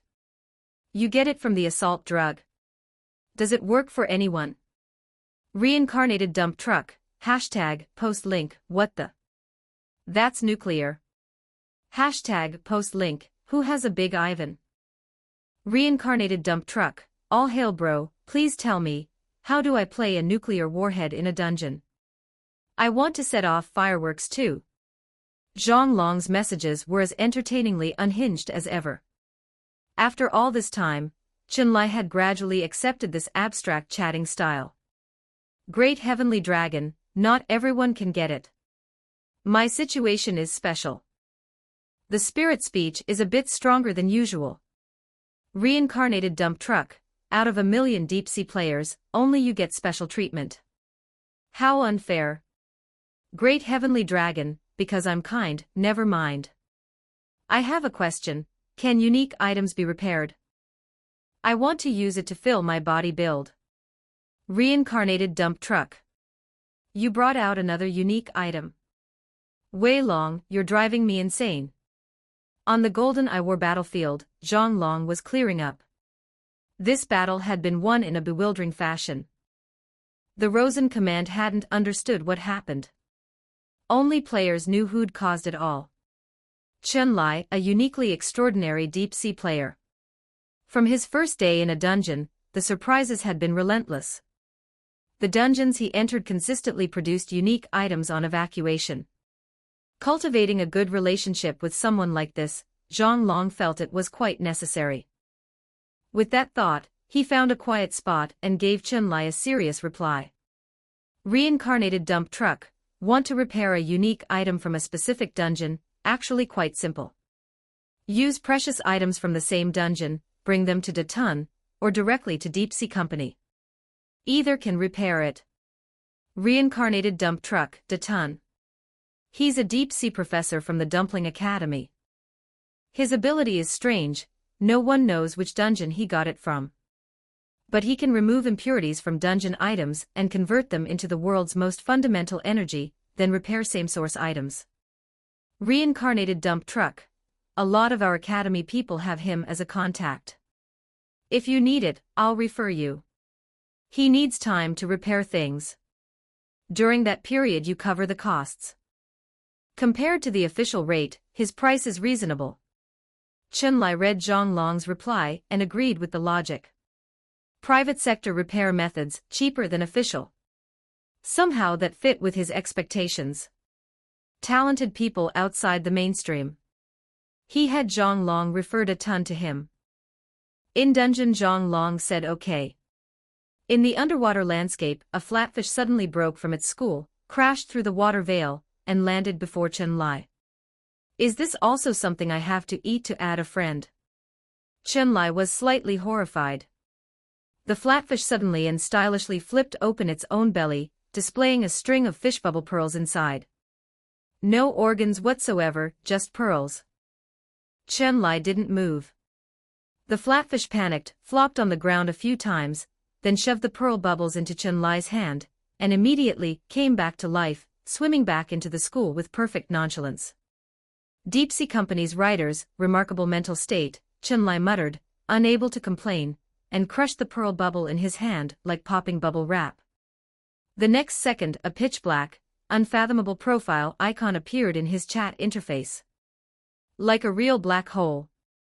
Chun-Li was about to say hello, but the chat immediately produced multiple options. Detun, Fantasy Repairs press 1, Eye Repairs press 2, Body Repairs press 3, Enhancement Repairs press 4. All other repairs, especially cursed item repairs, yes those ones, go directly to the official flagship store. So this had become a customer service workflow. Chun-Li pressed 3. The hybrid's most important thing was still body builds. As for spirit speech, who knew if it would even activate in the main world? Detun, appointment for repair. Current queue, 2 ahead of you. Estimated availability, in 1 week in the Earth Hall. Payment settled in person. Chun-Li was momentarily confused. Why settle payment in person? Why not online? He quickly asked Zhang Long, who said he hadn't personally used Detun's repairs either, but everyone said the payment process was interesting, not very expensive. Just go with confidence. Reassured by not very expensive, Chun-Li's anxiety dropped slightly. Apart from the million-yuan hybrid ID card, he also had one dragon's heart worth 2 million, easy to sell. Then he froze. Repairing the ID card required precious same-source dungeon items. Meaning this dragon's heart was probably not going to stay with him. Which meant, even having brought all this out, if he wanted to strengthen his build, he'd end up with nothing again. I shouldn't have dealt so much with Zhou Mingrue. That guy's poverty energy is contagious. Chun-Li grumbled, tucked the ID card back into the coral. But whatever happened, power mattered more than money. Money could be borrowed using power. With money came dungeon entry. With dungeon entry came more power. Such dazzling wisdom. How could he ever be short of money again? Chapter 63, Deep Sea Exchange Hall 2206 characters August 21, 2025. Detun's appointment wasn't for a week. Chun-Li could do other things in the meantime, pick his next dungeon, or figure out how to resolve the 6 Eyes and Heavenly Restriction conflict. He was in no rush on dungeon selection. What he cared more about right now was his power build. Previously, Jia Xiao had advised him to abandon conflicting powers and specialize in one. Because players had limited energy, and not every dungeon run would produce a unique item, better to master a single build than pursue multiple. The logic was sound. But Chun-Li wasn't like regular players. If he chose carefully, he could pull unique items from every run. No need to worry about money or lacking unique items for build upgrades. Still, ability compatibility was a real problem. If he had 4 departments' abilities all conflicting with each other, the result wasn't king of scattered builds, it was a walking bug. He needed to quickly find something that could accommodate everything, harmonizing the conflicts within his body. In this deep-sea game with infinite possibilities, something like that definitely existed. But hunting for it dungeon by dungeon was too slow. If something ready-made existed, players traded and exchanged things. Zhang Long had mentioned this earlier. He opened his private chat with Zhang Long. Great Heavenly Dragon, bro, where do players buy and sell items from each other? Stalls on Penguin Island. Reincarnated dump truck, got something to sell. Great Heavenly Dragon, looking to buy. Do players often sell unique items to each other? Reincarnated dump truck, often, bro. Very often. A lot of vortexes produce unique items that aren't actually good, some carry curses, or unsustainable side effects. Using those as a build foundation destroys the rest of your life. Reincarnated dump truck. The place you want is on the north side of Penguin Island. Called the Deep Sea Exchange Hall. Mostly barter trades. Cash is rare since Deep Sea Company does face value buyback. If you want money, just sell directly. Reading Zhang Long's reply carefully, Chunlai nodded. Made sense. Player-to-player trades, either to get a unique item of their own type, or to find a better build fit. Cash seeking could go through official channels. He closed the chat, told Toji what was happening, and left the underwater warehouse. The path from the underwater warehouse to Penguin Island was different from exiting a great vortex. A chibi jellyfish rose, players called it Little Snail, and carried you up through the water until you surfaced at the island. 1,000 yuan escort. 1,000 yuan escort. Penguin Island Winter Tour Group. Take your kids, one person 1998. Come see, come see. Penguins stood at different vortex entrances shouting. The island everywhere was waddling penguins, and apparently some parents were genuinely here to sign their kids up for game tourism. After all, real-world travel was expensive and culturally shallow. In-game, ancient to future, every kind of landscape and cultural scene available, with educational value. Thinking about it, signing up for an escorted group to take a child on an adventure, actually quite normal. Chunlai walked and looked, finding deep-sea games more interesting the more he saw. Players were creative here, producing all manner of dark-humored spectacles. One player was seeking a death partner, committed to entering every single great vortex to experience different deaths, which definitely wasn't cheap, so they needed a partner to recover their equipment after each demise. Another player had organized a guild called ICE, collecting people fascinated by controlled substances. The neural stimulants from inside Cyberpunk had been wildly popular in their circles at one point. And much more. This game world contained too many people, too many strange and colorful dreams. Chunlai had his own dream: maximize all for build departments, make them perfect. Become the freest person in deep-sea games. That feeling was probably like someone in a martial arts tournament aiming for ultimate physical development, squeezing every coin of gold value out of their training, pushing ability to its peak. Walking along, Chunlai passed Penguin Mountain and Sea, heading north across Penguin Island. The north side was sparse. Deep-sea games' most popular services were usually near the vortexes. Player trading was something only professional gold diggers needed. Deep SEA Exchange Hall, written in sloppy strokes on an igloo. The entrance was narrow, barely enough for one penguin. Chunlai could see several penguins with tense expressions hurrying in, coming back out a short time later, still tense. Probably their problems were unresolved. He didn't watch long. He waddled forward, tilted, and slid inside. Who designed this? Looked like a door, but it was a slide. The slide wound in 9 turns. Chunlai reached the bottom, and the space opened dramatically. Countless cutting board stalls pieced together. Each stall held gold or red items. Some stalls had penguin owners behind them, some were empty, with only a "Boss went diving" sign hanging there. Diving means into a great vortex. Chunlai tried not to react, but players were consistently abstract. He checked one stall at random. The owner was selling blood-drinking sword, a unique gold item. Boss, a blood-drinking sword shouldn't be hard to sell, right? Enhancement types would want it. Chunlai chatted with the owner. The penguin, previously scrolling the forum, sat up immediately. Blood drinking, yes.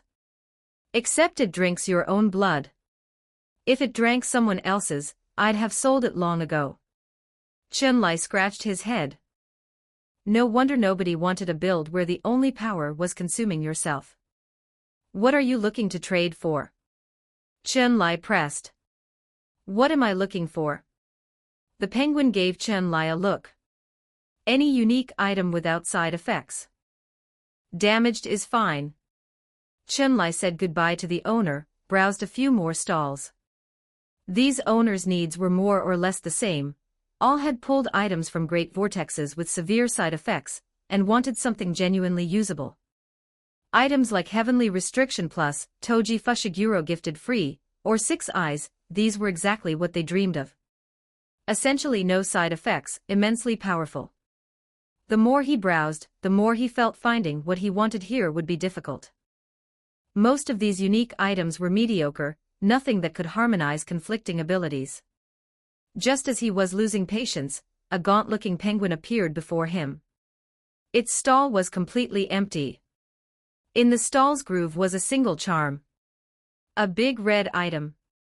Chapter 64, Life Nearing Its End. 2115 characters August 22, 2025. Boss, what are you selling?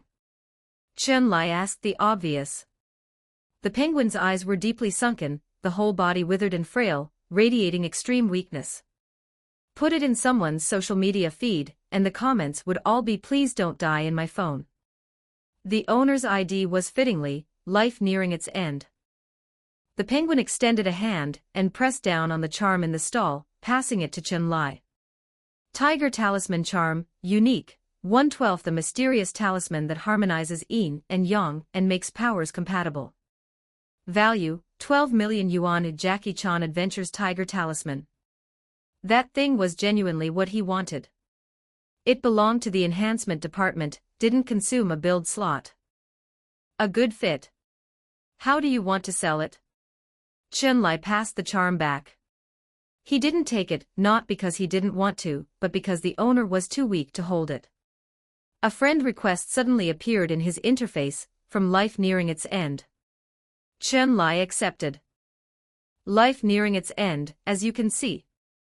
Life is nearing its end. Life nearing its end.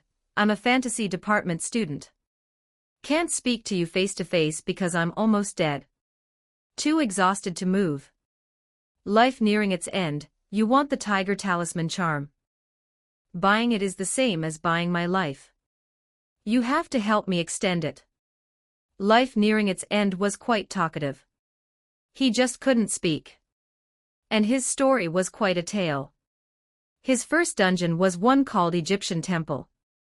From there he obtained the base ability of exchanging lifespan for good luck. He was thrilled, and almost seamlessly entered another dungeon. The penguin's lifespan could burn away, who cared? So before even receiving a Vinegar Academy acceptance letter, he'd entered Xiaoya's adventure journal. With his new ability, he went all in, traded his entire remaining lifespan for absolute luck inside the dungeon. And on a gloomy, rat-infested alley in Chinatown, something fell from the sky, a statue of the Bodhisattva. Behind it, the Tiger Talisman charm. Ecstatic, he immediately exited with the big red item. But as a young player, he didn't understand, every gift from fate came with a price already attached. Exiting the dungeon, ready to immediately sell the Tiger Talisman, the Vinegar Academy acceptance letter arrived. Through the academy, he learned the truth of deep-sea games. The truth broke him. He left the dungeon and suddenly found he'd aged catastrophically. His ability destiny had activated. What kind of destiny is this? Who would want it? From that day, one young penguin vanished from deep-sea games. In its place, an elderly penguin. Absent from the great vortexes. Only visible as a lonely stall owner in the exchange hall. That's rough, Chun-Li winced. This fellow had really done himself in. He'd assumed game penguin lifespan was infinite, and could be freely burned, exited the dungeon and found himself ancient. Life nearing its end. I've been waiting here a month. The doctor says I have one more month. If I can't find a life-extending unique item. Reading the message, Chun-Li understood everything. No wonder the Tiger Talisman charm hadn't sold. The price this fellow was asking was too high. The Tiger Talisman was essentially just a compatibility system. Most players had no need for compatibility. Only someone like Chun-Li, carrying conflicting abilities, had the need. Wait for me while I look for a dungeon. Life-extending unique items and abilities are plentiful. I should be able to find something. Chun-Li looked at the emaciated penguin and said this with sincerity. Life nearing its end's eyes moved, then Q coins exploded from the chat interface, filling Chun-Li's pockets. 500,000 Q coins. Clearly this owner had truly burned through everything. Otherwise where would all this money come from? Life nearing its end, I know you. Great heavenly dragon. I've watched every one of your runs. Of anyone who could help me, you, Tamerlane, the Doge of Venice, Genutaro, you superplayers have the best chance. The implication was clear, the money wasn't expecting returns. 1 month left to live, money was pointless anyway. At most 1 month. I'll come back for this tiger talisman charm. Chun-Li looked at the 500,000 Q coins in his account, and said solemnly to the penguin before him. The frail penguin gave the smallest possible nod, indicating it had heard, then went back to the motionless, near-corpse state, as if a death circle might appear over its head at any moment. Leaving the deep-sea exchange hall, Chun-Li exhaled a long breath. He'd now seen another side of deep-sea games. Some abilities didn't always bring their users happiness. Sometimes, the lamp burning out in agony. Especially the first dungeon, like the first button on a shirt. Miss it and every button after would be wrong. Those tense-faced Vinegar Academy students probably all had this kind of story. Which made him feel even luckier. Even setting aside the 6 eyes/heavenly restriction conflict, just strengthening either one to its limit would give him results far superior to most players. He shook his black and white penguin head and opened the forum and friend interface. Fiend Tiger was in a game. Zhong Long and Ice Coke were too. Then he started scrolling the forum, looking for what new great vortexes had appeared, and which old ones had closed. Deep-sea collisions were always like this. Ghost Abyss, Sun Moon Crossing, Mushoku Tensei, Funeral of the Lily Queen, Spider Child. These weren't exactly new, but compared to the Ninja Era, 2077, and Age of Exploration dungeons completely changed by player activity, the ones above had lower exploration rates and lower player involvement. His next dungeon selection needed to find something with infinite life, or a life extension, ability, or unique item. He browsed a few player streams inside Sun Moon Crossing and Ghost Abyss. As he'd guessed, players there had mid to below average combat effectiveness, and still hadn't broken into the main plot line. However, Sun Moon Crossing, if Chun-Li wasn't mistaken, was the National Animation Sun Moon Era renamed. That world's power levels were off the charts, with 3 simultaneous timelines, and transcendent combat ability at every node. Among them, the one that left the strongest impression on him was probably Lord of all laws under heaven and earth, Jiangmingzi. A dungeon like this, buying gear and entering blindly was suicide. Jiangmingzi absolutely would not permit players to freely alter causality and timelines. Life-extending things existed in this kind of immortal cultivation world, but they were exactly what Jiangmingzi would eliminate. So, can't go there. Still needed something speedrunnable, where simple arrangements could generate maximum returns. Chapter 65, Picking the Next Dungeon, Monthly Votes and Follows Welcome, 2,124 characters August 22, 2025. After browsing for a while, Chun-Li felt tired. He decided to log out first, eat something hot in reality, and continue browsing on his phone. He murmured it. The penguin vanished. Awareness receded. He returned to the real world. First thing back, checked the sky. He'd logged out while it was dark, somewhat like a time zone shift. Penguin Island's sun never set, something like the midnight sun. He climbed from the deep-sea fish tank, dressed, and accidentally tore the shirt again. Then he remembered, before entering GoldenEye War, he'd scattered deep-sea powder into the fish tank. During the dungeon, his abilities had been pushed to the absolute extreme. The powder had taken effect. He looked at himself in the mirror. Muscle definition was visibly sharper. Even the normally hardest to develop serratus anterior had visible lines. But his strength had little to do with the muscles. What amplified him primarily was the increased development of heavenly restriction. Think about it, human muscles, pushed to absolute limits, were still human limits. Only supernatural power could push physical strength beyond human extremes. In shorts, Chun-Li threw a few casual punches in the room. The air-splitting crack was sharp, representing significant jumps in both power and speed. He hadn't used full force, afraid to punch the windows out.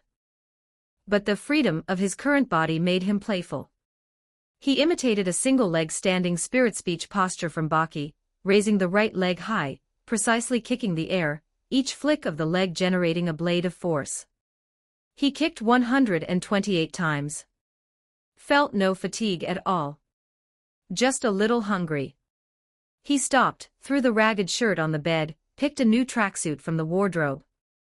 He hardly ever felt cold now, even in the frigid winter night. Sneaking quietly to the door, Chun-Li intended to check if his mother had gone to bed. It was past 1, but when he opened the door, Chen-Fong was there in sleepwear, rubbing her eyes. "There's a rib broth on the stove. Warm it up yourself. There are mantou too. If that's not enough, order delivery." Chen-Fong's voice was as warm as ever, just slightly unclear from not being fully awake. Chun-Li immediately headed for the kitchen. "Enough, Mom. Go back to sleep. I just finished a run, coming out to rest." Chen-Fong said nothing more. This run had been quite long, over half a month, judging by the pattern. Future runs would probably be even longer. But then, if playing games brought her son a better life, countless friends, and genuine happiness, why stop him? 360 professions, every one can produce excellence. Maybe her son was genuinely made for gaming. With that thought, Chen-Fong said no more, turned back to bed. Her son was grown now. How to live was his choice to make. Chun-Li went to the kitchen. The corn and rib broth was cold, but clearly had been reheated multiple times. Some corn had dissolved into the broth. His mother had been warming it up every time he might have been about to wake, but he never had. He turned on the gas, started reheating. His mother's every move was imprinted in his heart. He felt Chen-Fong's love for him. Precisely because of it, he wanted to return it 100-fold. Maybe, once he'd chosen his next dungeon, he could pull a unique item for his mother too. Something for health, longevity. The rib broth heated quickly. Chun-Li picked up the pot and drank directly. He no longer feared either cold or heat. He drained half the pot, carried the rest outside, and started browsing the forum on his phone while reading. Quickly, a notification about an unusual vortex change stood out from the rest of the posts. A player inside some great vortex had reportedly encountered a ghost, triggering a new combat system activation. The vortex itself had grown noticeably. Let me see. Chun-Li squinted at the dungeon name. On the great vortex's lopsided sign, Infinity Castle, Infinity Castle. He thought for a moment. Quite a few anime and novels had infinity castles, identifying which would require watching player streams, and judging by era, setting, and character types. He found the Ghost Encounter player's stream and clicked in. An old-looking penguin streamer was yelling dramatically on camera, "Turns out this dungeon has ghosts.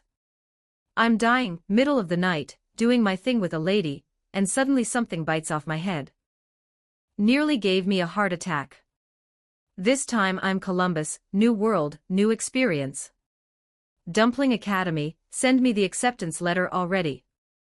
The stream had a decent audience, clearly people who'd come to hear his account. This penguin knew what he was doing and launched into his introduction, this dungeon, Infinity Castle. Like most vortexes, completely disorienting on entry. Breathing techniques, sun breathing, wisteria flower poison, this or that poison, not one thing I could make heads or tails of. I picked a few cheap gear pieces and went in. Half a month of wandering, nothing. But at night, there were footsteps on the roof tiles. I thought it was a ninja at first. Tonight, just this evening, a monster attacked me. Scared me so bad my thing went soft. Deep Sea Company, pay me damages. Chun-Li had basically worked it out by this point. Demon Slayer. Big hit on Bilibili in his previous life. Brief summary, Demon Slayer's central conflict was humans versus demons. The demon leader Muzan Kibutsuji's blood could transform humans into demons. Demons ate humans. Only feared sunlight, sun-breathing swords, and wisteria flowers. The humans' leader were the Ubuyashiki clan, who'd organized the Demon Slayer Corps, fighting for centuries trying to kill Muzan without success. The protagonist was Tanjiro Kamado. But Chun-Li felt the real lead was Yorichi Tsujikuni, who once delivered 1,500 sword strikes per second, driving Muzan to cower. If not for humans aging and dying, and Muzan being far too evasive, it might have ended long ago. But apparently it was already at the Infinity Castle arc. If so, Upper Moon for half Daki and Jotaro, Upper Moon 5 Gyako, Upper Moon 6 Daki and Jotaro, wait, that's wrong. Let him sort that out. Akaza, Doma, Gyako, and Hantengu had been killed. Kokushibo and Muzan remained. Chun-Li was still thinking when the streamer spoke again. I went back in for another look, seems a new power system has been unlocked related to demons. What they call blood demon arts anyway, this is a dungeon I haven't figured out yet. No gold or red items visible. A dungeon like this is risky to enter. Chun-Li froze. A new power system unlocked. So dungeon power systems weren't fully unlocked from the start. Don't forget to like and subscribe to Novels Wonderland.